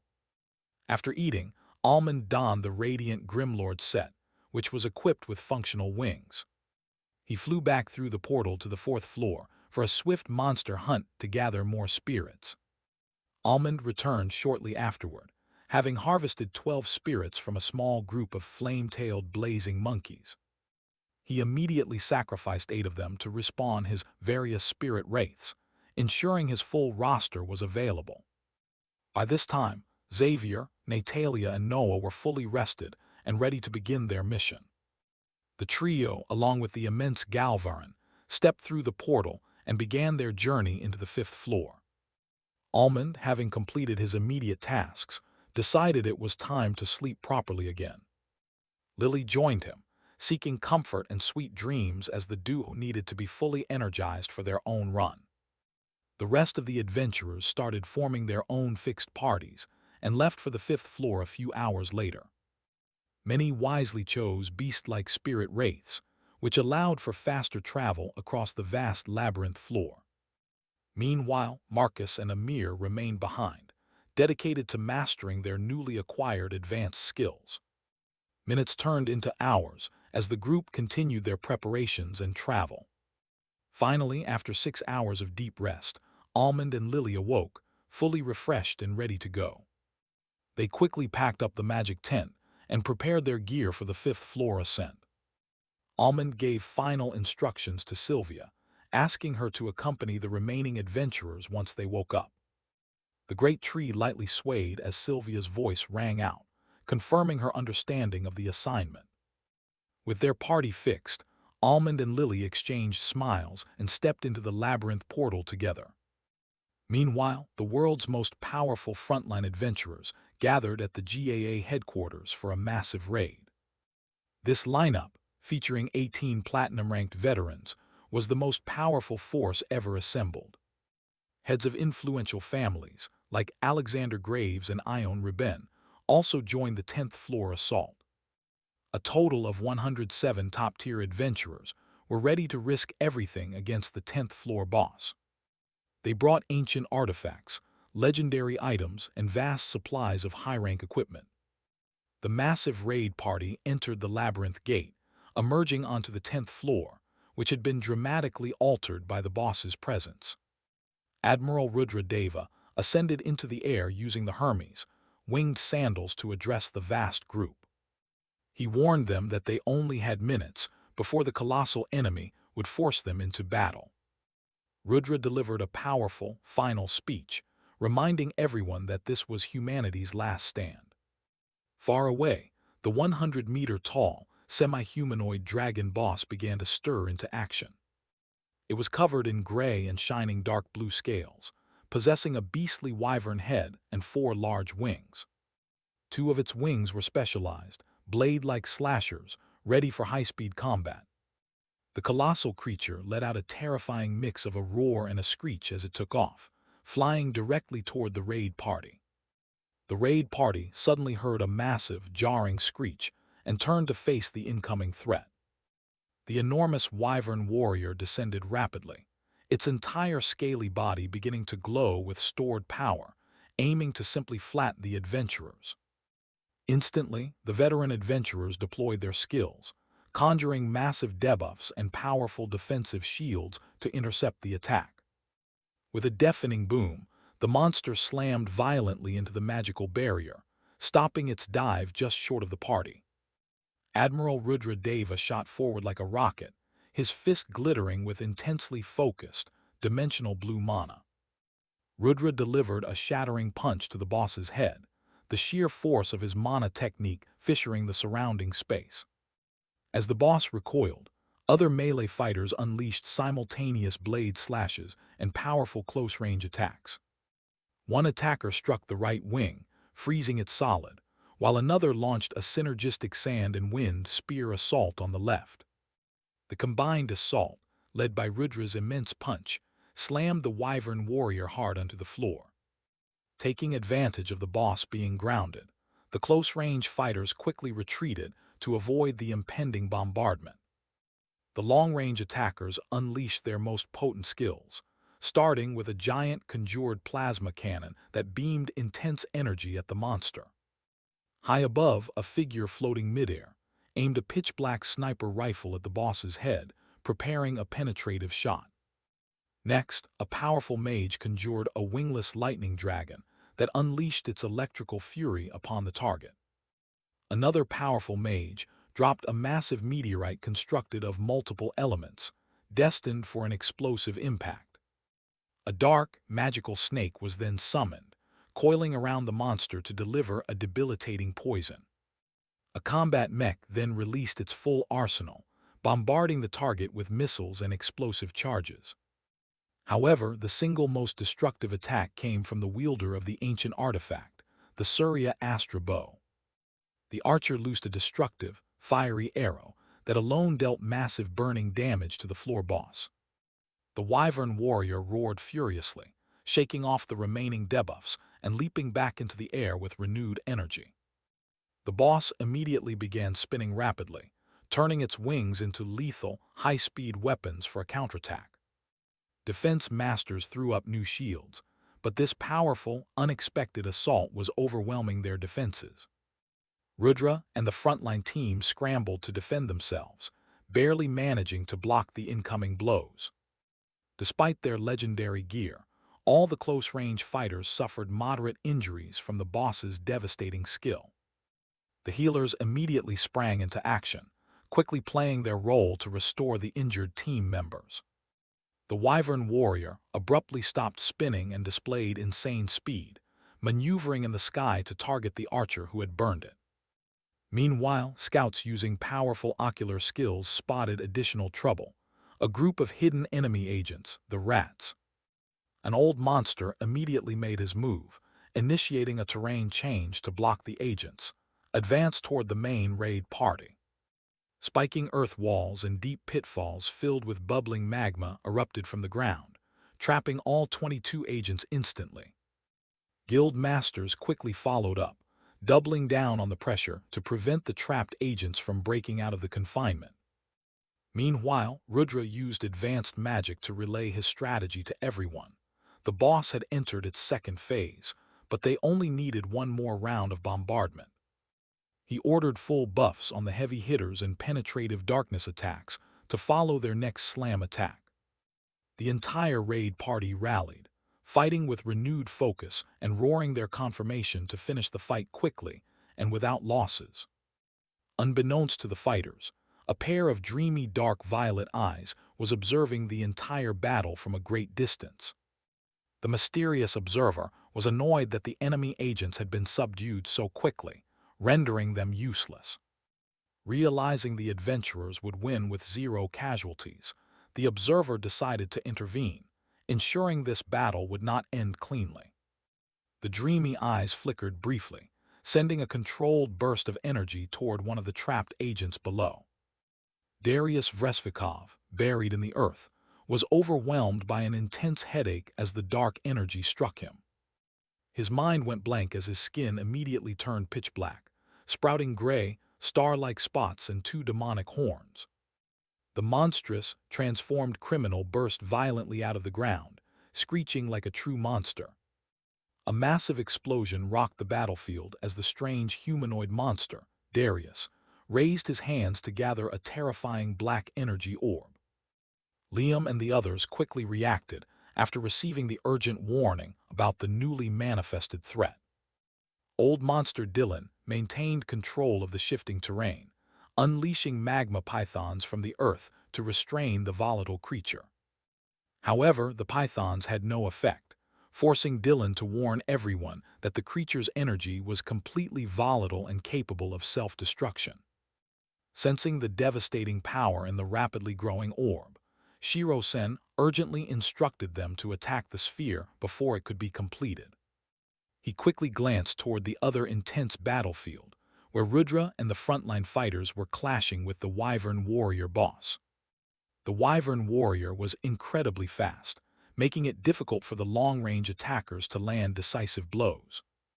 Shiro-sen contacted Rudra, asking him to prevent the Wyvern from using a large area attack so the mirror could be used on the black monster threat. Rudra, entirely focused on his mission, simply confirmed the plan, telling Shiro-sen to do what was necessary. Following Dylan's warning, Liam and the others hurled all their long-range skills at the growing threat. But the strange creature absorbed every single attack, causing the black orb to swell even larger. Frustration mounted as the fighters cursed, wondering what they were supposed to do against such a power.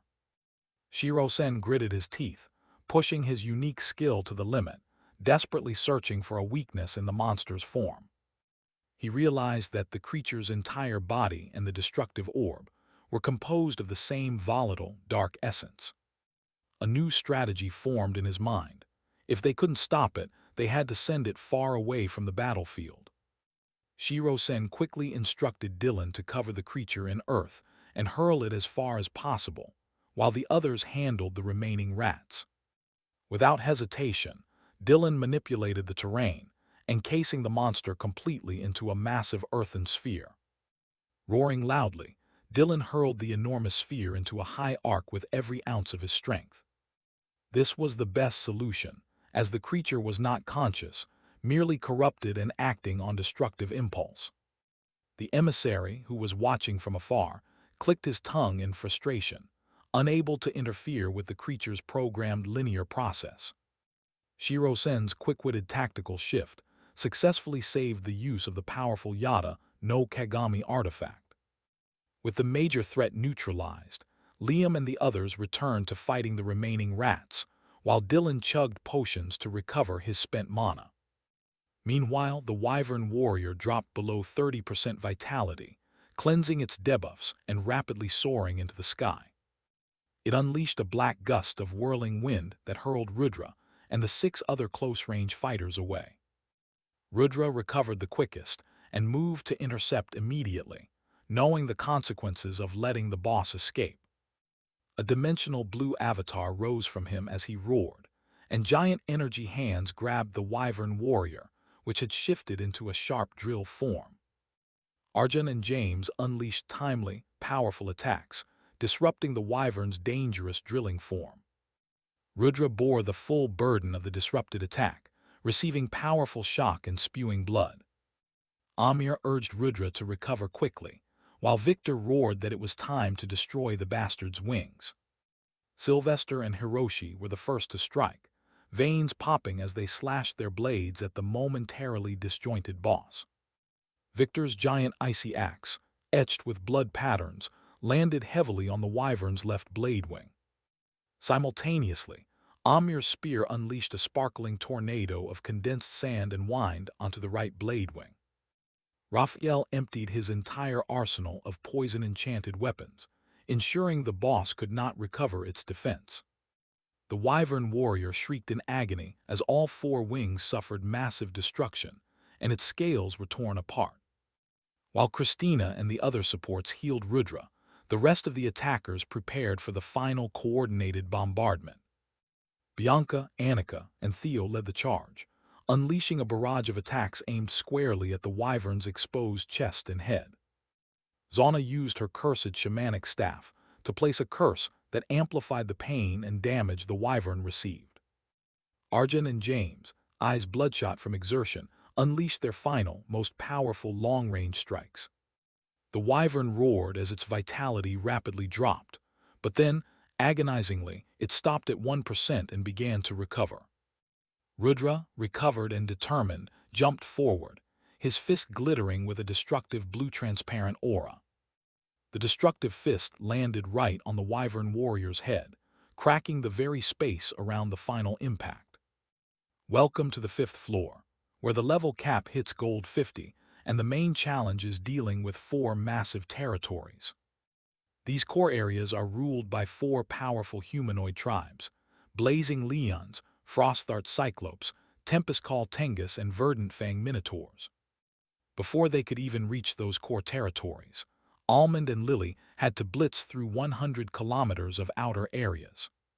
Their first stop was the ruins of Nexite City, crawling with darkness and earth-attributed Nexite vermins.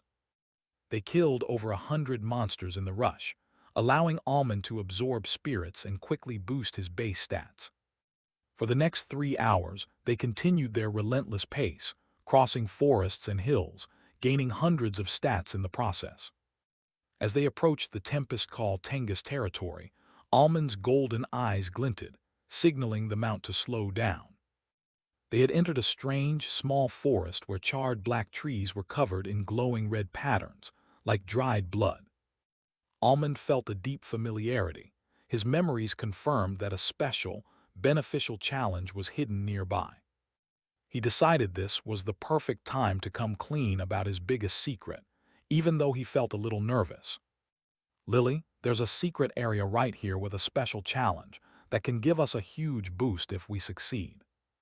Almond, holding her waist, explained that this challenge was not repeatable and that he didn't know if anyone had ever found it in this world.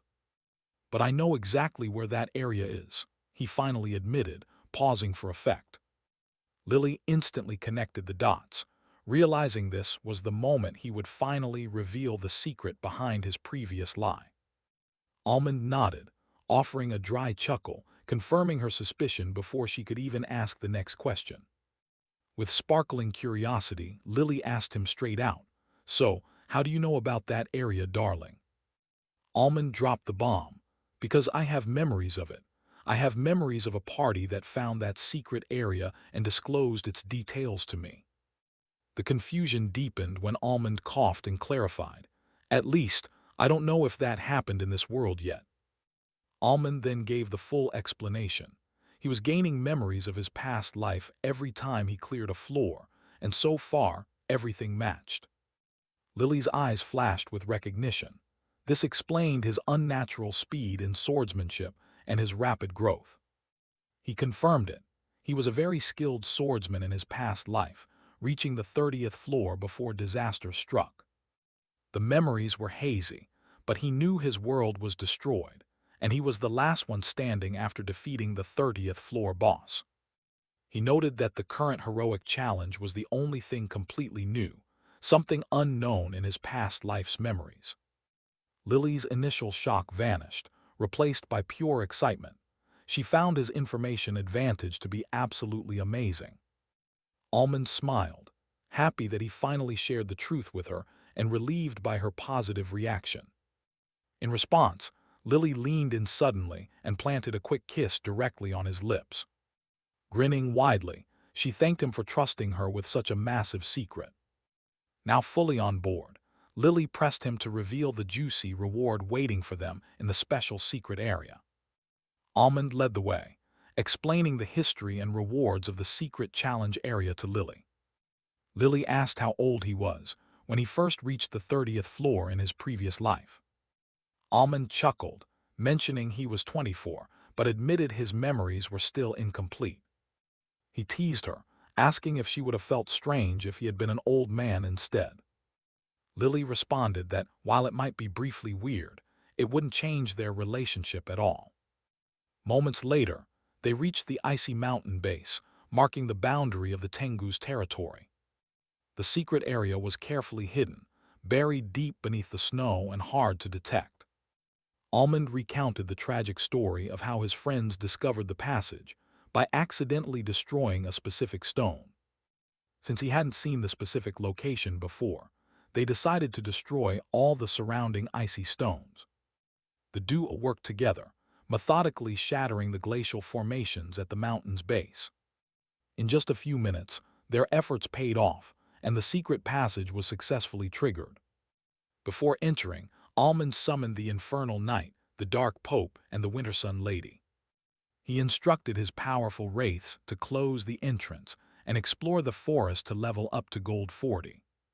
The loyal wraiths acknowledged the command and wished their lord success on his journey. With the perimeter secured, Lily and Almond stepped into the dark cavern, Lily looking visibly thrilled.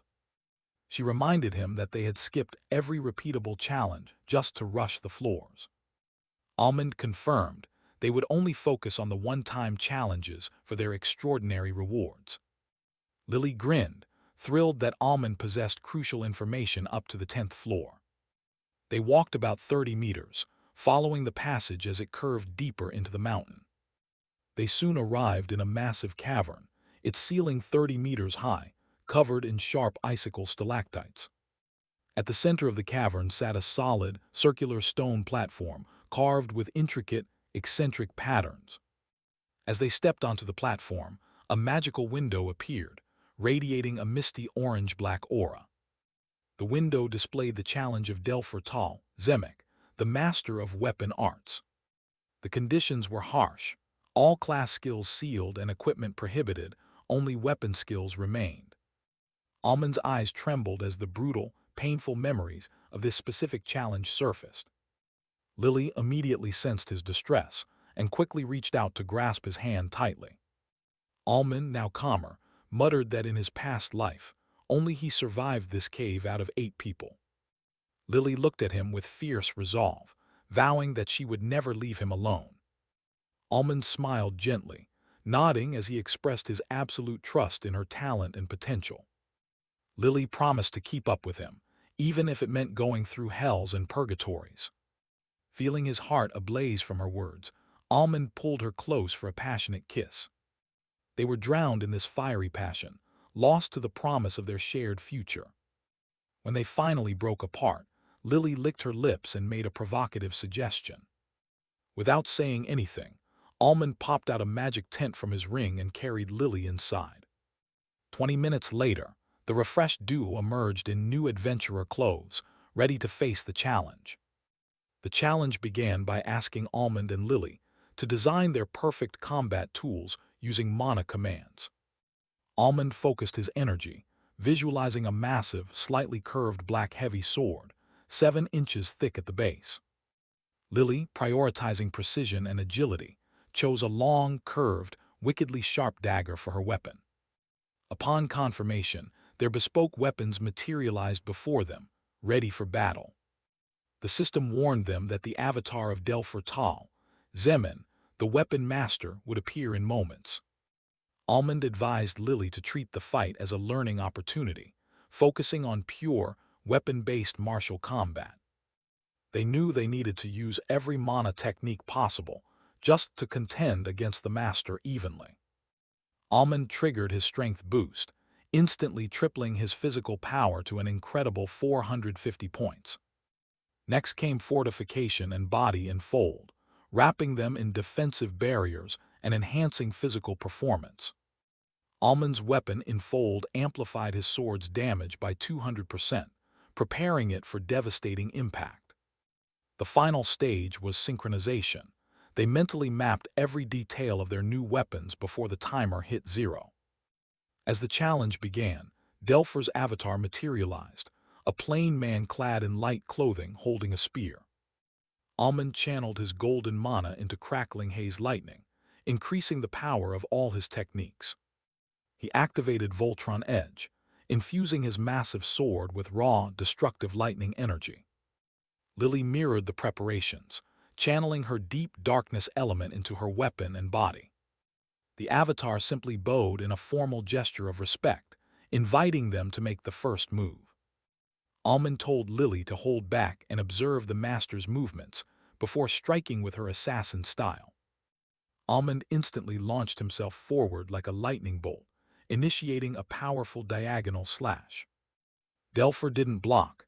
He took a calculated step back, moving just outside the lethal range of the sword. Simultaneously, Delpher counterattacked, thrusting his spear forward, aiming precisely for Almond's heart. Almond anticipated the move and incorporated the momentum into a continuous, flowing spin. He continued his flow, bringing his empty left fist in a surprise punch toward Delpher's head. Lily watched, captivated by Almond's seamless and complex combination of sword and hand-to-hand combat. The flow ended abruptly when Delpher effortlessly blocked the surprise punch with a vertical forearm guard. Instantly, Delpher used the leverage to swing his spear horizontally toward Almond's vulnerable waist. Almond countered by grabbing Delpher's arm and using the leverage to launch himself upward, flipping upside down. Delpher glanced up at the aerial attack, a faint, almost imperceptible smile appearing on his face. Almond unleashed a surge of golden electricity, shocking Delpher, but the avatar was immune to the paralyzing effect. Delpher retaliated by throwing Almond away, sending him flying across the arena floor. As Almond landed, Delpher instantly dashed, thrusting his spear forward like a striking serpent. Almond met the high-speed attack with a powerful, focused swing, targeting the spear shaft below the tip. The sheer force of the impact and his weapon in fold instantly shattered Delpher's spear. Seizing the opening, Lily darted forward like a shadow, her dagger aiming for Delpher's exposed neck. Almond moved in perfect tandem, using his sword bending motion to follow through and slice the enemy. But Delpher was prepared. A dagger and a longsword instantly materialized in his hands. With chilling precision, Delpher used the two new weapons to deflect both incoming attacks simultaneously. He then kicked Lily away with brutal efficiency before turning his full focus back to Almond. Almond mentally warned Lily that the master hadn't even used his true weapon arts yet, demanding extreme caution. The duel was about to begin as Delpher, the mysterious avatar, calmly advanced toward Almond and Lily. Delpher immediately struck with a razor-sharp crescent of pale green energy from his longsword. Almond met the attack head-on, raising his lightning-charged heavy sword to block the powerful mana wave. The strange, vibrating shock technique momentarily numbed Almond's arms upon impact. But Lily was there for the follow-up, darting in from Delpher's side with her dark-tinged dagger. Delpher pivoted instantly, unleashing a swirling, ghostly tiger claw projection from his own crackling dagger. Lily barely twisted out of the way, the powerful projection carving a deep chunk out of the arena floor. This was a true weapon art, actively controlling mana through their weapons to unleash devastating formations. Almond, trying to shake off the numbness, ordered Lily to maintain the offensive pressure. Lily rushed back in, feinting with shadows, while Almond dashed to attack from the opposite direction. Delpher smirked slightly, discarding his dagger and channeling massive energy into his longsword. The swirling mana blossomed into the terrifying emerald silhouette of a wingless dragon's head. He slashed, and the dragon's jaws snapped open, releasing a conical shockwave of raw, roaring mana. Both heroes planted their weapons to anchor themselves, but the force pushed them back several feet. Almond realized they had to finish this quickly by creating and executing their own weapon art mid-battle. He dashed forward again, swinging heavily, then slid low along the ground, aiming to cut Delpher in half. Delpher jumped high, turning upside down midair to counter Almond's low strike with a vertical cut. Almond stabbed his sword point into the floor to abruptly halt his slide, leaping slightly toward Delpher. Almond's heel shot up toward the avatar's head, forcing Delpher to abort his planned sword strike. Precisely then, Lily swooped in from the side, launching herself off the ground with a thrusting dagger attack. Delpher used the force from Almond's kick to spin rapidly, deftly deflecting and dodging Lily's dagger thrust. Lily was prepared for the dodge, immediately reaching out to grab Delpher's neck before he could fully pull away. Feeling trapped, Delpher masterfully threw his own dagger right toward Lily's head, forcing her to release him. Meanwhile, Almond vanished completely, using his aura cloak to hide his aura and presence from all detection. Delpher sensed the instinctual danger but couldn't locate Almond, who was now invisible to his focus field. In an instant decision, Delpher slammed his sword downward and pushed off the handle, launching himself high into the air. Looking up, Almond and Lily saw Delpher grin as he materialized a huge hammer wreathed in fiery orange mana. He spun and shot down like a rocket, striking the ground with a devastating hammer blow. The weapon art blast caused a furious whirling force, pushing both heroes away from the center of the impact. Delpher shortened his hammer and clashed against Almond, who launched a smooth, heavy, and rapid sword assault. Lily continued to weave in, mentally designing the perfect weapon art to execute during the chaos. Almond managed to kick Delpher's sword aside and immediately followed up, his eyes crackling with golden lightning. His figure blurred as he used the sword bending motion, channeling his energy to unleash his visualized attack. He unleashed a powerful horizontal slash, sending a spinning, lightning-crackling projectile toward the avatar. Then in a split second he slashed 4 more times, creating a massive W-shaped wolfmaw surge. Delpher, forced to defend, slammed his hammer down, using an AoE weapon art to counter Almond's ferocious attack. Simultaneously, Lily whipped a trail of darkness from Delpher's own shadow, aiming to bind his hammer hand. She launched herself at the distracted avatar, infusing her dagger with whirling darkness for her final move. Delpher broke free, arching his body and delivering a powerful back kick to stop Lily before her dagger reached him. Lily let go of the dagger, which launched like a rocket, maneuvering around the kick and aiming low. The weapon arts exploded, and Lily's guided dagger pierced through Delpher's body and drilled out of his throat. The avatar's vitality instantly zeroed out, signaling that the thrilling, high-level challenge was finally complete. Having won the challenge, the center of the platform suddenly began to tremble violently. Lavatic red and golden energy spread rapidly, forming a complex circle with intricate markings across the stone. Almond and Lily immediately stepped back from the center, as a system notification warned them to move. The synthesis forge of eternal power began to materialize, emerging slowly from the center of the brilliant circle. The resulting structure was a strange, otherworldly mix of an anvil and an altar, shining metallic black and gold. Standing before the mysterious object, a holographic window appeared above it, displaying its name and function details. Almond, visibly excited by this powerful reward, announced that he would go first. He recalled how this exact process in his previous life resulted in his most powerful cornerstone ability. Almond quickly infused 1 unit of mana into the forge, activating the process. A new window popped up, prompting him to enter the weapon base for the specialized ability he wished to create.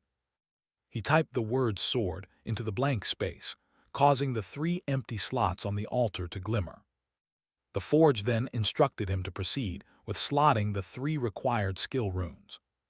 Almond closed his eyes, allowing his mind to drift deep into the detailed memories of his past life's combat knowledge. He targeted the SSS rank skill he had created previously, the Sword of Impermanence. This skill was born from the concept that nothing was permanent, allowing his slashes to ignore defense and break through any construct. He remembered the crucial step he had discovered back then, the power of concept infusion. But as he began recreating the skill, his current mindset was different. His desire was the same, but his ambition was far greater now. He refused to accept that impermanence was absolute, declaring that his sword must carry the concept, not be defined by it.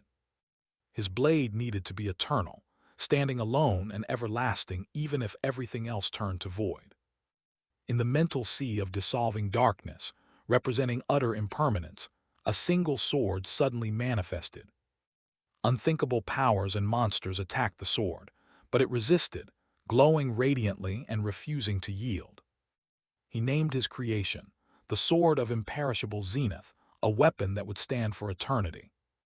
Immediately, a mystical, dark gold and black rune materialized in the air before him, wiggling toward the forge. A barrage of notifications confirmed his success. He had created a legendary rank skill, a first for his world. Lily, sensing the massive shift in energy, immediately broke her focus and asked Almond what happened. Almond smiled and shared the notification with Lily so she could see the incredible result herself.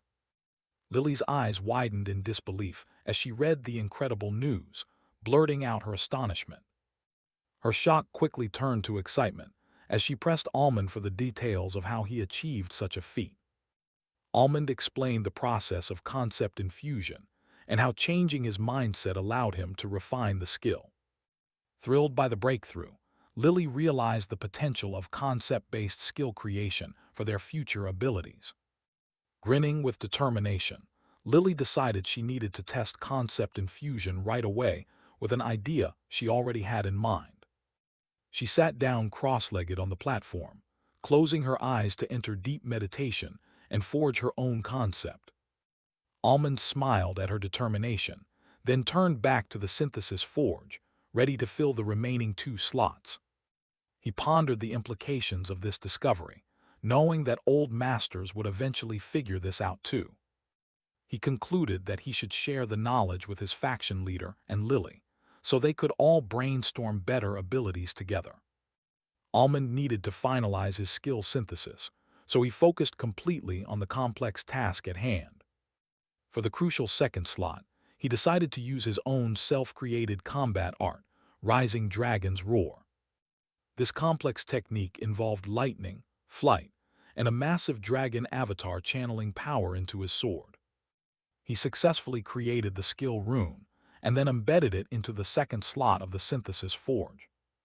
The tricky part was finding the perfect third skill for a flexible, projectile-based weapon art. Weapon arts allow for instant attack releases during intense combat, unlike the more elaborate combat arts. Almond wanted this final art to possess variety, allowing him to weave different types of attacks from one skill. He considered his existing options, like the simple enchantment buff Voltron Edge, but dismissed it. Lightning Dragon's tail was powerful, but its fixed pushback impact wasn't suitable for flexibility. He realized the best move was to check his unlearned high-ranking skill scrolls and his newest MVP chest first. He had several scrolls accumulated from the lower floors, waiting to be revealed. The previously opened growth-type skills were unsuitable, so he started with the high-ranking scrolls. He opened the first high-ranking skill scroll, which immediately began to glow with light blue energy. It revealed the S-rank skill Aqua Nova Halcyon, a restorative and defensive water-based technique. The outward burst healed allies while simultaneously pushing back and damaging enemies, a great utility skill. However, it wasn't suitable for his desired offensive weapon art synthesis, so he moved on. Almond opened the second high-ranking scroll, which immediately flared with ominous red and orange light. It contained the SS-rank skill Infernal Maw, summoning scorching teeth of magma from beneath the targets.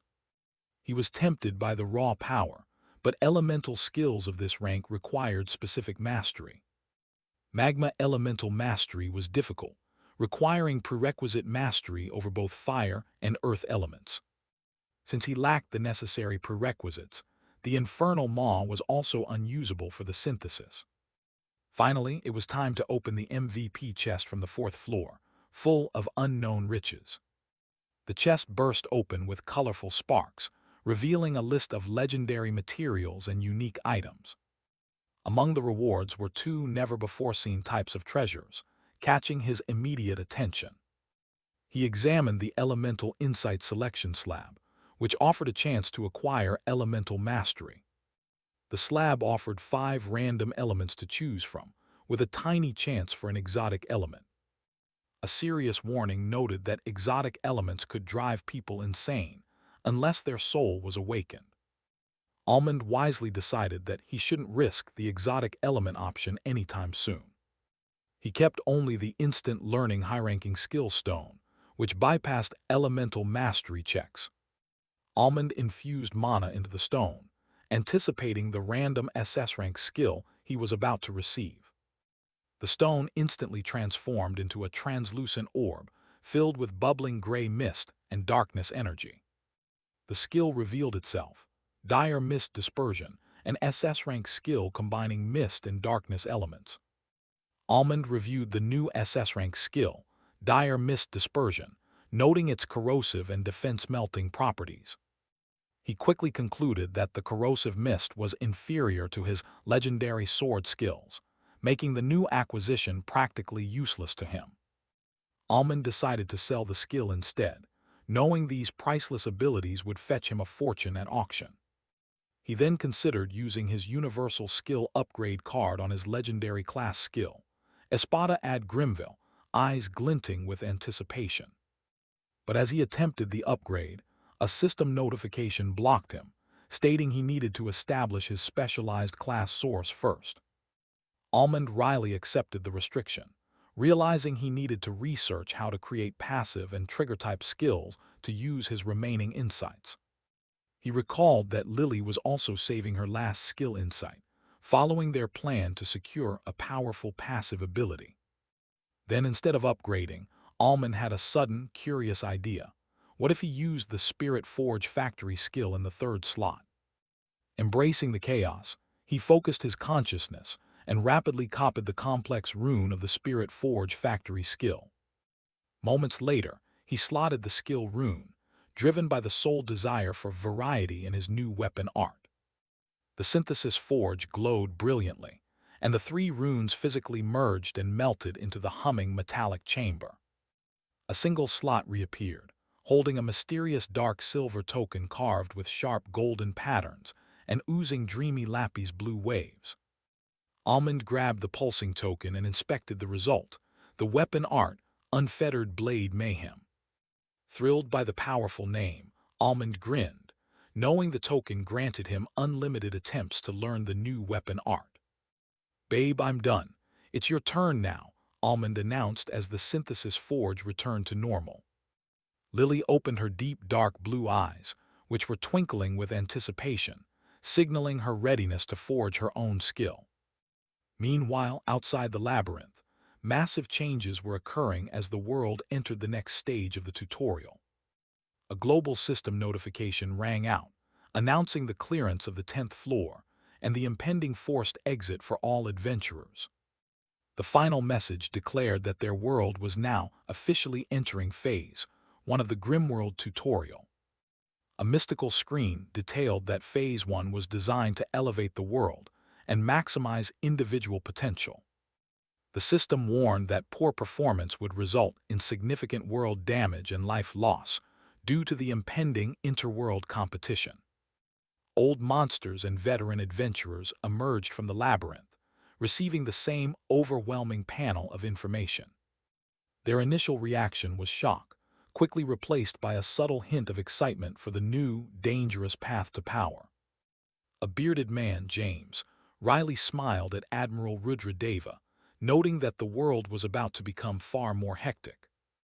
James immediately proposed a collaboration with another scientist, Arav, seeking to research defensive items and magitech energy weapons.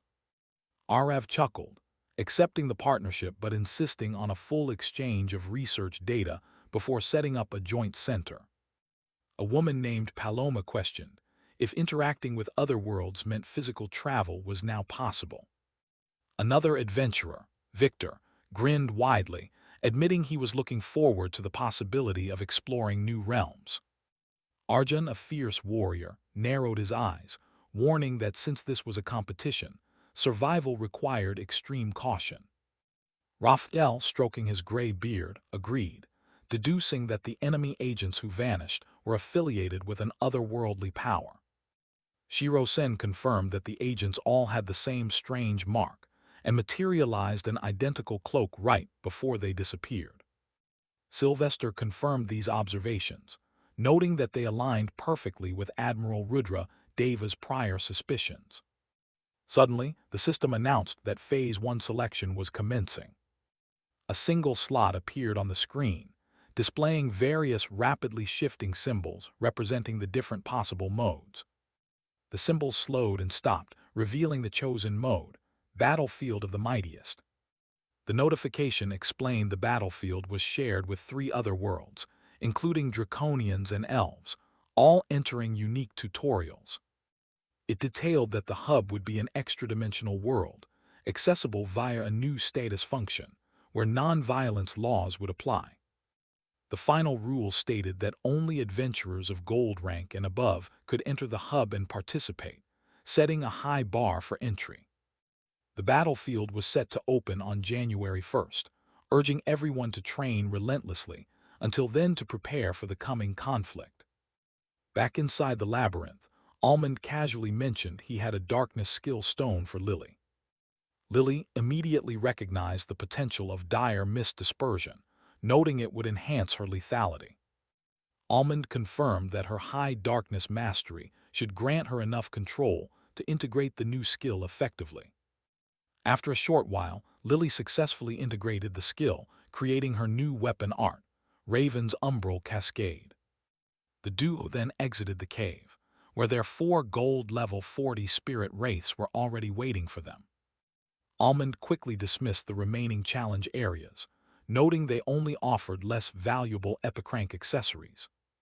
Lily smiled, suggesting they should sell the information about those areas to other adventurers later for profit. Their main goal was to reach the maximum gold rank stats limit by clearing all the monsters on the 200-kilometer path. Almond set a strict 10-hour pace to reach the boss area, ensuring they had ample time to rest before the heroic fight. He then instructed his spirits to spread out and kill monsters within 200 meters, ensuring he could absorb all the spirits. Ashgar immediately conjured fiery wings, soaring into the sky to scout and engage, leaving a trail of embers behind. Nisara, however, snorted at the boy's haste, preparing a more elegant, if slower, method of transport up the mountain. She snapped her fingers, instantly manifesting a beautiful carriage made entirely of shimmering, crystalline ice. Viper Fiend, lacking higher intelligence, blankly obeyed the command and took its seat in the front of the icy vehicle. Nisara took the reins, controlling the carriage as it slid effortlessly up the icy slope towards the Tengus territory. Meanwhile, Almond and Lily mounted Agriman, who neighed loudly before rushing forward to begin the hunt. Almond decided to use his only skill option boon, hoping it would upgrade either his Spirit Pocket or Spirit Devour. Lily chuckled, turning to him and planting a quick kiss on his cheek for a much-needed luck boost. Almond grinned back, feeling confident that he would definitely get the result he desired. Suddenly, a system notification flashed. Spirit Devour, formerly SS rank, had successfully been upgraded to SSS rank. Almond let out a triumphant shout, immediately sharing the details of the powerful new skill with Lily. Lily's mouth dropped open in shock upon reading the SSS rank effect, realizing the sheer magnitude of the upgrade. The new effect granted him bonus stats equivalent to 50% of a devoured spirit's original stats for 1 hour. Lily excitedly realized that consuming a heroic boss spirit after hitting the stat limit would make him incredibly powerful. Almond agreed, recognizing this ability as a solid trump card that must be kept strictly secret.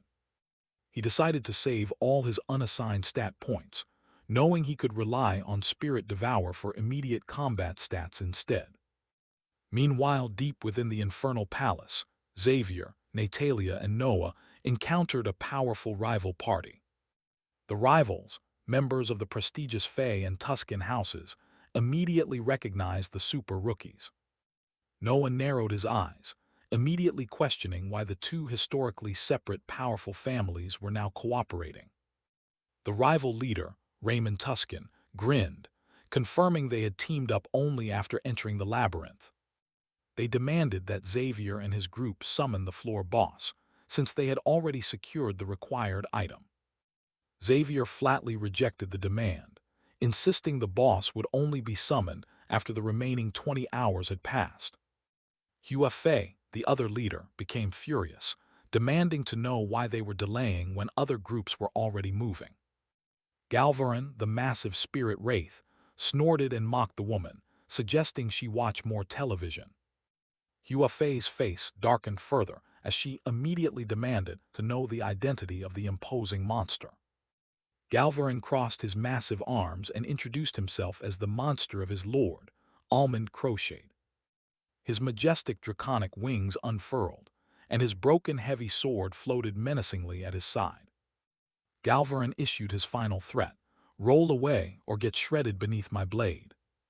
The group of 12 adventurers immediately grew agitated and furious after hearing Galvarin's incredibly arrogant challenge.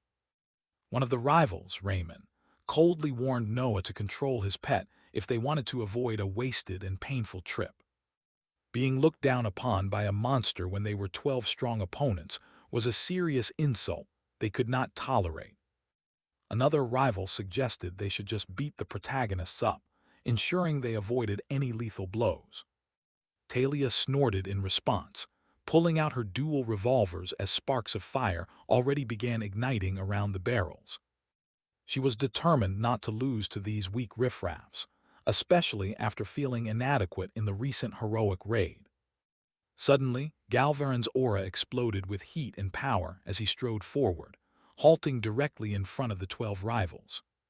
He declared his mission: to ensure the special item remained secure until his lord arrived at the floor boss area in 20 hours. Galvarin's body began rapidly producing a shining, molten obsidian exoskeleton, activating his powerful new defense skill. He challenged all 12 of them at once, daring them to attack him and try to take the item. "I won't kill you," he promised, "but I will cut a limb from each of you to remove any ideas about our special item." Hua Fei, the previous silver rank super rookie, took out 2 long daggers burning with faint purple-black flames. She sneered, intending to remind the new super rookies about the true power gap between them and her. Noah calmly asserted that the creature they were looking down on was more than enough to defeat all 12 opponents combined. Natalia put away her pistols, also sneering that the rivals needed to defeat Galvarin first before worrying about them. Galvarin grinned widely at the trio, appreciating their absolute confidence in his ability to handle the situation alone. Turning back to the rivals, he lifted off the ground slightly, radiating intense heat from his massive obsidian wings. The rivals, now fully enraged, roared a command to kill the cocky pet, initiating the conflict. In the next instant, Galvarin vanished from their sight as a massive burst of infernal flames erupted from his wings. Noah cursed, realizing Galvarin had combined 2 powerful, destructive skills simultaneously for maximum lethal effect. Galvarin dropped like a meteor, unleashing the combined power of Crimson Dive Bomb and Hellfire Lightning Skycrown. The opponents managed to deploy various defensive barriers and shields in the brief moment they had to react. Boom! The resulting explosion shattered every defense, leaving most of the 12 adventurers moderately injured. Galvarin gave them no respite, zooming toward Raymond and Hua Fei, his broken sword blazing with a crimson infernal edge. Hua Fei swiftly guarded, clashing her daggers against his sword, but Galvarin interrupted her counterskill with a fiery kick. Raymond roared, manifesting an avatar of a massive wild war boar draped in earthen armor, charging at Galvarin. Galvarin met the attack head-on, swinging his sword with full strength, shattering the stone beneath him. His sword unleashed a boosted blazing wrath slash against the boar's giant tusks at the exact moment of collision. A powerful shockwave erupted, pushing Galvarin back several meters across the damaged floor. Raymond, however, was launched backward like a bullet, embedding deep inside the thick palace wall. Galvarin immediately zoomed past 2 other figures, decisively destroying their legs before they could even panic. Despaired, disabled, and utterly defeated, the remaining opponents watched helplessly as their formation was destroyed. Natalia wryly admitted she was glad Almond never allowed Galvarin to use this level of intensity during their sparring sessions. Noah nodded, recognizing that Galvarin had expertly used the dive bomb to disorient them and then snowballed his advantage. Noah vanished from his spot, deciding to end the resistance by pointing his sword at the defeated Hua Fei. Galvarin floated above the chaos, entering a passive state to recover mana while issuing a final, stern warning. "Don't make any more trouble," Noah stated firmly, keeping his sword pointed at the injured former super rookie.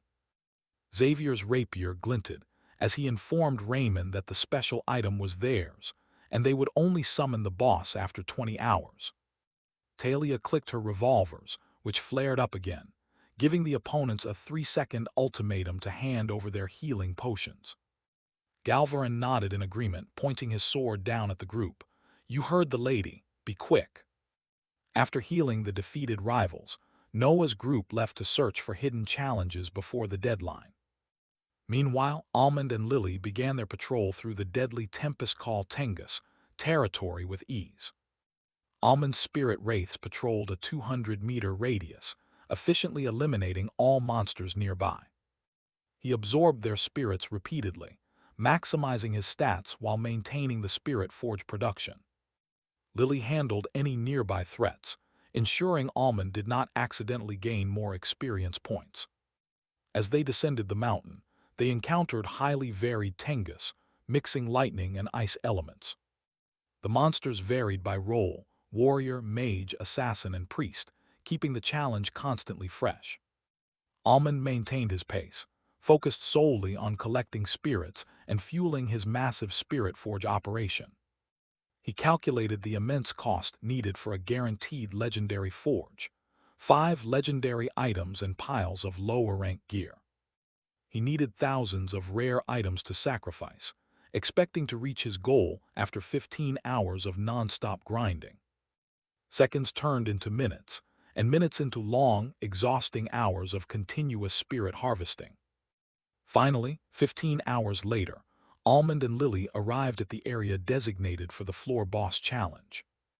They were the first, but soon after Party 3 arrived: Natalia, Kira, and their companions. Another half-hour passed, and Xavier, Noah, Talia, and Galvarin also appeared, bringing one more person. Almond chuckled, realizing Julian had decided to join the challenge instead of moving on to the next floor. Julian faintly smiled, accepting the welcome and promising to show Almond how much his skills had improved. Almond questioned Julian about staying behind for 2 days when he was close to leveling up and moving on.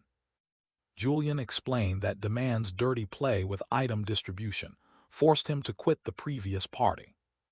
Knowing Almond was rushing, Julian decided to wait and eventually joined Noah's party for the heroic challenge. With all 3 main parties gathered, Almond set up his magic tent while the others prepared their own camp. Natalia asked when the final 2 members would arrive, worrying they might miss the 7-hour deadline. Almond said he would summon Sylvia back if they failed to arrive, recognizing the essential need for her healing. Meanwhile, in the training dimension, one of the missing members, Marcus, stirred after an hour of intense effort. A zap of raw excitement coursed through him, his pupils dilated, and goosebumps rose across his skin. A faint mechanical hum resonated in his chest, and a subtle, warm glow of tempered crimson radiated beneath his skin. Marcus, driven by his childhood desire for greatness, finally embraced the heroic blaze he had long suppressed. The system confirmed his success. He had completed the training for Geoprime General's Halo with an SSS score. He achieved a commendable score, leading to the awakening of his innate talent, the Ironheart Engine. Marcus finally unlocked his hidden talent, the Ironheart Engine, a wellspring of resilience forged from his childhood dreams of heroism. This legendary rank engine granted him extraordinary stamina, allowing him to shrug off physical and mental strain during intense combat. Furthermore, the engine converts sheer willpower and determination into spiritual fuel, which he can use to augment his physical prowess. Marcus was ecstatic, roaring with elation as he realized the true extent of his new, incredible power. He immediately set a new goal: securing the second-best contribution rank in the upcoming raid, proving his worth to the group. But that was not all. He also gained the SSS rank skill, the Geoprime General's Halo. This skill instantly grants all nearby allies an imaginary Geoprime armor, massively reducing incoming physical and magical damage. More importantly, The halo allows him to redirect and share injuries and damage among the entire bound party, cushioning every blow. All that absorbed damage is then accumulated into his shield, acting as a massive energy capacitor. When the limit is reached, he can unleash a devastating geoprime beam, dealing pure Earth-attributed damage with immense knockback. Marcus declared his ambition. He would become the greatest general and lead the party to ultimate victory. Suddenly, Sylvia, the ethereal forest spirit, materialized in a shimmer of sparkling green mana to offer her congratulations. With a gentle smile, she simply asked Marcus to keep her master Amir safe while they were separated. Marcus laughed confidently and explained that since Amir was still resting, he would head to the next floor alone to save time. Feeling invincible, Marcus confirmed he had 6 hours left to reach the 5th floor boss area before the mission deadline. He cracked his neck, stretched his legs, and gave Sylvia instructions to follow later once Amir was awake. Sylvia chuckled and wished him Godspeed as Marcus immediately dashed away and vanished through the nearby portal. Marcus wasted no time upon arrival, immediately heading in the correct general direction toward the floor boss area. Meanwhile, the other super rookies, including Emma, Giant, and Ron, had successfully arrived on the 4th floor. Almond had previously agreed to incorporate them, especially now that the group had secured mountains of epic and legendary gear. Time was running short. Only 2 hours remained until the mission deadline and 3 hours until the exit portals opened. At the 4th floor boss area, Almond finished his rest, finally waking up refreshed and ready for the next task. It was time to craft his own legendary gear, and then distribute the massive horde of items he had been collecting for the team. His inventory now contained nearly 20 legendary items, an absolutely insane amount for any single adventurer group. Almond cracked his knuckles, sat down cross-legged, and prepared to begin the intense process of legendary item unboxing. Since the reward rank was fixed, he simply had to identify the items and decide which ones would be sacrificed later.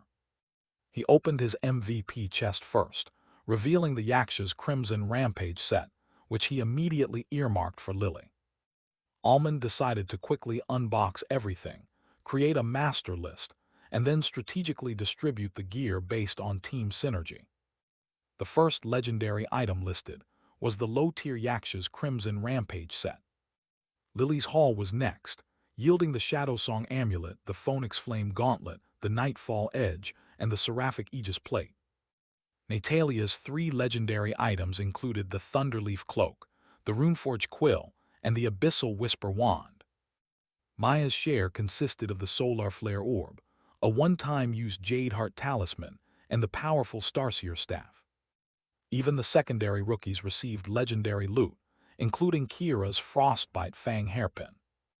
Noah received the sturdy Ironroot Helmet, while the final item was Iliara's Gale Chambels. Finally, the heroic boss slaying chest yielded 2 more items, the Lunar Hunt set and the one-time use Aurora Dragonfire Flask. After reviewing the descriptions of all 20 items, Almond precisely identified the 5 he would sacrifice to unlock his legendary forge option. Almond had selected 5 legendary items to sacrifice, keeping the crucial one-time use gear for the upcoming fight. He unlocked the legendary forge option and quickly began the complex process of creating a brand new gear set. He ensured the set included flying-oriented boots and a specialized accessory, maximizing utility without needing wings.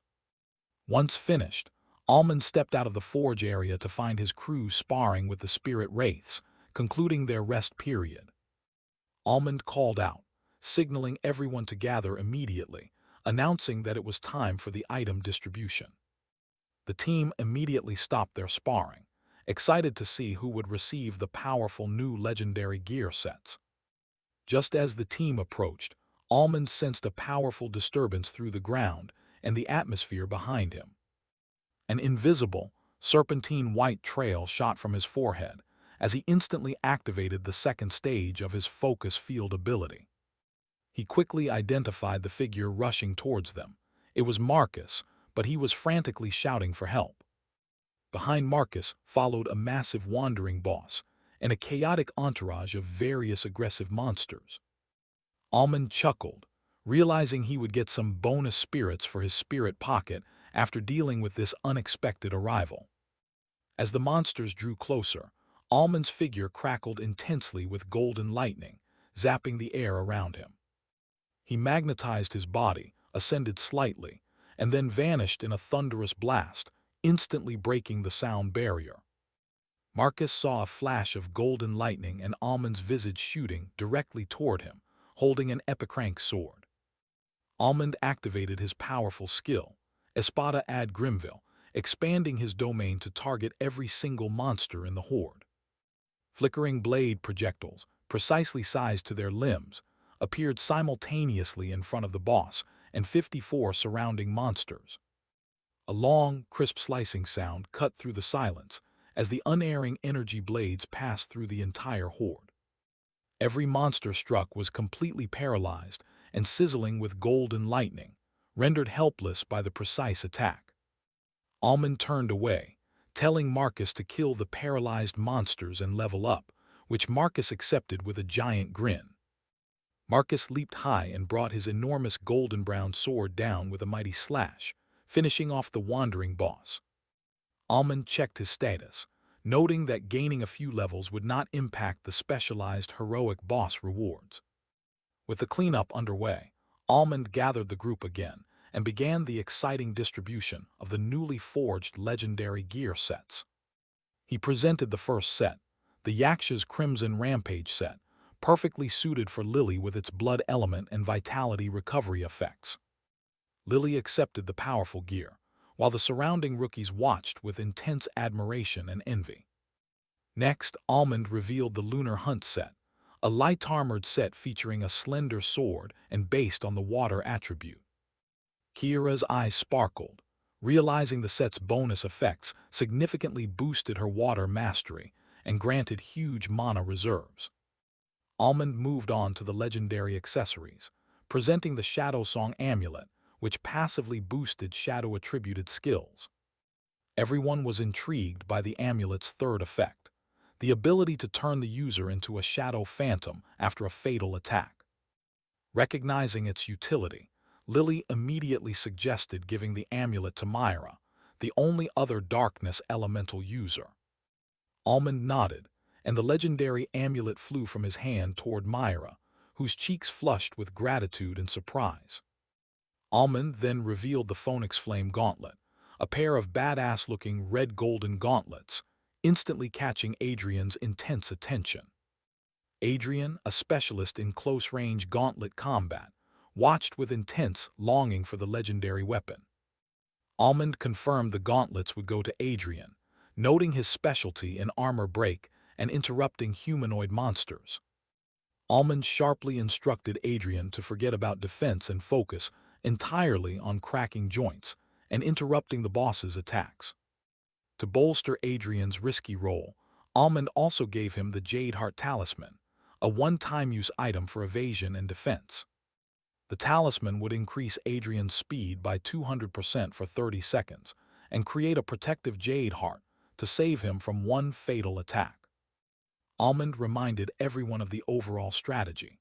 They must utilize all their power to seize victory within a 30-second blitz. Everyone clenched their fists, their faces etched with determination, ready to prove their worth in the next heroic challenge. With the strategy set, Almond prepared to introduce the next legendary item, the Abyssal Whisper Wand. Natalia immediately received the Abyssal Whisper Wand, a legendary sound-aligned item pulled from her reward box. Lily also secured 2 powerful darkness-attributed items, confirming that the rewards often matched the user's elemental affinity. Almond then selected the Nightfall Edge, a terrifyingly sharp snake-curved dagger specifically for Lily. This darkness element weapon instantly boosted her perception, focus, and strength, making her a much deadlier assassin. Next up was the Starseer Staff, a light-attributed artifact that prioritized defense, buffs, and massive magical attack power. To complete her gear, Maya also received the Frostbite Fang hairpin, which doubled her icy elemental effects. Almond then distributed the Galechime bells, a wind-attributed artifact that could decrease the weight of allies and create protective barriers. Since Amir wasn't available, the powerful artifact went to Anya for now. Finally, the last legendary item was the Aurora Dragonfire Flask, a one-time use potion granting S-rank flame mastery for a full minute. This rare consumable went to Adrian, the only one with the necessary flame elemental mastery to maximize its terrifying potential.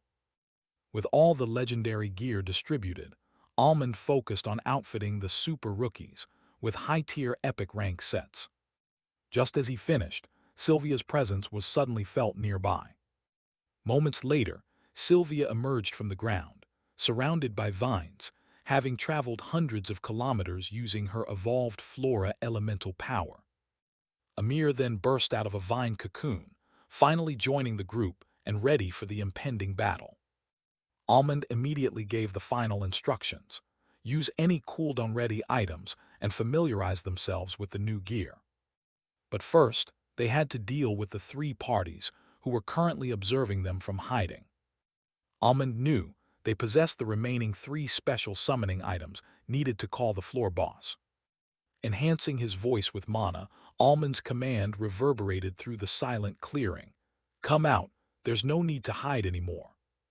A tense hush fell over the area. The forest seemed to hold its breath, waiting for the hidden observers to respond. It didn't take long.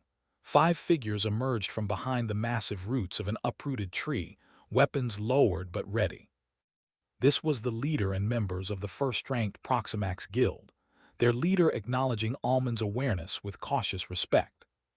From the opposite direction, a second group revealed themselves, 4 disciplined individuals in uniform crimson garb. These were members of the 7th-ranked Azure Veil Guild, their female member maintaining an unwavering, intense gaze toward Almond's position. Finally, the third party appeared from a high stone slab, fewer in number, but radiating intense power. One bore a heavy polearm crackling with runes, another hovered slightly off the ground, and the third adjusted a vial of strange liquid. They were the formidable Zhou clan, one of the top 10 families, their narrowed eyes speaking volumes of their intent. Almond scanned the 3 separate groups, ensuring he had the undivided attention of all 12 opponents. He confirmed the situation. They possessed 1 summoning item, and the remaining 3 were held by the observing parties. Almond finished his speech with a confident, almost sarcastic smile. "The best possible outcome here for you," he declared, "would be giving us the remaining 3 items." Lily stepped forward, demanding they stop the petty conflict and hand over the required items immediately. Almond considered offering them spirit items as incentive, but quickly decided forceful acquisition was also an option. A tense silence fell as the rivals debated. Some wanted to flee, while others focused on the potential loot. Lily cut through their whispers, warning them they would lose their limbs if they tried escaping with the items. One rival, shocked by the rank of Almond's gear, suggested they just fight the regular floor boss together instead. Almond flatly refused, explaining they were attempting the significantly stronger heroic challenge mode instead. One rival leader cautiously asked if her party could join the high-stakes heroic challenge. Natalia snorted, pointing out that even with their legendary items, the chance of dying in that challenge was incredibly high. Almond calmly stated they were free to participate, but his party would offer no support, guaranteeing a 99% chance of death. The rivals called his warning bullshit, accusing him of trying to trick them into giving up the rewards. Almond narrowed his eyes and promised to show them the portal door that would spawn instead of the regular floor boss. Outnumbered and realizing they couldn't win, the leaders quickly reached a consensus to comply and tossed the items over. The 3 special items flew toward Almond, who then directed all 4 keys toward the summoning platform's ancient carvings. A system notification confirmed their party was qualified and required all members to agree to the heroic challenge. Noah asked the three parties if they had received the qualification notification, but the leaders looked completely confused. Almond told his party to agree immediately, stating they would enter later but needed to show the portal first. After everyone accepted, the system confirmed the challenge was now active. The platform shook violently before mystical stairs, and a fancy blue and pink magical door materialized in the center. The rivals were shocked speechless, realizing the incredible claim about the heroic challenge was actually true. Almond received a final notification. His party was now prohibited from leaving the floor until the heroic boss was defeated. Almond shared the lockdown status, then suggested they don't enter the door unless they are courting death. The rival leaders looked at each other, and one proposed that Brinjar send his puppet inside to scout the danger. Brinjar's eyes glinted dark pink, and his S-rank specialized puppet, a sad Joker-like figure holding two shivs, manifested. The puppet climbed the mystical stairs as commanded and vanished through the fancy blue and pink portal door.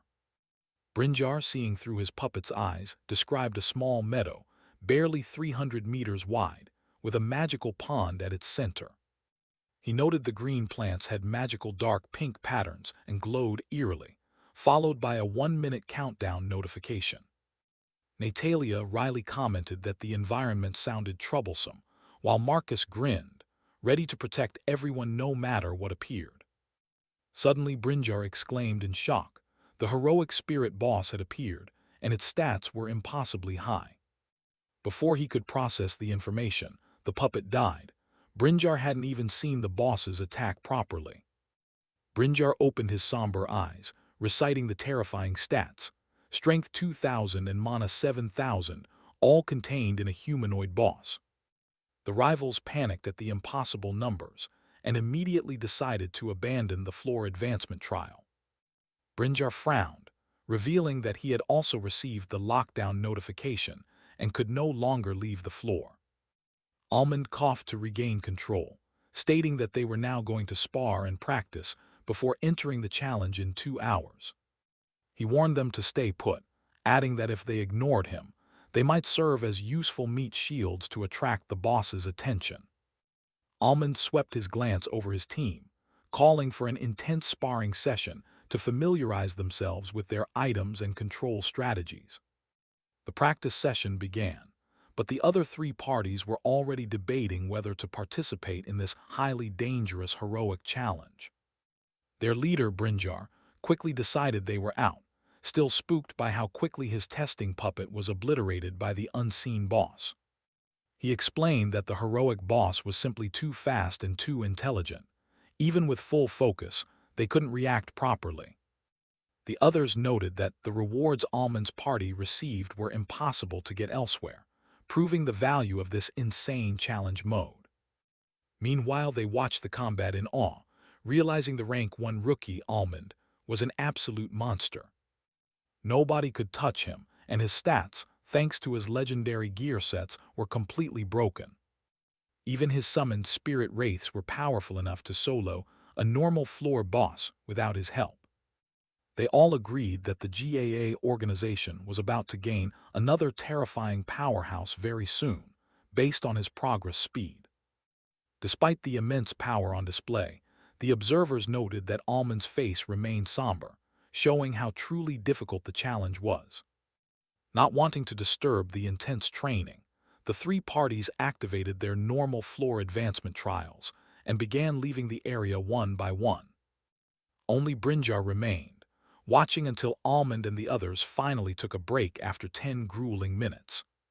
He approached Almond, offering his help, noting that his specialized puppets could use a forceful taunt aura to draw the boss's attention. Almond's eyes lit up at the idea of a forceful taunt, confirming that this addition would be extremely valuable to their strategy. Lily agreed quickly, and Almond immediately welcomed Brinjar into the practice session to test the new strategy. The whole group practiced intensely for over 2 hours, stopping only when 30 minutes remained until the first cycle reset. They rested briefly, knowing this was their only shot, planning to end the heroic boss fight in less than 30 seconds. Almond gathered the team for final instructions, reminding them to use the supreme quality potions from the party chest without hesitation. He distributed potion sets to everyone, ensuring every member had the necessary buffs and emergency recovery items. These sets included stat boosters for strength, mana, and focus, giving a massive 50% increase for 1 minute. Crucially, they also had complete recovery health potions that could heal almost any injury short of brain death. Almond commanded them to drink all the potions 10 seconds before the boss was scheduled to appear. Adorned in his legendary gear, Almond turned toward the stairs, confidence slightly bolstered by the high-quality equipment. Just as they were about to move, Lily stopped them, remembering that the heroic boss usually takes 1 minute to spawn. She pointed out that, since Brinjar's puppet already entered and triggered the timer, the boss might now be waiting for them immediately. This realization sent a chill through the veterans who had fought these bosses before, understanding the immense danger of an ambush. With a somber expression, Almond ordered Brinjar to send in another scouting puppet immediately to check the area. Moments later, Brinjar's face drastically changed as his connection established, closing his eyes in deep concentration. Brinjar, now trembling and sweating, reported that the environment had changed completely. The meadow was overgrown and dense. Even worse, the boss was already there, floating cross-legged in the center, staff resting beside him, clearly prepared for the fight. Panic instantly erupted in the group. They were running out of time before the cycle ended, and the boss was ready for an ambush. The veterans worried that if they waited, the heroic boss would become even stronger in the second cycle, making the fight impossible. Marcus looked to Almond, silently confirming that despite the terrifying odds, they still had to try and push forward. Almond frowned, acknowledging that they couldn't leave the labyrinth until the heroic spirit was defeated. Lily confirmed they had less than 10 minutes before the cycle closed, adding immense pressure to the decision. As panic continued to spread, Lily mentally urged Almond to calm the group down and take immediate control of the situation. Almond took a deep breath, instantly composing himself, his gaze becoming sharp and decisive. He dramatically plunged his legendary golden sword into the ground, unleashing a powerful aura to seize the group's attention. Almond declared they had 5 minutes to adjust the plan and prepare their entry strategy, giving them a new, firm deadline. He finished with a powerful roar of resolve. They would defeat the heroic boss and leave the labyrinth today, and that was final. Almond declared he would charge the heroic boss first, confident his gear and skill would prevent an immediate one-shot defeat. His legendary Golden Ruin Grimlord set, combined with high-level mana techniques, amplified his base stats far beyond expectations. With his stats boosted close to the boss's, Almond grinned ferociously, challenging anyone to doubt his ability to win this clash. The entire party looked on, swallowing hard at the sheer power packed into their leader, feeling a sudden surge of confidence. They had just finished practicing with him and knew his mastery of swordplay was freakish, even when outnumbered. Marcus, energized by the plan, volunteered to join the initial charge, relying on his new legendary rank talent for added defense. Almond confirmed the initial assault team, himself and Marcus, followed immediately by Sylvia and Lily. Lily and the others would use their darkness attributes to minimize their presence and attack the magical flora scattered throughout the overgrown meadow. Before that, however, Almond tasked Sylvia with attempting to seize control of the cursed meadow's plants or prevent them from harming the group. Sylvia accepted the daunting mission with a determined expression, promising her master she would do her absolute best. Next, a large group of medium-range combatants were instructed to apply buffs and launch impactful control skills. Julian and Kira, along with the other mid-range fighters, prepared their stances, waiting for the signal to charge the moment the tanks engaged. 1 second later, the support crew, including Emma, Amir, Natalia, and Kayla, were to rush in and provide essential buffs to the frontline fighters. Natalia and Amir were specifically tasked with increasing the movement and action speed of all close-range combatants. Kayla, versatile with her druid skills, was given the critical task of observing, predicting, and using her absolute parry skill instantly to save anyone in danger. Finally, Maya and Nisara were ordered to enter and immediately start preparing their powerful control attacks alongside Brinjal. Almond looked at Brinjal, emphasizing that this was the time to use every single puppet for a forceful taunt on the boss. The moment the boss was successfully taunted, Almond told his spirit wraiths to jump in with everything they had to buy maximum time. Galvarin responded with a wide, eager grin, proclaiming they were ready to die spectacularly, as usual. Benedict, eyes lighting up with fighting spirit, promised to use his darkness powers to their fullest extent to bind the boss. Ashkar knelt in loyalty, assuring his lord that their collective faith would not be in vain. The Starlight Beast let out a mighty, echoing roar, signaling its readiness for battle. Lily checked the timer, noting they had less than 6 minutes until the challenge began. "Let's go," Almond commanded, walking toward the wide staircase leading to the entrance, with Marcus right behind him. Sylvia followed closely, and the rest of the massive party began their synchronized climb up the imposing structure. Almond and Marcus immediately chugged their potions, boosting their foundational stats and class perks by 50%. Standing before the entrance door, Almond activated his mana techniques, causing his body to glow intensely. Marcus did the same, his aura merging with Almond's in preparation for the duel entry. Almond pushed the door open, stepping into the heroic challenge area, ready to face the Grand Abyss Labyrinth's next trial. The wide staircase filled with the diverse team marching towards the entrance, a unified force ready for the challenge. The system notification appeared, confirming their target, the shamanic druid Melamoran of the Wandering Cursed Meadow. Almond entered the chamber, locking onto the floating druid Melamoran 200 meters out. His focus sharpened into cold, pure calculation, erasing all other emotion from his face. Almond's sudden burst of speed brought him right to the druid, unleashing 6 blinding slashes.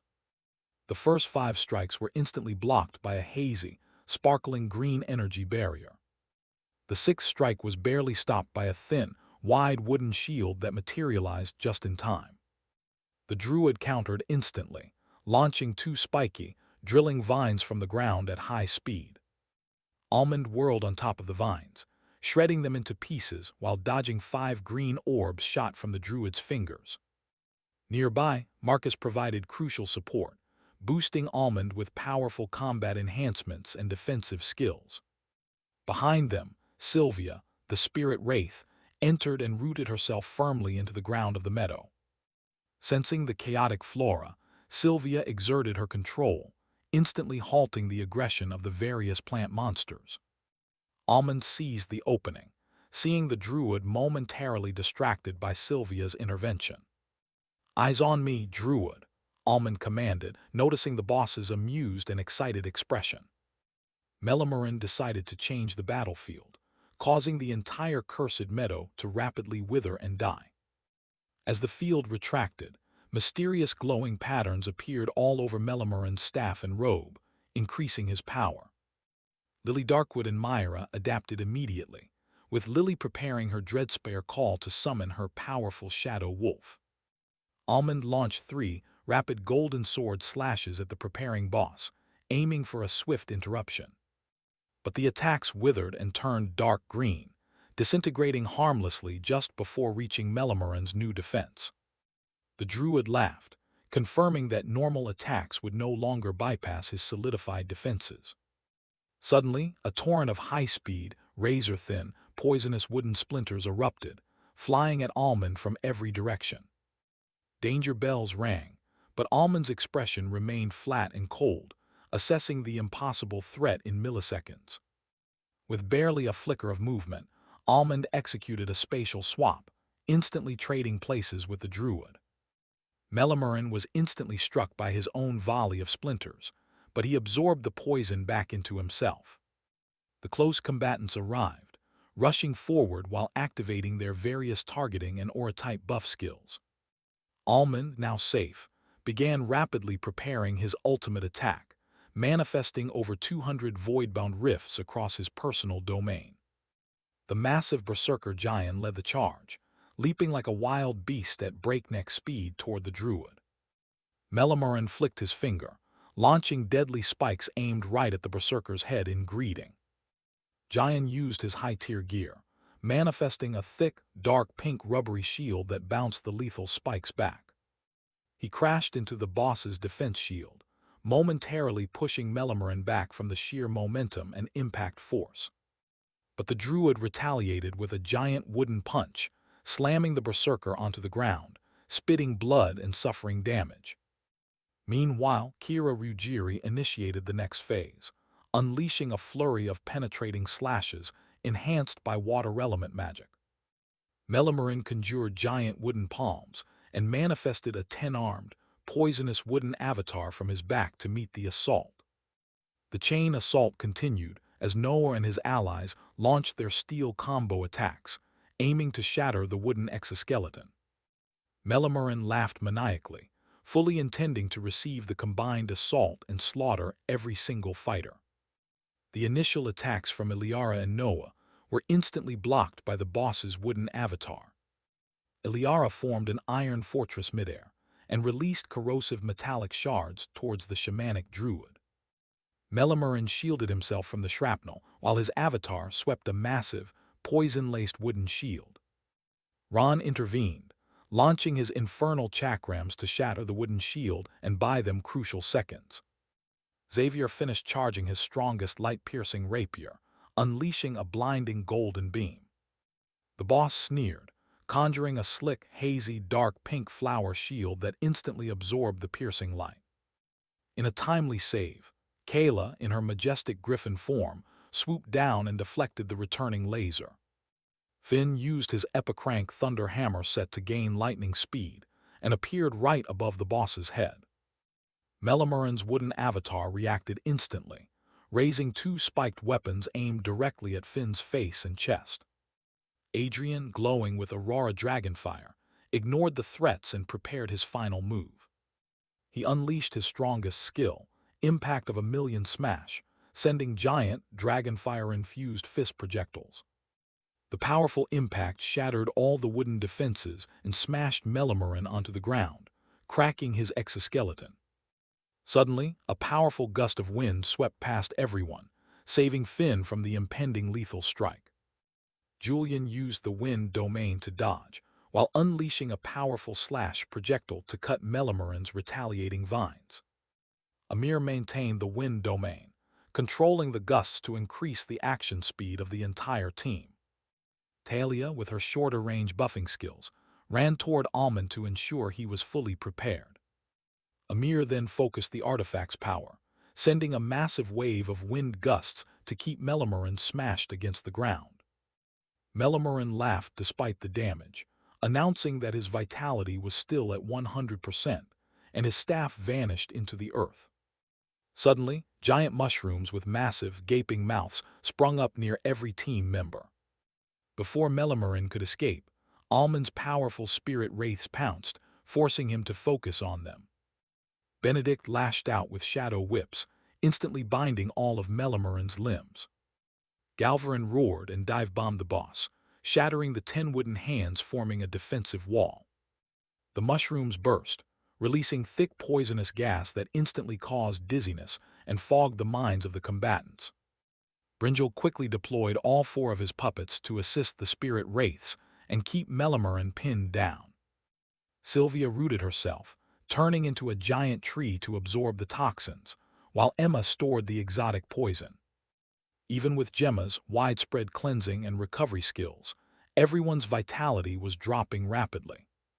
Almond injected himself with the spirit syringe to boost his stats and commanded the team to use the supreme potions. The heroes instantly recovered fully, removing all debuffs before drinking the arcane mana recovery potion. Now fully recovered, the true surprise elements entered the fight: Nisara, Maya, and Natalia. The spirit wraiths charged Melimurin, ignoring their own survival to keep the boss completely distracted. Maya's arrow was knocked and ready, whirling intensely with ice elements amplified by Nisara's power. Natalia immediately launched her celestial songstress skill, sending a stunning ring of sound through the air. The stunning ring struck Melimarin, freezing him in place just as Almond arrived directly behind the boss.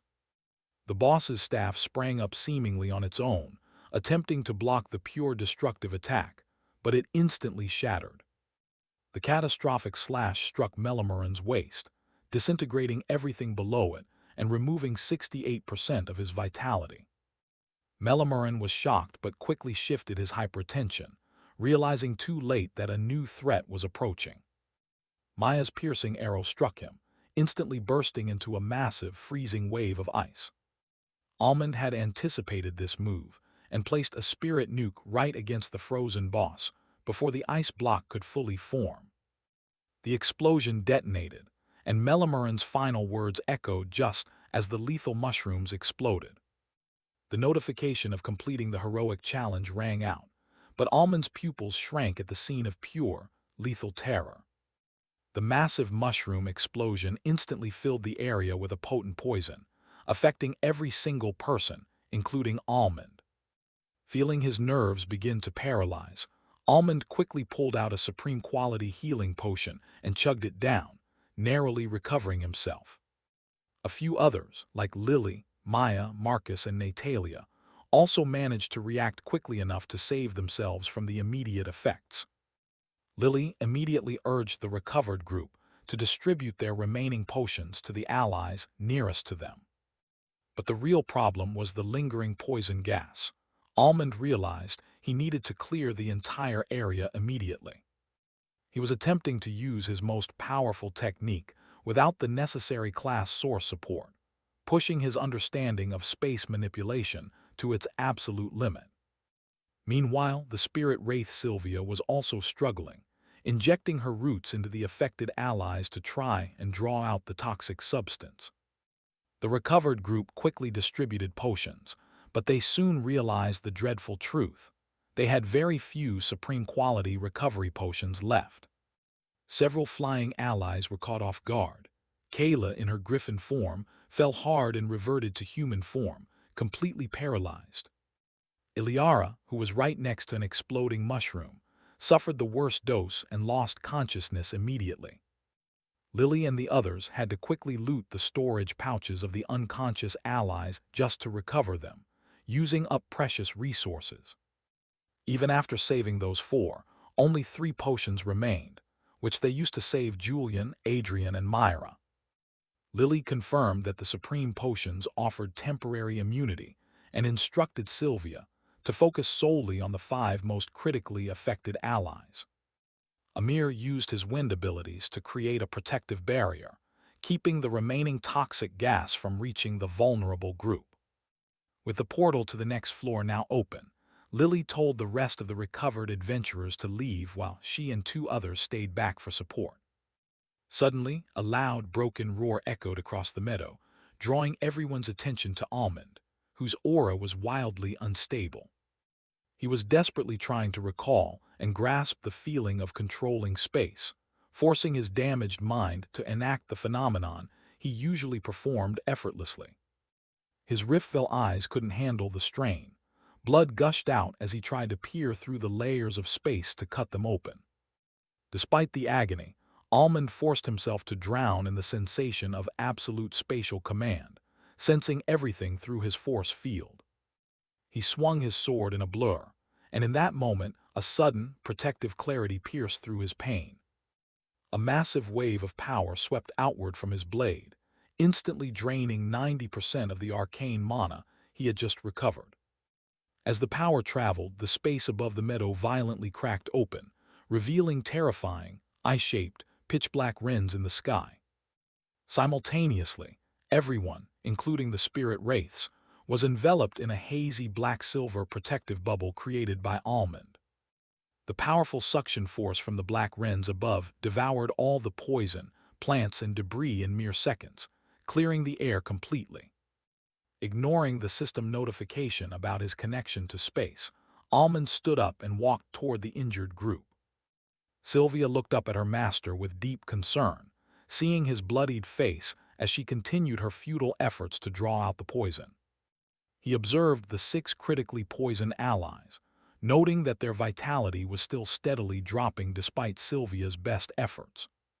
Lily quickly got up and rushed to Almond, forcing a powerful but non-supreme quality healing potion to his lips to regenerate his damaged eyes. The potion worked instantly on his physical injuries, but everyone realized the poison was simply too potent for their current remedies. Eliara's face was pale with fear as she voiced the terrible truth. They had no way to counter the toxic substance. Marcus, overwhelmed by the helplessness, smashed his shield onto the ground in a powerful burst of frustration and fury. They knew the injured wouldn't survive the 3 minutes remaining until the exit portal opened, leading to devastating news for their families. Many began to give up hope, but 4 individuals, Lily, Natalia, Julian, and Almond, refused to accept defeat. Almond, despite his exhaustion, remained fully focused on finding a way to save the 6 critically poisoned individuals. Natalia screams encouragement, demanding Almond focus, but Lily quickly steps in to silence the group and maintain calm. Lily watched Almond with absolute trust, believing in his genius and his relentless willpower to break his limits. Hearing her words, Almond gripped his golden sword, his mind instantly clearing as he prepared to push his limits.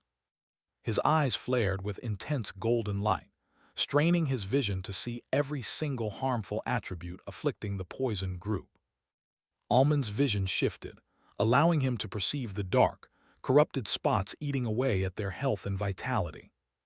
With a surge of aura, Almond swung his legendary blade, firing a golden ethereal slash toward his afflicted teammates. The bodies of the stricken jolted as a dark green mist was violently expelled, which the spirit wraith Sylvia immediately absorbed. Only Emma remained, writhing and struggling on the ground, still conscious but clearly enduring intense agony. The others panicked, urging Almond to quickly heal Emma, whose muffled cries signaled severe distress. Almond swayed violently, his willpower completely drained from the massive exertion, forcing Lily to quickly support him. Marcus frowned, realizing Almond had pushed himself too hard, while the group worried about Emma and the 2-minute portal countdown. Struggling to stay conscious, Almond used a magic whisper to tell Emma to tame the poison and use it as an opportunity. Emma let out a sharp cry before biting down hard, digging her fingers into the earth, determined to heed Almond's advice. Almond groggily warned them not to disturb Emma before finally giving up the fight and collapsing into unconsciousness on Lily. Lily gently retrieved a magic tent from Almond's ring, then carefully carried his unconscious body inside for recovery. The remaining group watched Emma's struggling form in silence, anxiously praying for her to succeed against the venom. Soon, the poisoned teammates regained consciousness, instantly feeling the immense gratitude for Almond saving their lives from death. Finn asked about Almond, prompting Lily to emerge from the tent and explain that he was resting after straining his mind too much. Brinjal promised to use his powerful Proximax Guild connections to ensure Almond had the best possible recovery resources. Ron and Anya quickly agreed, while Giant firmly stated his mother's Black Star executive status guaranteed the favor would be repaid. Natalia snorted at their sudden commitment, but Kira quickly hushed the group, reminding them to focus on Emma's fight. Emma's skin was now marked dark green and black, her body trembling violently as she endured the terrible, searing pain. Emma recalled Almond's display of power against the boss, realizing his conviction meant this was truly a massive opportunity. Suddenly, Sylvia exclaimed in excitement, sensing a massive shift as Emma's condition began to rapidly improve. Emma was actively devouring the venom, integrating the poison into her own unique system, causing her vitality to surge dramatically. Witnessing her dramatic recovery, the entire group finally sighed in relief, realizing Emma had successfully passed her trial. With this breakthrough, Emma officially became the next person to follow the trailblazing path set by Almond crocheted. After 5 tense minutes, Emma's vitality soared back to 100%, and the legendary poison that nearly killed her vanished completely. Not only had she survived, but enduring the potent shamanic druid poison actually triggered the awakening of a legendary innate talent. The entire group was stunned and openly envious of Emma's absurd new legendary ability to absorb and synthesize any poison she encountered. One of the adventurers, Amir, joked that Emma's guild would now force-feed her poisons, which prompted a nervous laugh from the crowd. However, Amir immediately grabbed his throat, pretending to choke on phantom poison, which Emma and Natalia decided was grounds for an immediate beating. Lily quickly stepped in to refocus the chaotic group, reminding them that while the exit portal was open, they needed to wait for the contribution rewards. She clarified that since Almond was still sleeping, he would handle the distribution of the floor boss chest, given that he had done 99% of the damage. Marcus, Noah, and Kira all admitted they felt like they were leeching off Almond, acknowledging their minimal contribution to the fight. Lily immediately corrected them, emphasizing that every single move, from Maya's control skills to Julian's quick action, was essential for securing their victory. She urged everyone to hone their expertise further so they could contribute significantly to future heroic challenges, igniting a fresh wave of determination. Right on cue, the system notifications chimed, congratulating them for placing first on the leaderboard by defeating the boss in a staggering 36 seconds. The long-awaited contribution ranking rewards appeared, detailing the tiered spoils, including legendary gear for almost everyone. Marcus, who ranked second alongside Lily, shouted in excitement over his haul, which included a legendary gear set and a high-tier legendary clay slab box. Maya praised him for his critical defensive actions, prompting Natalia to jokingly suggest that he should use the rewards to propose marriage. Even the lowest-ranked members were dumbfounded, realizing they were receiving legendary gear despite their minimal effort. Emma and Anya, determined not to be at the bottom next time, fiercely clenched their fists, setting new goals for themselves. Since they had 5 hours before the portal disappeared, Marcus suggested they camp out, eat, and open their rewards together. Kira quickly vetoed the idea of celebrating without Almond and suggested they save the real party, with drinks, until they were back in the city. As they began setting up camp, Natalia cheekily announced that the wife had spoken, referencing Lily's protective care for the sleeping Almond. They spent the next hour preparing a massive feast with everything left in their inventory, as Emma and Ron turned out to be surprisingly skilled cooks. After the meal, they began opening their various reward boxes and using the Grand Abyss Labyrinth roulette tickets they had earned. Unfortunately, most of the tickets yielded minimal results, though Natalia did manage to pull the most valuable prize, a universal skill upgrade card. 2 hours before the portal closed, everyone left the dungeon, leaving Lily alone to watch over Almond. With only 30 minutes remaining, Almond finally stirred, rubbing his temples as he slowly woke up, feeling much better. His stomach immediately rumbled, a loud sound in the quiet chamber, signaling his intense hunger after his long, restorative sleep. Lily smiled warmly, promising to quickly heat up the delicious food they had prepared earlier, and then left him alone to retrieve it. Alone again, Almond focused on the immediate changes he felt and opened the backlog of system notifications that had been waiting for hours. The first major upgrade announced that his Riftville eyes had evolved into the powerful all-seeing eyes. Secondly, his class had acquired a new energy source called Severance, which unlocked the ultimate ability, the all-severing blade. Almond reviewed his new legendary class, realizing his will stat had instantly doubled from the breakthrough. Just then, Lily arrived with food, instantly recognizing the thrilled look on Almond's face. Almond confirmed the upgrade, revealing the new legendary quirk, the all-severing blade. Lily was ecstatic, realizing how incredibly powerful this new pair of quirks sounded. Their passionate moment was suddenly interrupted by the loud, undeniable rumble of Almond's empty stomach.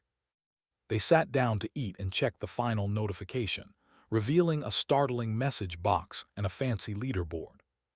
Lily recognized the reference to the battlefield of the mightiest, confirming their next challenge.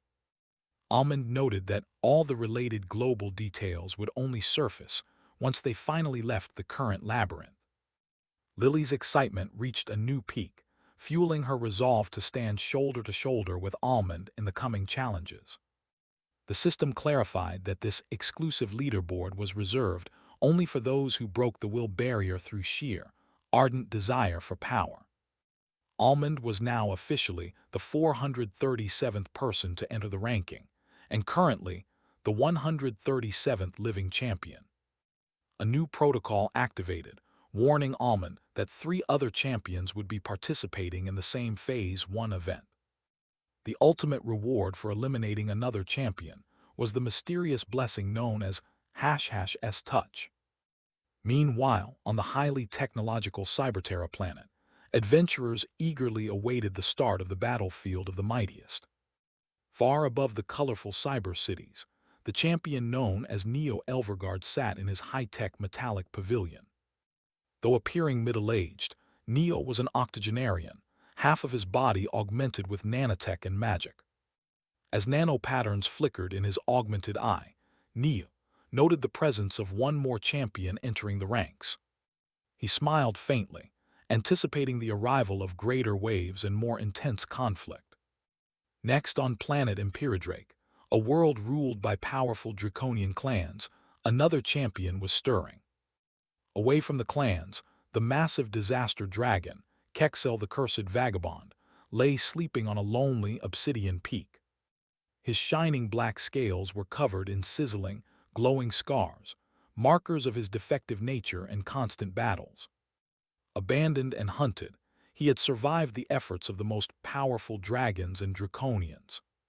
Kexel eagerly awaited the battlefield of the mightiest, seeing it as his chance to dominate this world and others. Noticing the new champion, Kexel's snout gusted out a mist of black wind. With a simple, chilling thought, one more to eat, the terrifying dragon returned to its slumber.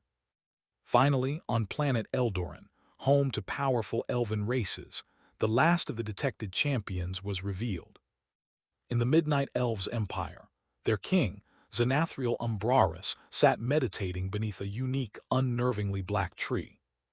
Xanathriel, appearing in his 40s, possessed a lean, handsome physique, his bare torso covered in intricate beastly tattoos. Notifications briefly greeted the king, but he showed zero visible reaction, closing his eyes 2 seconds later. Far away, the mysterious overseer watched, highly thrilled by Almond's successful breakthrough. She acknowledged that Almond had finally made the entire arrangement of the battlefield, of the mightiest worth her effort. Despite a barrage of notifications containing curses and admonishments from mysterious figures, she completely ignored them. Her final warning to Almond was clear: do not die in the coming waves and awaken his power quickly. After their long journey, Almond and Lily immediately took a relaxing bath in their large, luxurious tub. They fell asleep soon after, wrapped in blankets and reading the notifications about the labyrinth's 10th floor. Almond woke up after a full 8 hours of rest and carefully slipped out of the bed. He looked out the window, noting that the clock had just struck 5 in the evening. Alfred, his spirit butler, immediately approached, asking if his master desired food. Almond agreed, telling Alfred to simply order something instead of cooking. Stepping outside, Almond observed his powerful spirit wraiths engaged in various tasks and training exercises. Sylvia and Nisara were busy expanding the garden, making the flora look mysterious and lush. Almond smiled wryly, commenting that they had already made the garden bigger than the house itself. Nisara insisted they were nowhere near finished, flying around with excited energy. Sylvia grinned mischievously, declaring their intention to build Almond a majestic castle. Almond told them He eagerly looked forward to seeing their architectural surprise. He then walked over to check on the other spirit wraiths who were focusing on combat training.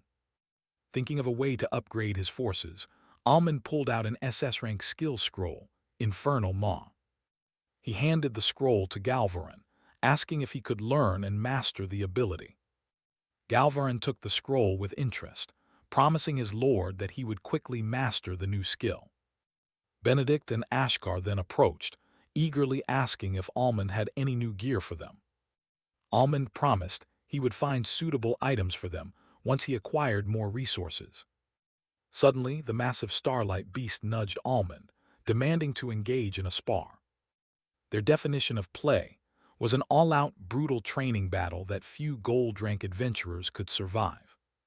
The fighting finally stopped 20 minutes later when the ordered food arrived.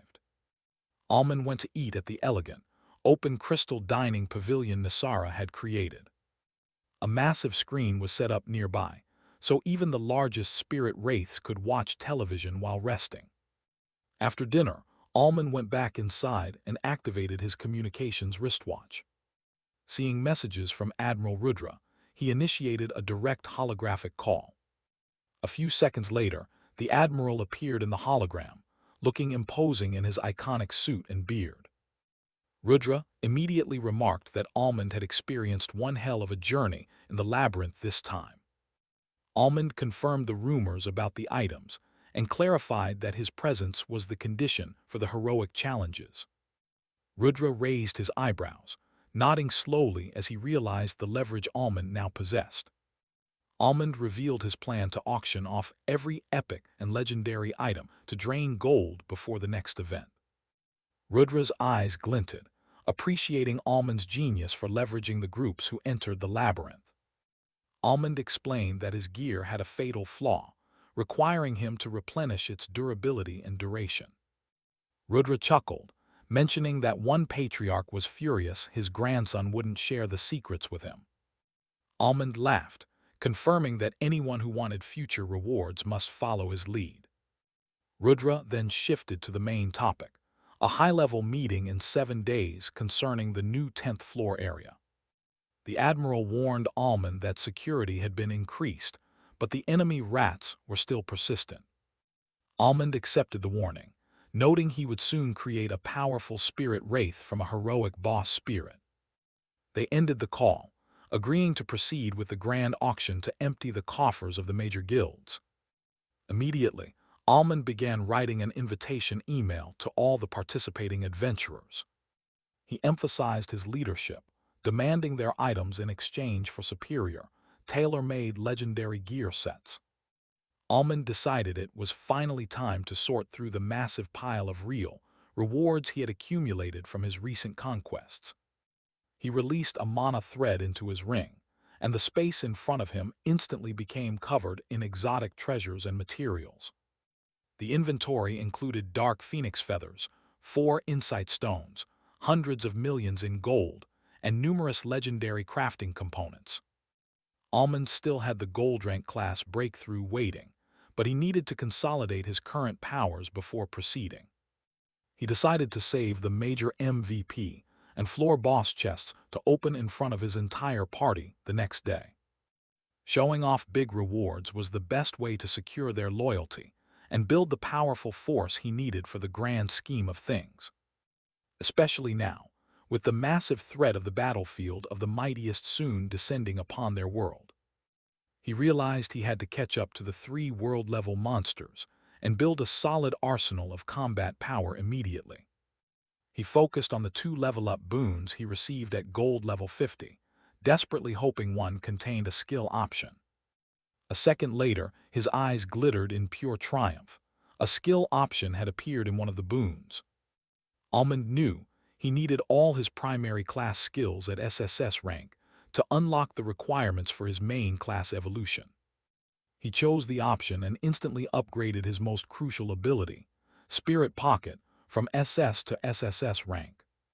Almond jumped in excitement, celebrating the successful upgrade of the one skill he had prioritized the most. He quickly opened the details for the newly upgraded Spirit Pocket to see what incredible new powers it contained. The basic function still allowed him to store hundreds of spirits, alongside the deadly Spirit Kodoku feature. But then he saw the brand new ability, Spirit Wraith Hex, which allowed him to combine and modify two spirit wraiths.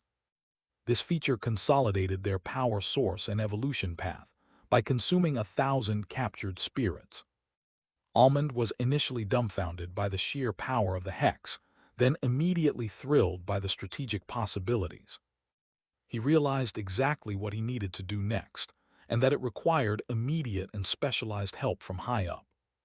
Without hesitation, Almond called Admiral Rudra Deva, apologizing for the quick-second request. Rudra noted Almond's hyper and serious demeanor, correctly guessing the request was both important and difficult.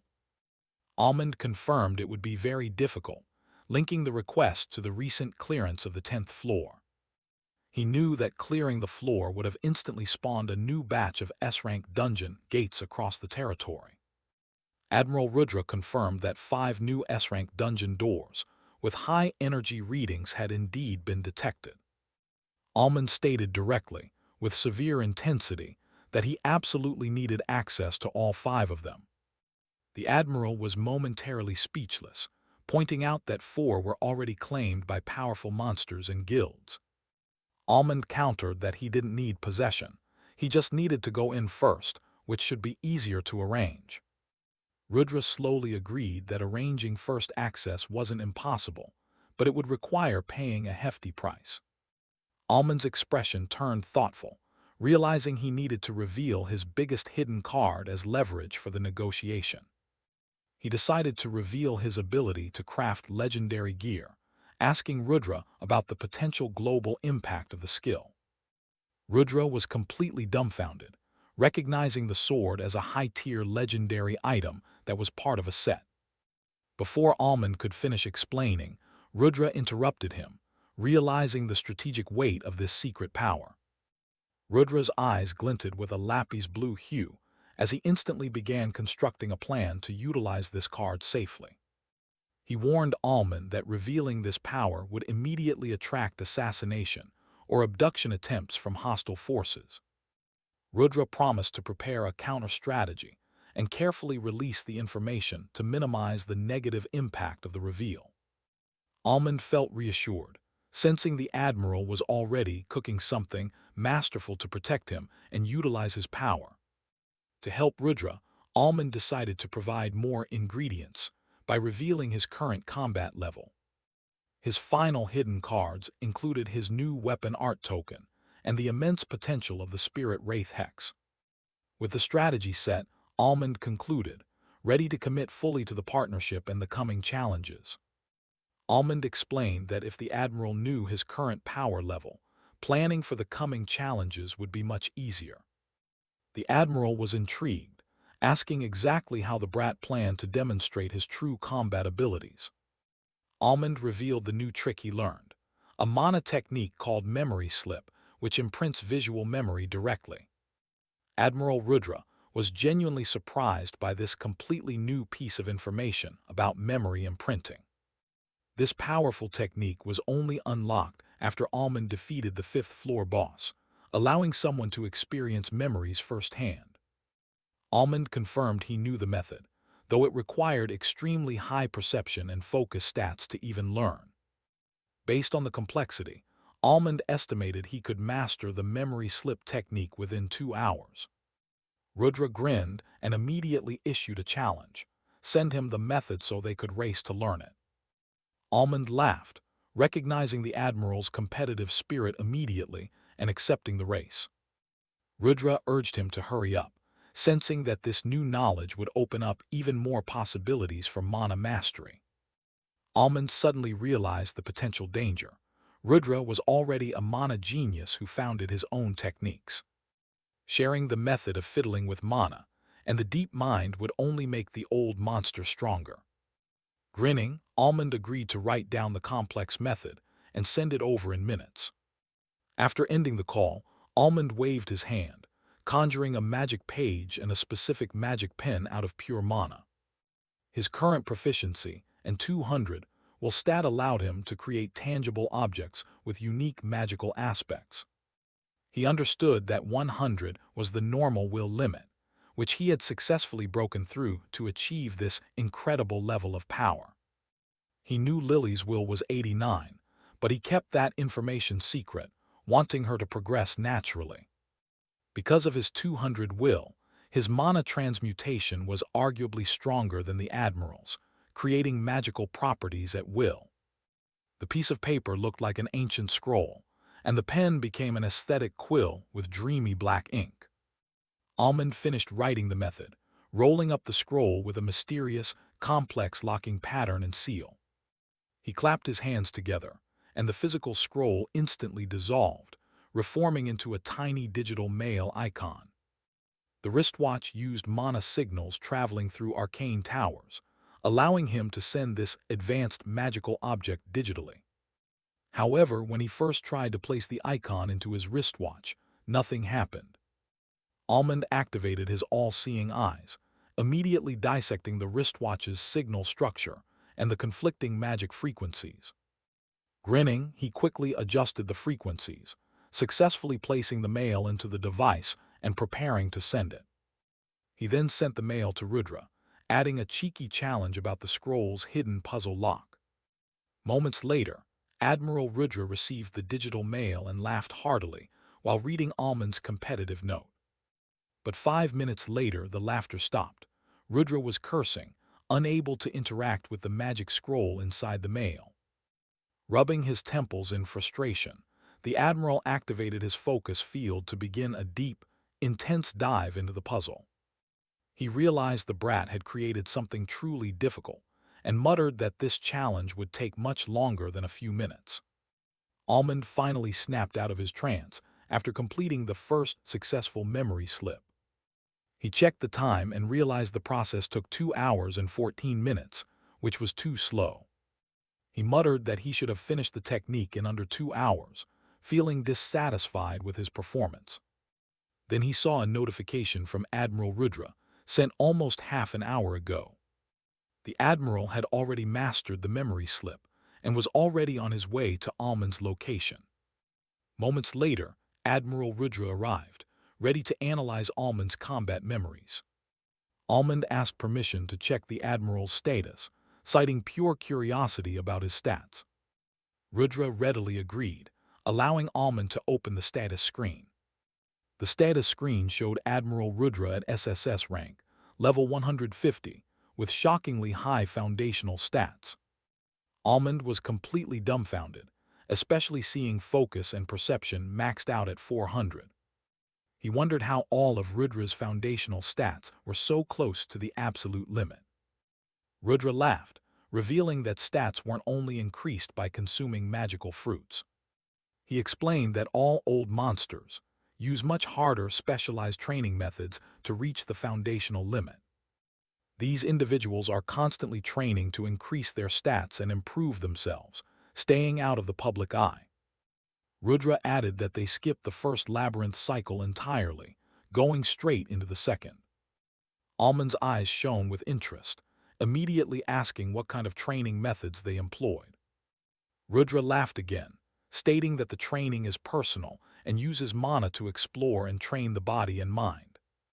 It's similar to physical exercise, but applied internally to gain mental and physical strength. Rudra offered to give Almond the best example of this self-created training method. His fingers curled into a claw-like shape, and the tips of each finger glowed with dreamy lapis blue energy. He boasted that his personal training was the best, putting him ahead of all the other old monsters. Rudra noted that these personal training methods are secrets kept due to high-level rivalry. The Admiral explained that his specific training for focus and perception targeted the brain itself. He warned Almond that he couldn't activate the full training yet, or it would cause him serious trouble. Rudra explained that his mana makes thoughts extremely sluggish and processing slow. Furthermore, this state enhances emotions by 1,000-fold, causing them to spiral out of control.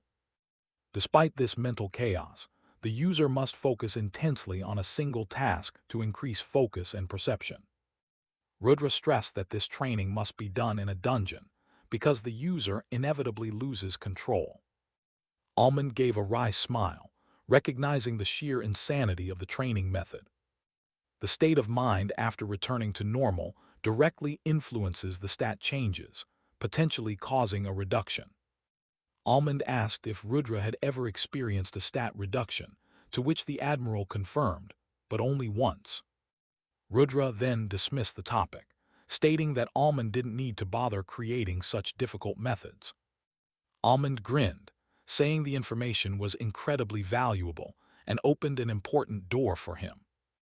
Rudra was pleased that Almond's mind was already exploring new possibilities based on the knowledge. Almond confirmed the memory slip, containing his recent fight data, was ready for the Admiral to view. Rudra noticed Almond's aura was already sharper and stronger than before, predicting faster growth. Almond grinned, challenging the Admiral to a spar once he had finished watching the memory slip. Rudra accepted the challenge, laughing at Almond's sudden arrogance. They agreed to meet in a nearby ocean dungeon for their upcoming battle. Admiral Rudra launched an ethereal, dimensional lapis blue punch, aiming directly at Almond. The catastrophic void Almond had unleashed was instantly struck by the mysterious blow. With a deafening crack, Almond's powerful attack shattered like fragile glass under immense pressure. Almond clicked his tongue, admitting that the power of Rudra's sorcery breaker ability was truly insane. Rudra wiped the sweat from his brow, acknowledging that Almond had forced him to fight seriously. The Admiral noted that his superior stats and mastery naturally allowed him to overcome the attack. However, Rudra realized that Almond's rapid progress in stat-stealing power required a serious counter-strategy. Almond laughed, satisfied that he had managed to push the powerful Admiral, even if only for a moment. Rudra snorted, warning the young man that he would soon surpass him if he didn't step up his own training. The Admiral revealed his new focus, reaching legendary rank in his specialized class before the upcoming battlefield event. Almond immediately protested, calling Rudra's concentrated effort cheating. Rudra rolled his eyes, reminding Almond that his own rapid advancement and classes were essentially the definition of cheating. Almond quickly conceded the point, admitting that his progress was indeed rather unfair.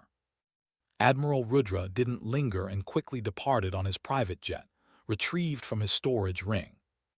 It was nearly 10 p.m. when Natalia returned home after finishing her business at the League of Firefly Guild. Lily had been awake for an hour, relaxing and waiting for the group to gather for dinner. Alfred and Natalia were preparing a delicious meal, using the high-quality ingredients provided by Rudra. After the trio finished eating, they knew they couldn't jump into intense training right away. Since the party was tomorrow, they decided to avoid any deep training that could take a day or more. Full dive training sessions using insight stones and skill scrolls would commence after the event. Lily and Natalia instead began leveling up their mana techniques, leveraging their recent stat increases. Meanwhile, Almond stepped away to check on Roken regarding the status of his blacksmithing progress. Roken reported that his full focus on blacksmithing was yielding significant results. He was approaching a major breakthrough, specifically related to his specialized runic blacksmith items. Almond sent Roken 10 million gold coins immediately, knowing the path required expensive materials. Roken gratefully accepted the funds, vowing to surprise Almond with a swift and powerful breakthrough. Almond smiled, anticipating the increased power once Roken applied his runic enchantments to the spirit items. He reflected on the powerful but limited items created by top families like the Patels and Smiths. Almond knew his specialty was creating powerful, cohesive equipment sets that no one else could match. His immediate priority was gearing up his loyal army of spirit subordinates for protection against nefarious eyes. He reviewed his schedule, knowing he had only 7 days before the major monthly event and the battlefield began. Almond looked at the list of powerful training items he needed to use to boost his strength quickly. He mentally noted the items acquired from his recent MVP chest, including a legendary gear set and Labyrinth tickets. The most critical item for immediate use was the unfettered blade mayhem weapon art token. Following that, he prioritized the elemental insight selection slab and the imprint selection box for maximum power boost. Almond decided to make his choice now and opened the elemental insight selection slab. The slab offered 5 options for variant elemental insights, each promising unique power. He saw the first option, the highly potent variant known as Ice of Burning Blizzard. Next was Sand of Vibrant Wave, suggesting control over dynamic, liquid-like earth elements.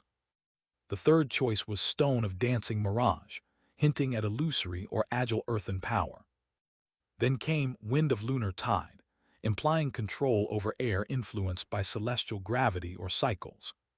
Finally, the last option was Flame of Velvet Spark, a variant fire element of unknown properties. Almond knew he had to carefully consider his future path before making this critical elemental selection. Almond realized his new level of mana control opened up insane possibilities for elemental synergy and creation. He first considered the classic combos, noting how lightning pairs effectively with ice and wind elements. Flame was also a super offensive option, promising intense plasma reactions far beyond normal damage output. But now he could apply complex magical properties, like rubber elasticity, to his elemental creations. He wondered what would happen if he applied this elasticity to the potential sand of vibrant wave element. Imagine 2 sand carpets bouncing a lightning orb at light speed, storing immense power with every rebound. This concept was dangerous, exciting, and sounded like the perfect way to harness true power. He liked the name Vibrant Wave and was drawn to the potential of this sand variant. He remembered that in nature, lightning striking sand creates fulgurite, a glass-like structure. With magic, he could instantly create solid, powerful glass structures for both offense and defense. He could also charge all the sand particles, turning them into a massive, shocking electric storm. The resulting glass threads could serve as massive, area-wide conduits for magic formations.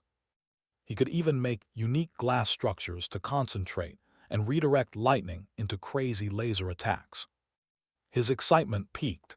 He had to get this variant and start experimenting immediately. He planned to spend 24 hours mastering his new element in the dimensional training ground after the party. Next, Almond took out the instant learning role-based skill selection box. The box presented 15 random SSS rank skill categories for him to choose from. He quickly began eliminating the types he didn't need, starting with standard offense and defense. Beneficial aura types were unnecessary, even with his army of powerful spirit wraiths. Resource drain debuffs were redundant since he already possessed Divine Divider's Harvest. Healing was a waste of mana, and physical disability was too slow for his power level. The first type he marked was Control type, specifically those affecting the target's mind. Utility-type skills that interacted heavily with the environment also sounded highly interesting for future plans. He rejected Transformation, fearing it might make him unable to use his signature sword in combat. Stealth was dismissed, as he could already achieve elemental invisibility using his lightning powers. Finally, he marked Crafting type, specifically Enchantment, for its potential to enhance his gear. Summoning was instantly discarded. He already had the best wraith summons available. Now he had to choose carefully between enchantment, mind control, and environment utility. Since the skill would be SSS rank, the power difference between them would be massive. He ultimately decided on the control type, focusing on manipulating the target's mind. This skill, combined with his existing willpower-based reductions, created massive potential. Using mana instead of willpower for subtle effects would preserve his mental resources during long battles. This new ability would become his solid, hidden trump card against all future human threats. He saw the powerful individuals from the other 3 worlds as his primary long-term threat. Almond selected the option, and the box produced a glowing white quartz crystal. A notification rang, confirming his acquisition of the SSS rank skill. The name surprised him, subtle art of memory grafting. Almond gazed at the crystalline skill shard, realizing the immense power of instant mind diving and memory manipulation. He immediately infused mana into the crystal, causing it to shatter into dreamy motes of light. The knowledge flooded his mind, instantly forming a new skill rune and greatly benefiting his understanding of mental mana application. Next, Almond retrieved the legendary elemental imprint selection box he earned from the 5th floor MVP reward. The box contained a vast list of advanced elemental imprints, a sign of its legendary rank. He realized this imprint was permanent until he reached legendary mastery in the chosen element. Almond briefly checked his current lightning elemental mastery, which was already at 71% completion of S rank.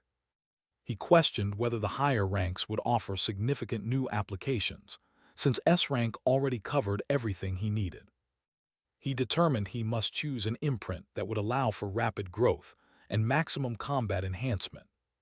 He selected Lumiere, an advanced element combining light and wind, which offered great synergy with his lightning element.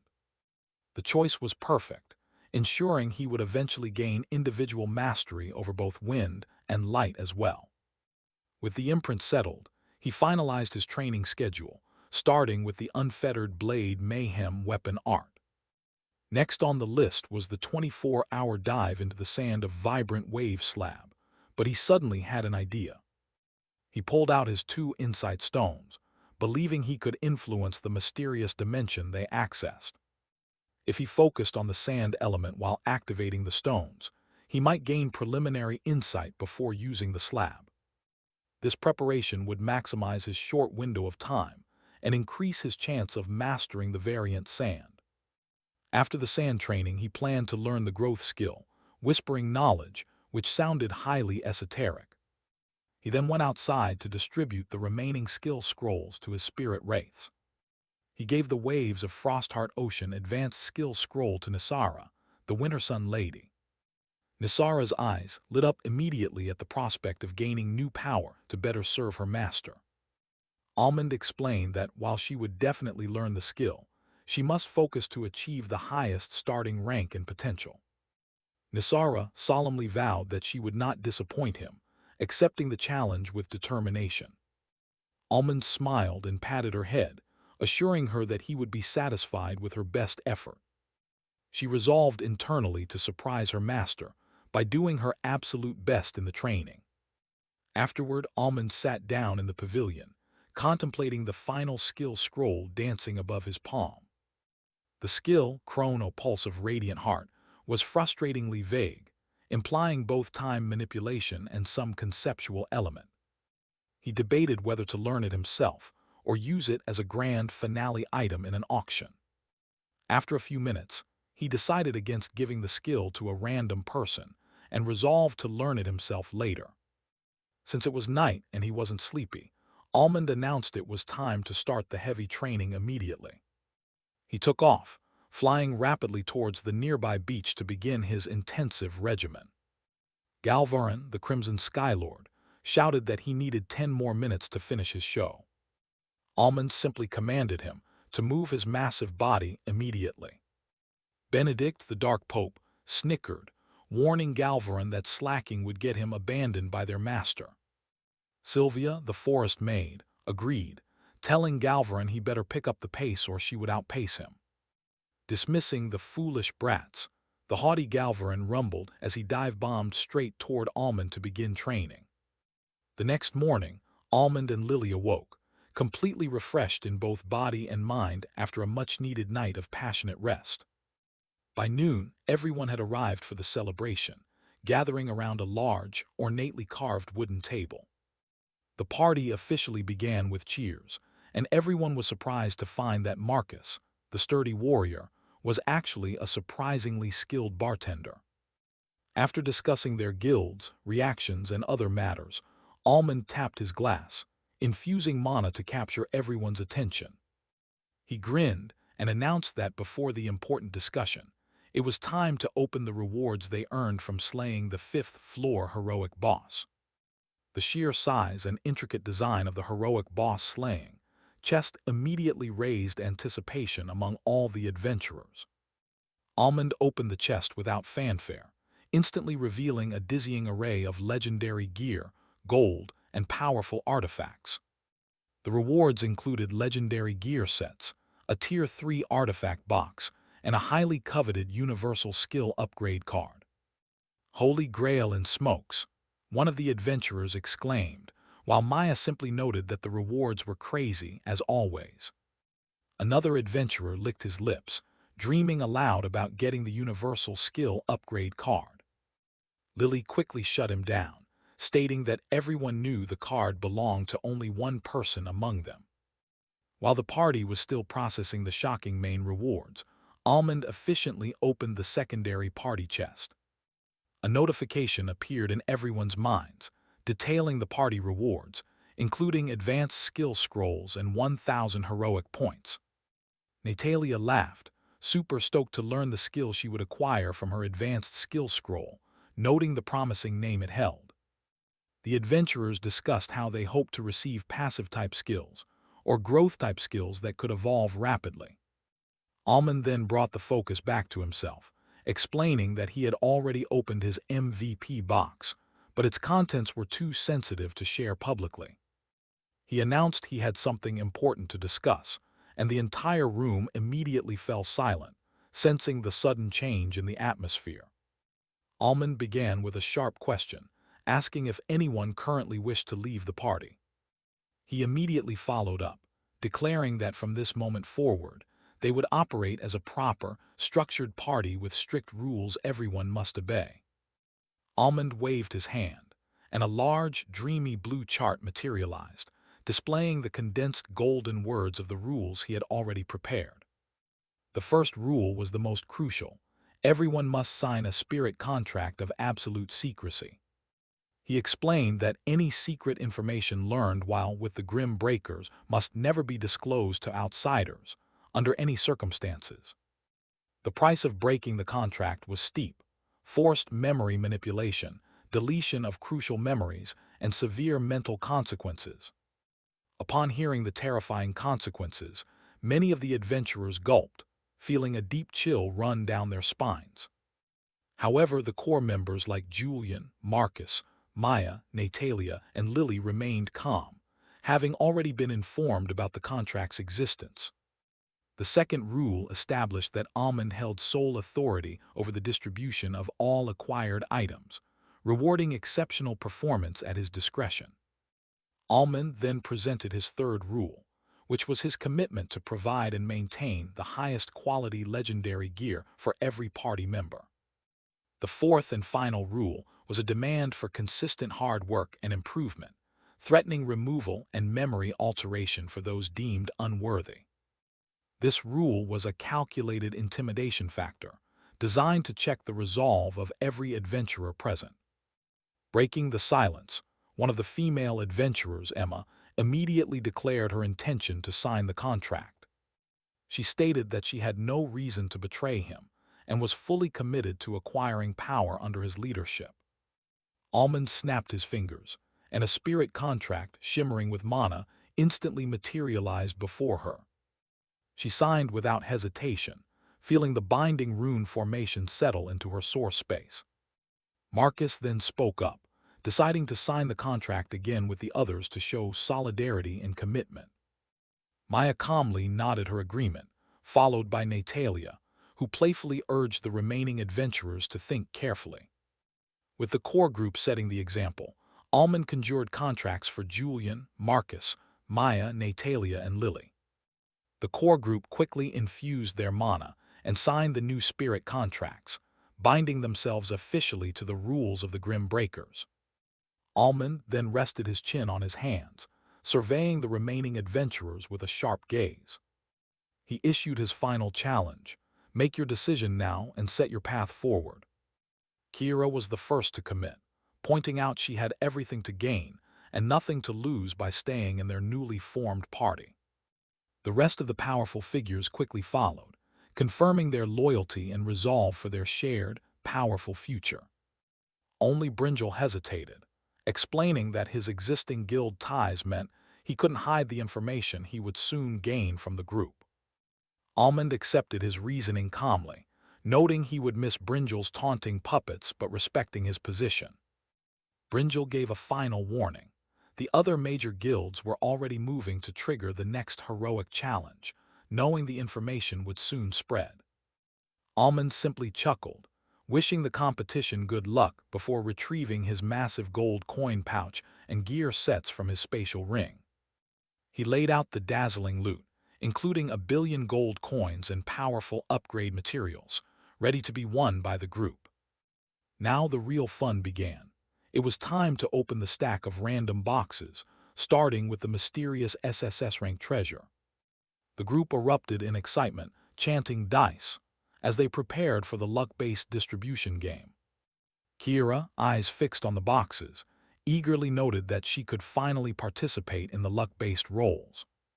Almond materialized a massive, 50-sided die, explaining the magical rules governing the complex roll results.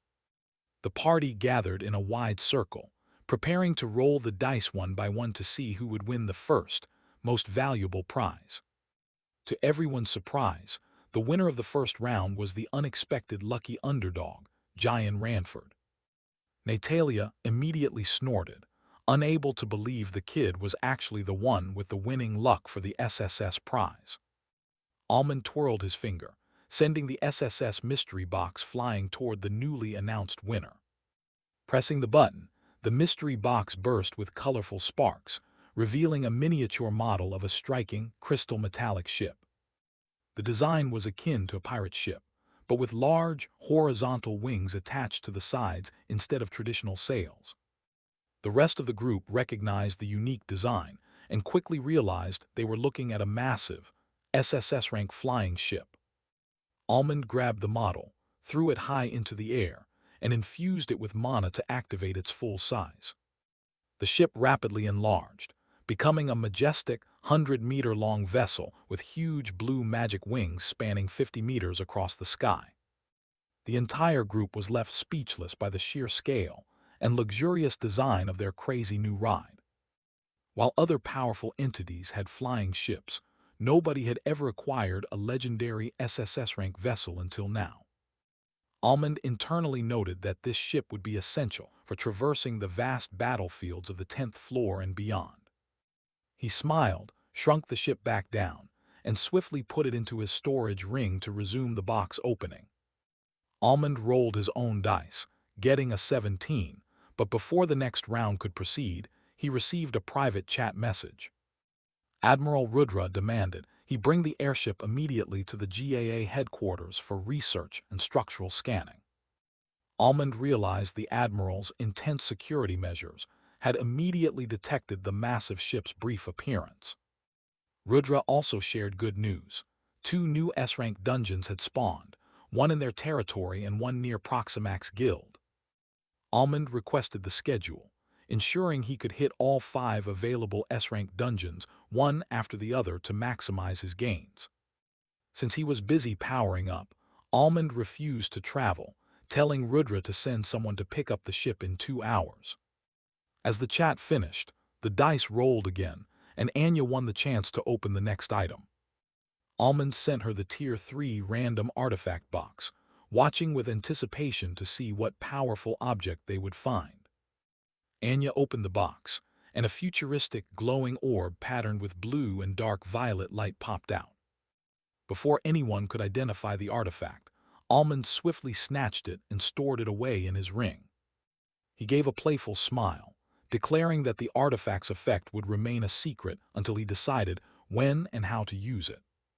With the 2 biggest prizes claimed, Natalia grumbled about moving on to the smaller, legendary consumable boxes. Xavier reminded her that the legendary consumables were still highly valuable, capable of turning the tide against heroic bosses. The party agreed and continued the game, rolling for 5 separate winners to claim the legendary consumables one by one. The first winner received the Astral Beast Vial, which dramatically increased their physical size and attributes for 1 minute. The second item was the Soul Flame Blazing Talisman, capable of inflicting a stacking vitality burn that nullified recovery. Almond quickly reviewed the new legendary consumables, realizing the rune of Transcendent Veil was an ultimate escape or infiltration tool. The rune promised absolute invisibility and intangibility for 1 minute, but the drawback was an hour of unconsciousness afterward. He then studied the Cronus Leia's Imberwine, a powerful buff that allowed the user to rewind their personal time up to 5 seconds to undo injuries. Almond's eyes glinted, realizing the wine contained 10 uses, making it a perfect, repeatable trump card for any fight. Meanwhile, the party continued with the random resource boxes, and Natalia won the chance to open the first one. Her expression twisted in disappointment when the grand reward turned out to be nothing more than a simple banana. Expressing her annoyance, Natalia immediately made a crass, suggestive joke about the fruit, causing audible gulps around the room. Lily, ever the pragmatist, inspected the banana and noted that it did grant a small boost to stamina. Almond decided that since the rewards were minor, the winner could simply eat whatever they got from the resource box. He then turned to Natalia and doubled down on his humor, making a sarcastic comment about where she should put the fruit. The joke sent the entire group into uncontrollable laughter, breaking the earlier tension. Natalia remained unfazed, simply peeling the banana and eating it with a dramatic, satisfied smirk. The remaining resource boxes were opened, mostly yielding minor stat-boosting fruits.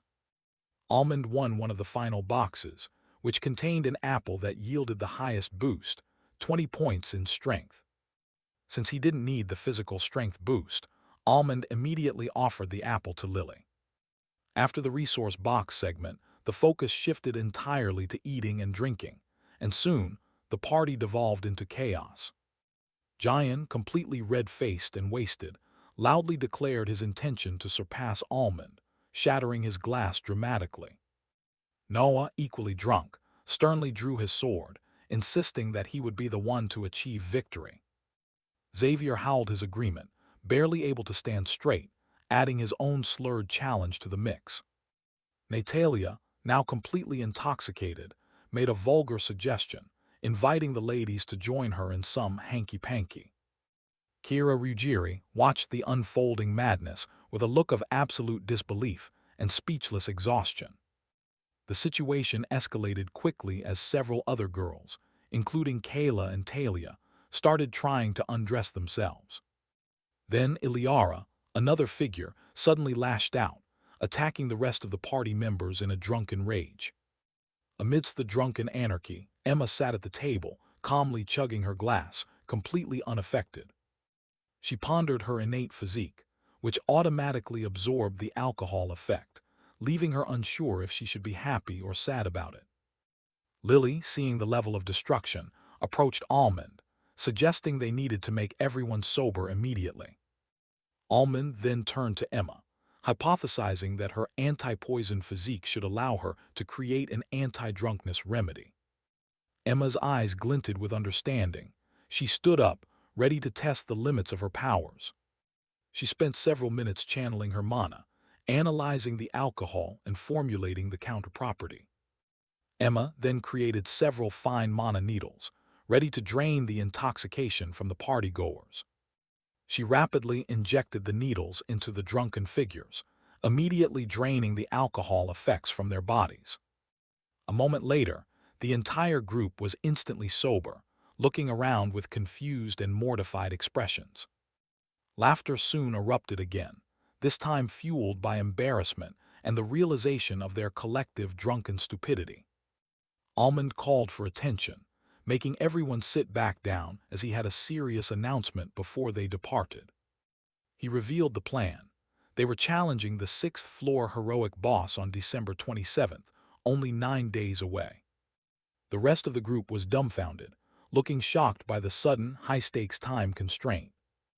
Marcus Veneth voiced the general concern, asking if the 4th cycle would make the heroic boss significantly more dangerous. Almond smiled faintly, revealing that he had already confirmed with the Labyrinth that the heroic challenge difficulty remained static. Hearing this news, the group breathed a collective sigh of relief, their earlier apprehension replaced by renewed excitement and thrill. The party concluded, and everyone booked their tickets, saying their farewells as they left the room one by one into the evening. With nothing else to do, Natalia eagerly pulled out her advanced skills scroll, ready to begin training immediately. Lily, however, had other plans, pulling Almond close while suggesting they spend some private time first. After a little over an hour, the couple finished showering and headed down to the newly built training pavilion. Natalia was already deep inside her skill dimension, focusing intensely on mastering the new light elemental technique. Lily also took out her own advanced skill scroll, eager to learn the powerful passive skill known as umbral shards. Meanwhile, Almond prepared to finally learn the unfettered blade mayhem, clenching the powerful weapon art token in his hand. He quickly sent a mental command to his wraiths to maintain absolute security while he was training. Infusing the token with mana, Almond instantly found himself transported to a mysterious dimension atop a grassy mountain peak. Standing before him was a perfect clone of himself, wielding a simple wooden sword with a slightly curved blade. The system explained that the clone knew all 5 stages of the art and was ready for the first level of combat. The first stage involved mastering the spiraling execution blade technique. Almond grinned, conjuring his own wooden sword. Suddenly, the clone flickered, and in the next moment, Almond was watching the world from an impossible, inverted angle. He reappeared intact, realizing with a jolt that the training would be far harder than he had initially anticipated. His head flew once again, confirming his suspicions. This weapon art was impossibly fast and difficult to conquer. 17 grueling hours passed, and Almond had only managed to execute one extra move against his clone one single time. Lying there, he let the crushing difficulty of the weapon art sink in, realizing it required more time than he planned. He reflected that combining his strongest legendary skills and the exotic Spirit Forge factory had created something too powerful. The clone utilized his own abilities, like the all-seeing eyes, to constantly outpace him and guarantee his defeat. Almond realized that despite having identical stats, the clone was exploiting a fatal flaw in his technique or comprehension. Frustrated, he immediately activated the token and re-entered the dimension, determined to find the missing key. 2 hours later, he emerged with a defeated curse, still unable to comprehend the subtle trick. It was 2 p.m. Almond decided he needed a mental break and ordered some food before shifting his training focus. He decided to start training his advanced skill scroll, whispering knowledge, focusing on something less physically demanding. Meanwhile, Admiral Rudra was concluding a tense 2-hour meeting with various powerful old family heads and guild leaders. The main topic was organizing an auction for the massive haul of powerful items Almond and his party had amassed. One clan leader mentioned their joint research center had just made a quick breakthrough, promising a new essential item soon. Rudra agreed to finalize the list of items that very night, promising to send it out to everyone for planning. Most of the projections vanished, but 5 key figures remained for a more somber discussion regarding S-rank dungeon entries. Rudra insisted that his brat needed to enter the dungeon immediately, taking priority over other requests. Liang Zhou agreed to let Almond enter the red-gated dungeon tomorrow, setting the stage for the next major challenge. Rudra quickly gave a command to his system assistant to prepare his soup and initiate his personal training routine. Unaware of the sheer scale of the treasures he was about to receive, Admiral Rudra dialed Almond. "The auction is finalized, brat. Send me that list of items you're putting up for sale," Rudra said happily. Almond agreed to compile the auction list, deciding to include every epic and legendary item they had acquired as rewards. When Almond listed the 7 epic sets, 1 low-tier, 2 mid-tier, and 4 high-tier, Admiral Rudra was visibly stunned. But the Admiral was truly floored when Almond continued, listing 5 low-tier, 3 mid-tier, and 2 high-tier legendary sets. Almond then revealed an SS-rank skill stone called Scorpion Terror Sting, proving the rewards from the heroic challenge were utterly insane. Realizing the potential, Admiral Rudra declared he would join the 11th floor heroic challenge, confident Almond would catch up soon. Next, Almond pulled out a magical beast egg, the winged tyrant's egg, possessing an epic rank bloodline. Rudra was surprised, confirming the flying-type beast egg was a rare find, even among other challengers. The Admiral revealed he knew the perfect tamer, Paloma Vasquez, an old monster capable of evolving beasts during the hatching process. Almond was impressed by the tamer's power and looked forward to the hatching of his new epic pet. Almond then pitched a crazy idea, using the digital magic network to mail the entire storage pouch full of items, just like a scroll. Rudra warned him severely not to experiment with the high-value items, lest he lose the entire treasure trove in the digital realm. Undeterred, Almond conducted a successful half-hour experiment with a different storage pouch.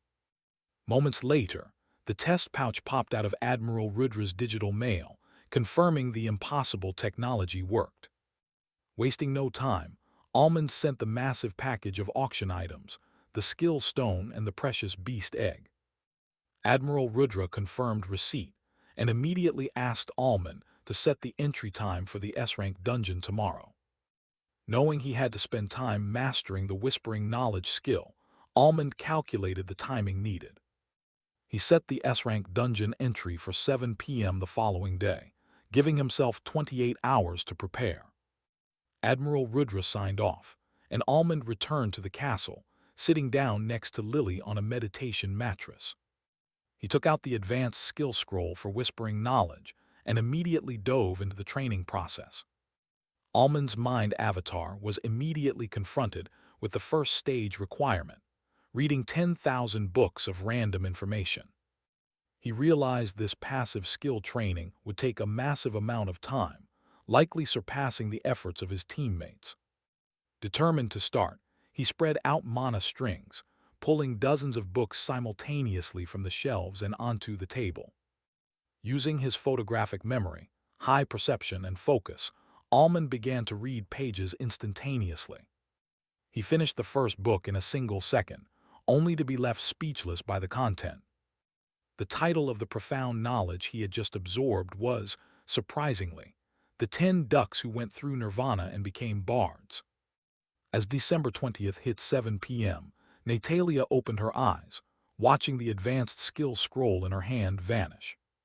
She had successfully learned the advanced light elemental skill, Nexus of Aurous Light. This growth-type skill, ranked SSS, allowed her to manifest a nexus that gathered light energy from her mana and the surrounding atmosphere. The nexus could store a massive amount of aurous light, which she could use for both powerful piercing attacks and potent healing beams. Overjoyed by her new level of power, Natalia let out an excited squeal.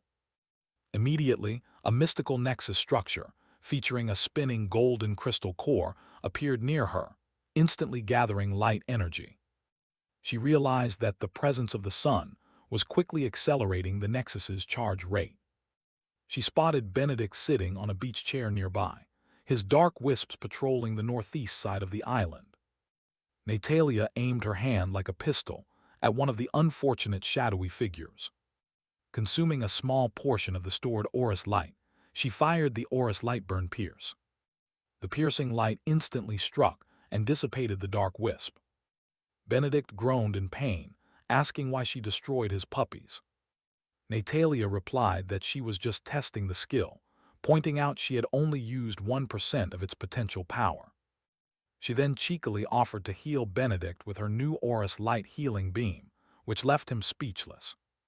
After thanking Benedict for guarding them, Natalia headed downstairs, declaring herself incredibly hungry. She ate a large meal and then immediately fell asleep on the sofa. An hour later, Lily finished her training as well, her eyes glinting with satisfaction. Her new ability was the SSS rank passive skill, umbral shards. This passive skill allowed her to infuse dark shards into any damaging skill to increase its power, penetration, and dark effects by 50%. She recognized the umbral shards as the perfect addition to enhance her combat power. Lily noticed Almond nearby, still engrossed in his own advanced skill training. Wishing him luck, she leaned down to place a quick kiss on his cheek. She then gracefully jumped down from their training spot and entered the house to eat. After eating, she too found a large sofa and quickly fell asleep, snoring softly. 4 hours later, both woke up refreshed and immediately returned to training. Natalia used an insight stone, hoping to boost her sound elemental mastery. Her mind avatar was transported to a landless world filled with phenomena of different colored lights, taking the shape of monsters and beasts. Realizing this was a strange mix of light and sound powers, she resolved to gain as much insight as possible within her limited time. Meanwhile, Lily began her weapon art training, Umbral Reaper's shadowy gloom. She arrived in a dark nightscape where the only light came from gloomy plants radiating purple, violet, orange, and blue neon hues. She understood that she needed to master 3 stages of the weapon art, starting with the dance of Gloomy Reaper. Suddenly, overwhelming darkness engulfed her, and she felt her mind avatar being cut into 5 distinct pieces. Just like Almond, Lily's turn to endure torturous deaths in the training dimension had begun. Meanwhile, far away, the scattered rats of the underworld gathered once again at the call of the Hollow Star emissary. Suddenly, a hazy, blurry visage of the emissary appeared in the center of the table. The emissary announced that a subordinate was arriving on the planet via a small, special meteoroid in 12 hours. Their mission was to receive the guest at the crash site in the frozen tundra and get him into hiding before the Earth Unions detected him. Despite concerns about new Magitech satellite detection systems, the emissary assured them that this meteoroid was undetectable until it entered the atmosphere. Hearing the stern command, the 21 rats replied in unison, ready to move out immediately. The third and final stage of Almond's training began, and it was completely counterintuitive to everything he knew. He was instructed to grasp the intent and hear the whispers of all these ancient knowledge mediums without touching a single one. The ultimate goal was to determine the starting rank of his passive skill, whispering knowledge, based entirely on this strange performance. Almond stood there, trying to process the sheer ridiculousness of the task, utterly dumbfounded by the requirement. Meanwhile, the grand virtual meeting of the world's most powerful guild leaders and organizations had already begun. Rudra presented the highly anticipated auction list, only revealing the item names, appearance, and rank, keeping the effects secret. The leaders immediately started discussing their strategies for acquiring the legendary gear for research and power. They collectively decided to host the auction on December 25th, timing it perfectly with the upcoming Labyrinth event notification.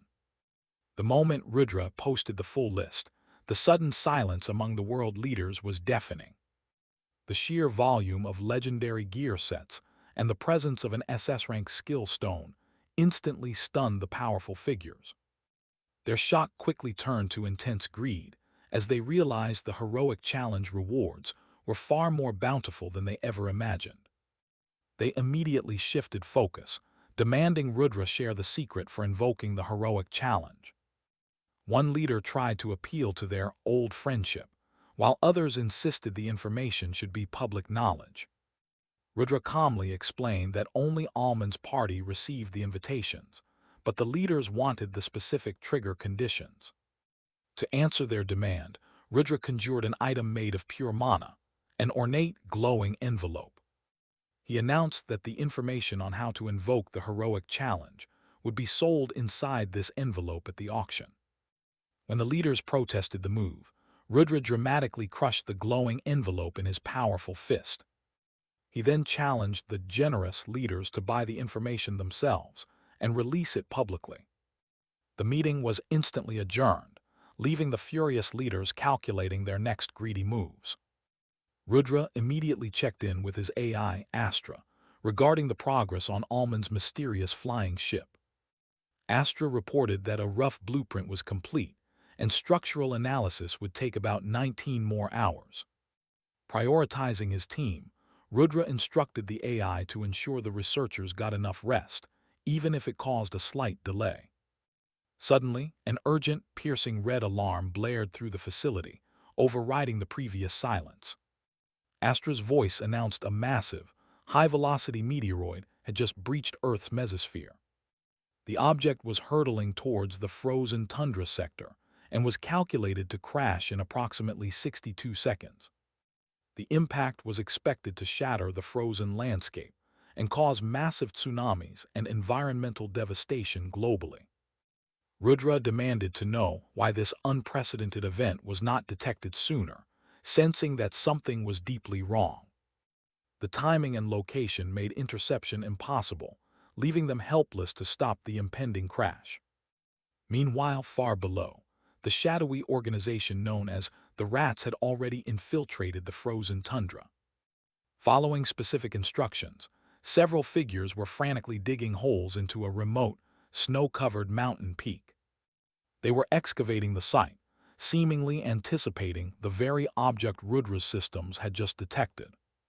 As the final seconds ticked down, the figures stopped their frantic work and looked up toward the burning sky. 5 kilometers from the impact zone, the subordinates known as the Rats were waiting.